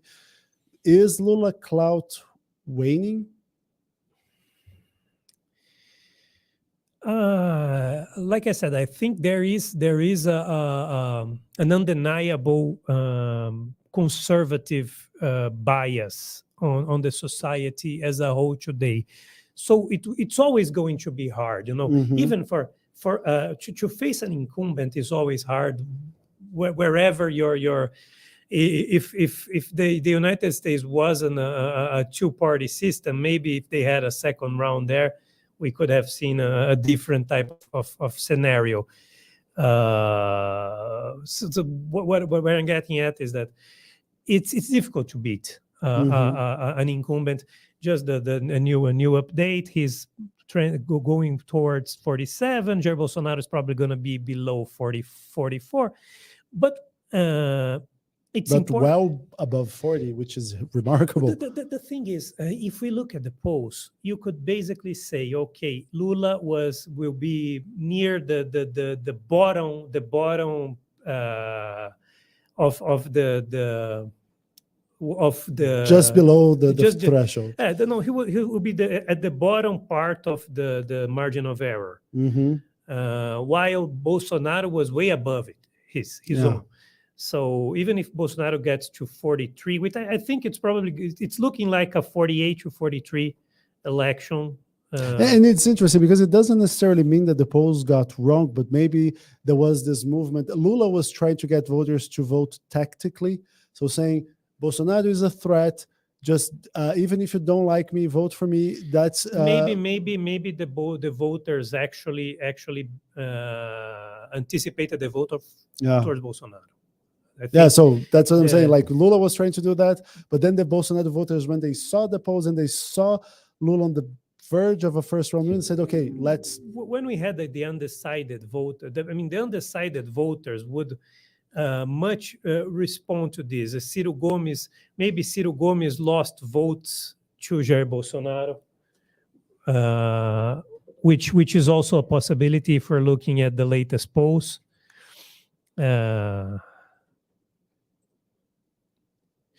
And now, I don't know, 84, 84.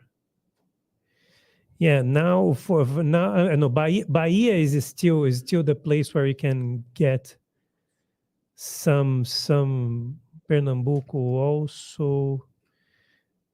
Yes, yeah. I mean, it's all looking like from now until the end, Jair Bolsonaro will be losing below this 44, and Lula will be heading to 48 in this last. But even so, let me bring Cedê back into the discussion. Cedê, how do you read these results? Bolsonarism is performing much stronger in reality than forecast in the polls. Bolsonarism is going to be very strong in Congress, even if Bolsonaro is not reelected. And as you were discussing, the electorate, the voters, they change a lot to the right over the last few years, perhaps much more than we expected. We're also seeing this in São Paulo. We can now declare that the 28 years of Tucanistan are over. After 28 years of the Social Democracy Party in power, current governor Rodrigo Garcia is out of the runoff, and there will be a runoff between former Bolsonaro minister Tarcísio de Freitas and former mayor Fernando Haddad, with Tarcísio de Freitas in first place, which was not forecast in any poll. All polls showed Mayor Haddad in first place, and then Tarcísio and Rodrigo Garcia were contesting, were challenging who gets second place, and now Tarcísio is ahead. Tarcísio worked as infrastructure minister for Bolsonaro, and he was very successful on social media by inaugurating very small construction works. He traveled to God knows where to inaugurate 5 kilometers of a road. And Tarcísio works so much, he delivers so much, and this was his way of appearing as Bolsonaro's infrastructure minister. He's another example of, should he win the runoff with Haddad, which is likely given the conservative aspect of the São Paulo voters, is another aspect in which Bolsonarismo will survive, even if Bolsonaro is not reelected. And also, with a larger margin, astronauta Marcos Pontes, the Brazilian astronaut, who also worked as science and technology minister under the Bolsonaro administration, has now almost 50% of the vote, much ahead of Márcio França, since the state where you are, São Paulo, has 94% of the polls closed. It is now mathematically impossible for Márcio França to win. So Marcos Pontes will also be in the Senate, alongside Vice President Hamilton Mourão, alongside Magno Malta, alongside Tereza Cristina. So there will be a lot, alongside Pazuello in the House. So there will be a lot of Bolsonaristas in Congress. With a difference, I think, important in relation to 2018, Gustavo, because in 2018, Bolsonaro formed this bandwagon, right? The people joined the bandwagon behind Bolsonaro's popularity, and they used just to get votes and to get elected. And this coalition was very loose because these people were against the Workers' Party. They were an anti-tribe. They had a lot of things that they hated in common, but not much platforms in favor. And now it's a different thing. Now, after 4 years of Bolsonaro, these people the people that survived this alliance, they know what they stand for. They stand for COVID denialism. They stand for anti-abortion rights. They stand for the Christian values and so forth. And so they're now, I think, coming back with a vengeance. I think this is the part of the trilogy where we have the Empire Strikes Back. Yeah.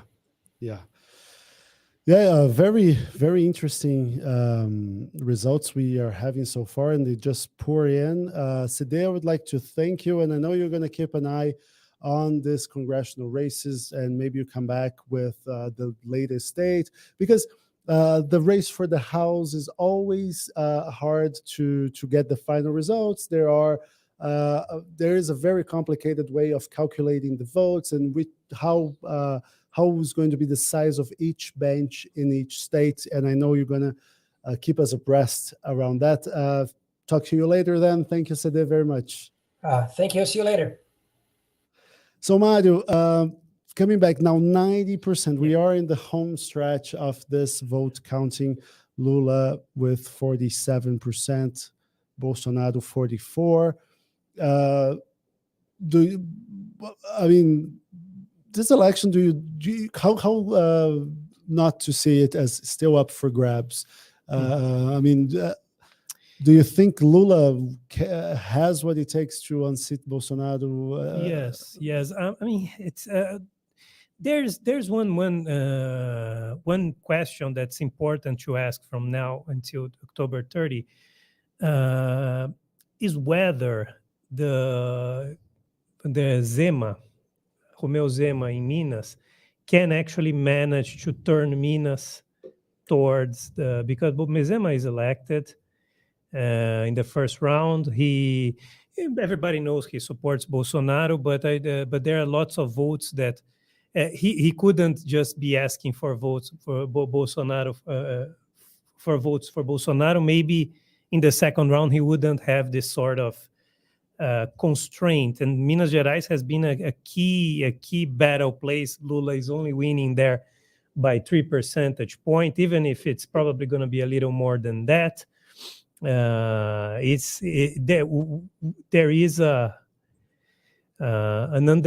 undeniably there is it's going to be difficult for Lula. Lula's open 3 percentage point, 47.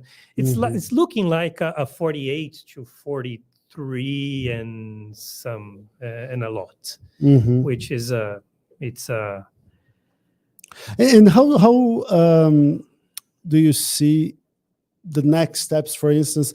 Because we have focused all of our attention on Bolsonaro and Lula because these are the only two people with a winning shot. And but now these other candidates might be important. How do you see the next steps for Ciro Gomes, who came from being the third best voted candidate with 12% of the votes? Some polls said that he could maybe win against Bolsonaro, although I don't like runoff polls before the runoff because that's not where voters' headspace is at. But now 3% of the vote, very isolated politically. He managed no alliances. Can we say, I mean, is he already officially a political dwarf? Yes, and I think it's if he, I was very skeptical of his strategy for this campaign. In the beginning, when Bolsonaro was really low and didn't seem like he would manage to actually pull strength. Maybe at that moment made sense to run a campaign where you would attack both candidates equally. Maybe he would like to position himself as the real anti-Lula type of candidate. The thing is, doesn't seem like he understood that the election was this election is almost like a referendum of Jair Bolsonaro's own government. So he really kept on piling up on the vitriol against Lula. Maybe the idea was, okay, at some point I was really considering maybe he just believes that Bolsonaro is done and he will be he can inherit the type of right-wing voters that Bolsonaro has. When Bolsonaro does way better than expected and really brings a lot of people of his political movement towards Congress, you really need to believe that Ciro Gomes is in a very he's between a rock and a hard place. He doesn't get much favor now within the left after this campaign. He may try to support Lula and try to pull some votes towards Lula. And interesting because so with Savarese and with Cedê earlier today, we were talking about how Moro, who, by the way, officially got elected to the Senate, which is a fall from grace that is softened, but this was a sort of lose-lose scenario for Moro. The guy who would be president settles for the Senate or doesn't even get to be in the Senate. Now, Ciro Gomes is also, like Moro, we were saying that Moro is a tale of a guy who always made the wrong political choice. We can say the same about Ciro Gomes, not necessarily this year, but in 2018, because there was a possibility of him to run as Lula's running mate. Lula had that bogus presidential campaign. Everybody knew, even the rocks knew that Lula was in jail. He would not be on the ballot ultimately. He insisted, and then he put his running mate, Fernando Haddad, as his understudy. And then with Lula's strength almost alone, Haddad went to the runoff stage. If Ciro were Lula's running mate, he would be in the runoff stage. And maybe he would be president now. And now he's the guy who went from 12% of the votes to 3% of the votes. And I mean, he has lost his alliance, his coalition has broken in his home state of Ceará. He has virtually no political capital now. Yeah, this is a situation that I'm not really envy of the situation that Ciro Gomes is right now. He really needs to. I really at some point, maybe it would be wise for him to actually. He's the one who needs soul searching. Yeah, it's difficult because when you have a party that has. Make no mistake, the PT was the only party that actually made, in my opinion, the right political call at that moment to fight the Lava Jato as a political entity and not just a group of corruption fighting czars. They actually fought those guys in the terms of you guys are politicians without mandates to do so. I think by virtue of doing that, the PT actually managed to remain relevant as a political force despite the loss in the election against Bolsonaro. They managed to remain relevant as a political force. And this is something that probably makes it difficult for anybody to break from the left. Having said that, Ciro cannot be the leader of the right because this is Jair Bolsonaro, and Jair Bolsonaro can easily say that he is the main dog in the right in Brazil. We are seeing every other party that had a more moderate type of take being also swoop upon. So it's really looking like for Ciro, I don't see what else he can do. I think he's really. This is his political funeral. In I think many so. ways, I think so. I think it's very difficult for him because he's not that young. I mean, this is a guy that has been running as president for times, even since 2002. So I mean, and his political capital is only shrinking. I mean, the only way he can really make something out of this is if he actually he has somewhat of a stranglehold on Sobral, his family, even if he kind of like seemed like he lost touch with his family. But if Moro had to settle for the Senate, imagine having to settle for a city in the countryside of Ceará. That would be maybe he needs to say probably if he wasn't really that vain, he could probably just try to run for lower house and try to work out some sort of support towards Lula in exchange for PT and the ruling coalition support for him to be the lower house speaker. That would. By the way, that is you touch on a key point for moving forward. Congress has never been this powerful in the history of the young Brazilian democracy.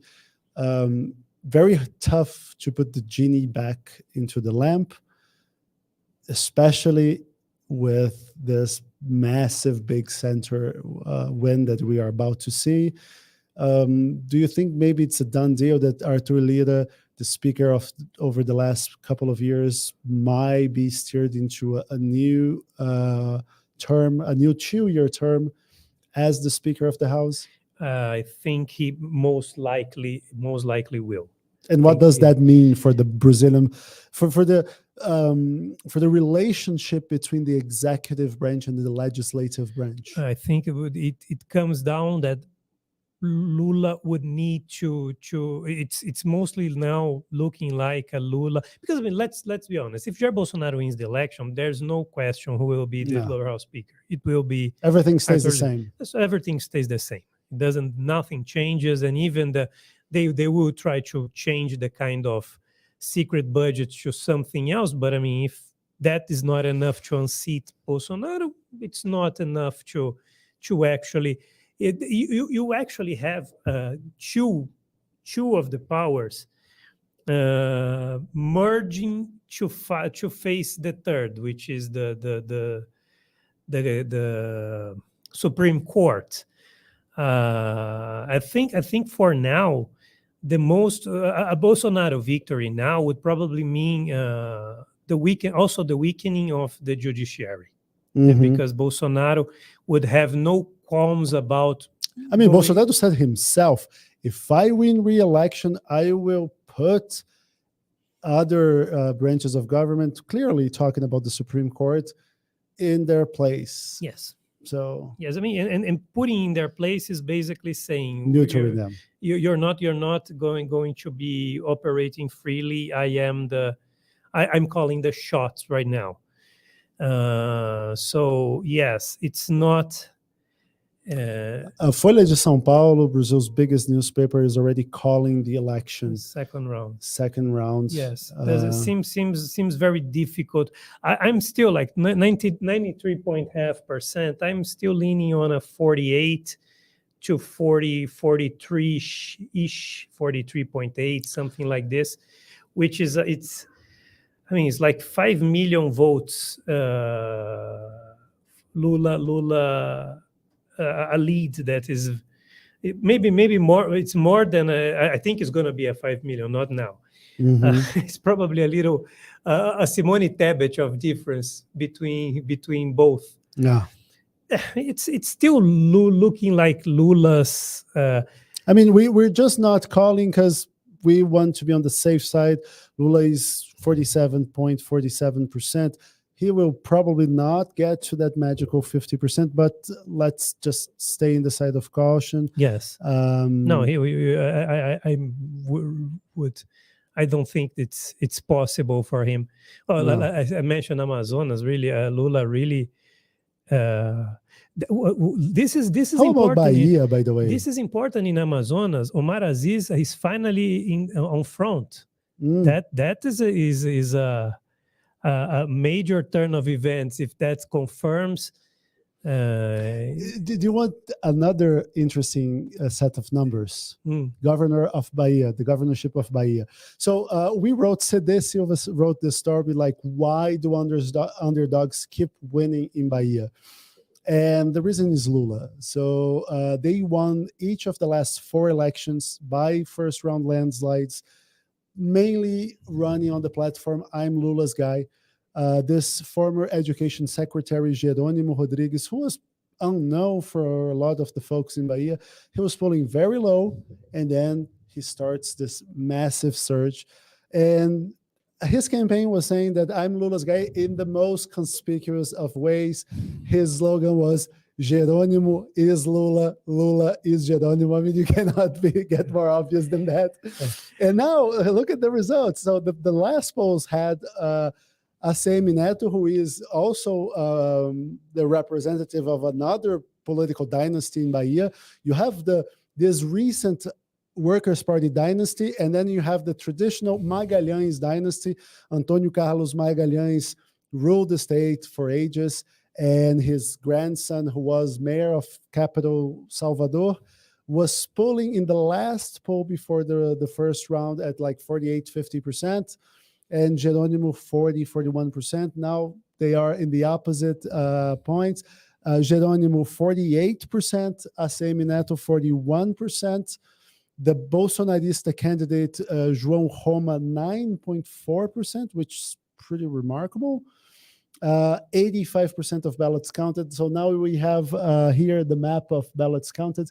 The only places, Lula could maybe get more votes from Minas, but yeah, it's really not looking like this will be wrapped today. Minas is probably going to be the deciding factor from the first to the second round. I said that Lula is moving towards a 48. Maybe he won't get to 48 because now 94%. It's probably going to be closer to 48, and Bolsonaro probably close to 43.5. I think we'll probably have one will gain half percentage points, and the other will lose half. Yeah, Bolsonaro is very live. Any way you slice it, Bolsonaro is a very live, very much alive, and Dude's got more political lives than a cat. Yes, and this is something that is going to be. Yes, I think the only poll, to be honest, the closest poll now seems that closest pollster seems to be Atlas. Yeah, Atlas Intel had Lula. I think it had Lula with 50%. So I mean, within Quest was the closest in terms of Lula, and the last the closest in terms of Jair. The last Atlas was 50.7 to Lula, 41 to Bolsonaro. Yeah, so I mean, the they were the. If you think about it, Bolsonaro actually pulled some come up in the last polls. From the first to the Saturday polls were actually Bolsonaro advancing. Yeah. Maybe I think it was the closest one will probably be MDA. I think MDA got Lula at 47. Mm-hmm. So it was that in itself seemed like it should have been seen. The Lula momentum was 1 week too early. Mm-hmm. Probably I don't know how bad that whole debate against Padre Kelmon, how much just as a piece of context. So we had the last debate, which is usually the one that people really pay attention to, and then there's this candidate called Padre Kelmon. He's a self-proclaimed Orthodox priest with no formal affiliation to the Orthodox Church in Brazil.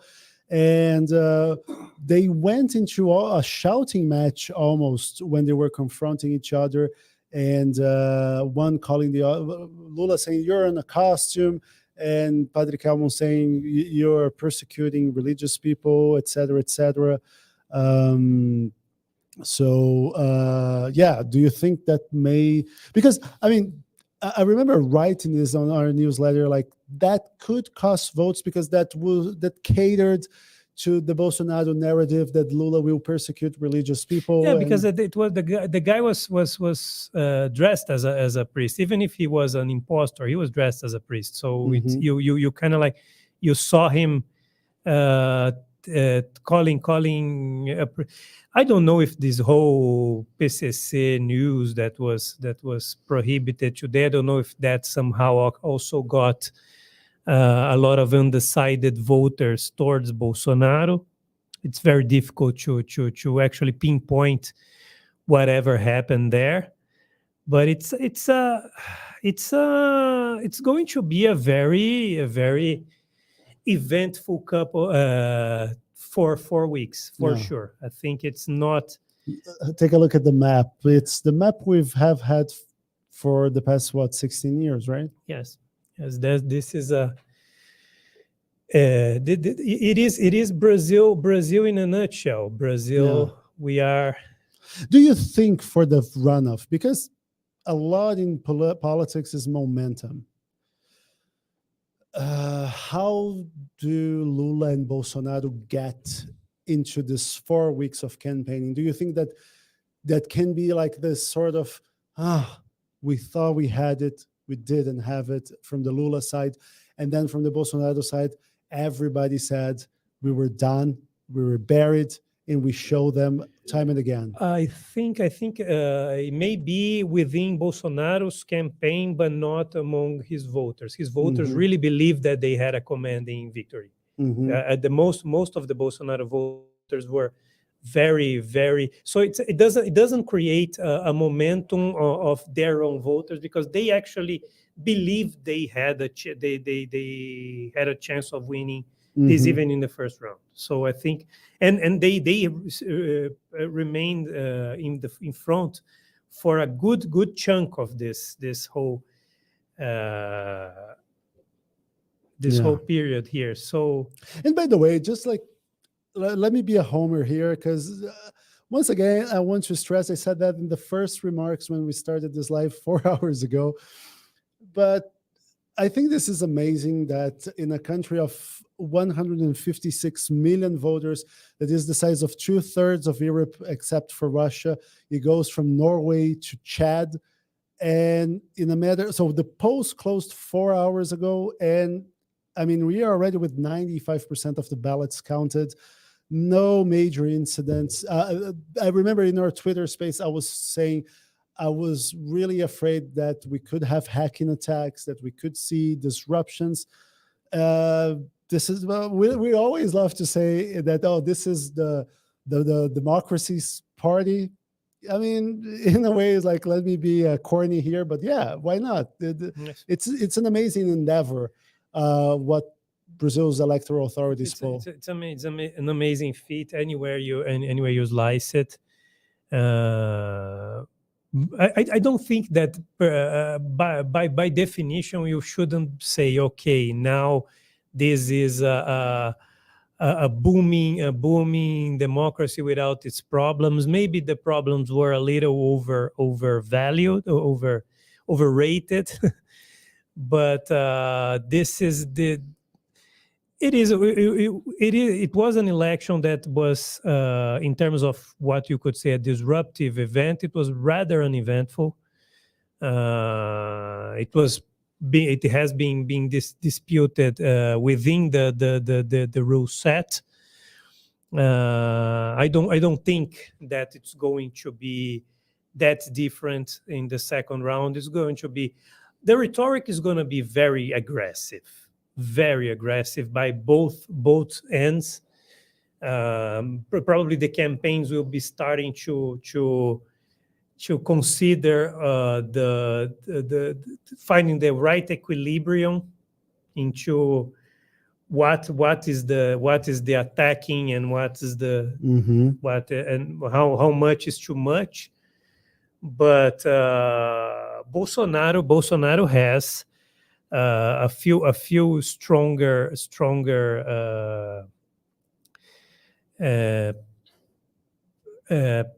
bases to make a run for it in the second round. Like I said, I think Minas Gerais is probably going to be the key here.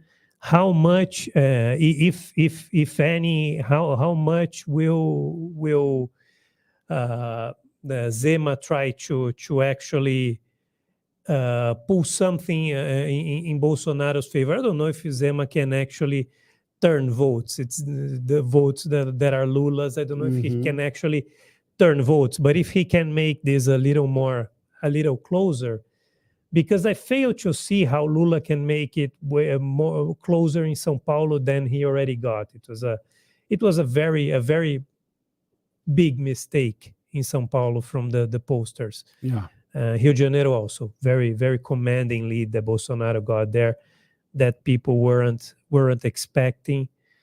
So he has a. It's going to be, like I said. I think for now we're most likely looking at an election now that is very is going to be. It's going to be close. I think it's probably going to be in a second round. Maybe we're looking at a 50 at a 51 to 48 is something like Dilma won Aécio. I think we're probably looking at an election that is really that close. It's probably. I remember doing that prediction earlier this year, and then this past couple of weeks, I'm like, oh, I was really off base. But yes, now once again, I go back to my first pick. I thought Lula would be favored to win, but in like 52, 48. 50, tops 53, 47. But at the same time, I'm saying to myself, every time one bets against Jair Bolsonaro, one loses the bet. Loses. He's a guy. He's resilient. He's resilient. I think you cannot stress this enough. He's resilient. This is a guy that has a huge rejection rate.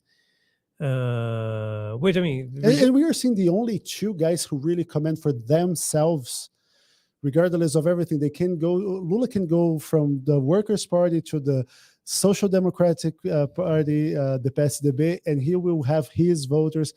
He and Bolsonaro are the only two guys in the country, right? Yes, the only guy. They have a strong following.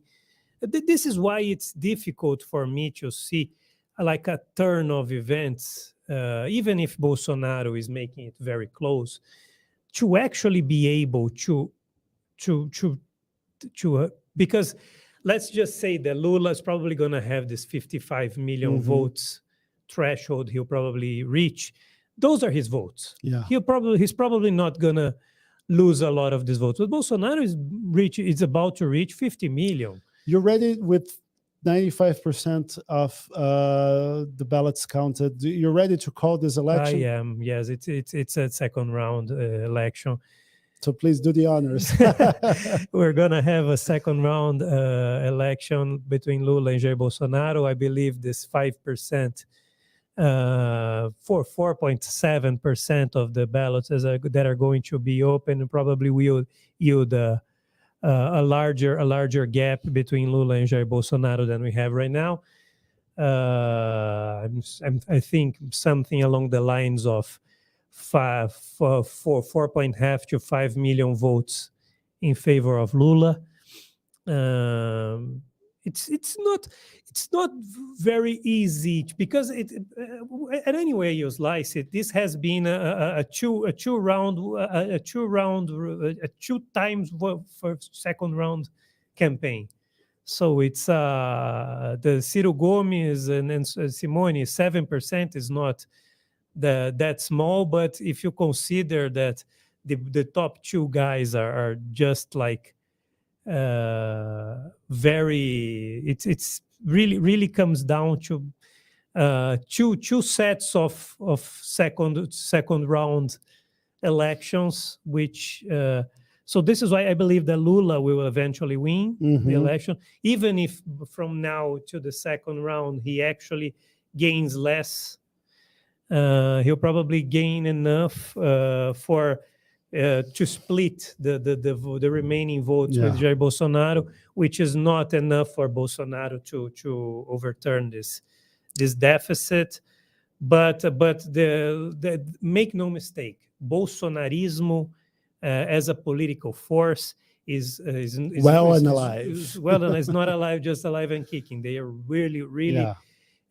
It's probably this. It is now. Fighting with Lulism, what is the biggest force? It's it may be easy to say that it's Lulismo because Lula is about to win the election. I believe so, even if in the second round. But we're still 4 weeks. I mean, yes, the 4 weeks. These results from today. You should take any sort of. It's sobering. It's sobering, no question about it. But as a political force, maybe it is as an individual political force the strongest force. Yeah. Maybe the anti-Jair Bolsonaro is stronger than they, but not Lulismo. Yeah. Maybe this is Lula. The first round is Lula's votes. Now Lula is about to get the anti-Bolsonaro votes for the second round, which I think would be enough for him to win. But Bolsonarismo will win São Paulo. It's difficult to say that Cláudio Costa Bolsonarista, but he is a member of that party. There's a chance of Bolsonarista winning the Rio Grande do Sul. There's the Bolsonaro aligned governors won in Paraná and in Minas in the first round. They have increased the number of seats they have at Senate of Bolsonaro's acolytes. So this is I think Bolsonarismo will emerge as the biggest, and they can really pull up crowds. Yeah. You cannot. But at the same time, you have to be sure, which as soon as you leave posts, you also leave a good chunk of power. Yeah. So you may find yourself less with less muscles when you don't have the government to pull from. But like I said, it's almost like 47 for 71. It's looking like a 48 to 43 point half. Remember what I said? Yeah. I think that's probably a very well-educated guess. For it's difficult to overcome a guy, even if you do 43. It's difficult to overcome a guy that has 48 when you're the one that actually you just need a little bit more. When everybody knows you, when you have done everything that you could already. I mean, it's difficult to actually see where can he take those votes from. Aside from the economy improving, I really don't see where does Jair. What can Jair says to Simone Tebet? The only thing that he can do right now is saying it's making it the prognostic of a Lula victory has to be worse for the undecided than the Bolsonaro remaining at post. That's the only way he can pull it off.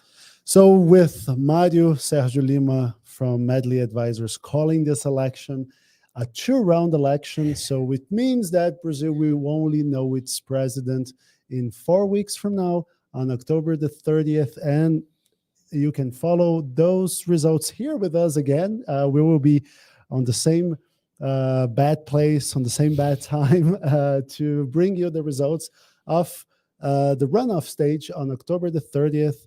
Mario, thank you very much for coming here. Always a pleasure to discuss politics with you. Yes, it was my pleasure. Thank you for the invitation, and let's hope we have 4 weeks of a hard campaign, but not a violent one. Let's just hope we can just after the ballots are open in October, in 4 weeks from now, we can say, okay, we have a president. And by the way, one last question before I let you go, because now you just made me remind of something. Sorry, guys, just keeping you here a little bit later. But do you think now Lula is going to have to bring concrete proposals? Because Lula has been basically run on nostalgia, and I'm not Jair Bolsonaro, and he has not said one concrete thing about anything, especially the economy, which is the number 1, number 2, number 3 priority for voters. Will he have to step down from the fence and defend one position or another? I mean, the big question now is why he will do so if he believes that this is enough to garner the votes that he needs. But my question is it? I mean, is he really in a position where that is the deciding factor? Where because let's be honest, I mean, it's not like Jair Bolsonaro has been pulling out his own proposals. But basically, he's saying we're gonna. But he has he's holding the public purse strings, which is easier for him to say, well, I have done this, I have done that. Lula's been out of power for 12 years. So, I mean, he has to... But let's just say, let's just assume Lula goes public and say, we're going to have Meirelles as an finance minister. We're gonna go into that type of route. I mean, then he sends more concrete signals. Even if he does so, do you believe that this is enough to get Simone Tebet's votes? Is this what it takes? I think he'll probably do whatever he can to bring those votes. He will say, okay, I'm going to do whatever it takes for me to get those votes. I mean, he's having a almost 5 million votes of difference of Jair Bolsonaro, which I think it's probably going to be around that area when we when all is said and done. When it's all said and done, it's 4.5 million. I mean, what can let's by virtue of not presenting anything else, he already got those votes. So what does he need to present to make at least a split with Jair Bolsonaro on the Simone and Ciro Gomes votes, which are basically the deciding factors? What should what does he need to do? I think that's what he will be trying to do. Jair Bolsonaro, on the other hand, will be using, I think, the whole scare tactics campaign. But at the same time, a lot of this has been already used. This whole PCC, because this was a 2021 tape recording that doesn't say anything. But just for a bit of context, there was a website, a right-wing website, which published a recording of a gang leader saying that he would prefer Lula instead of Bolsonaro. Like, he's a crook, but he's good, like something to that effect. So I mean, that's the thing. He already used this. He already that's already out there. He anticipated the whole type of public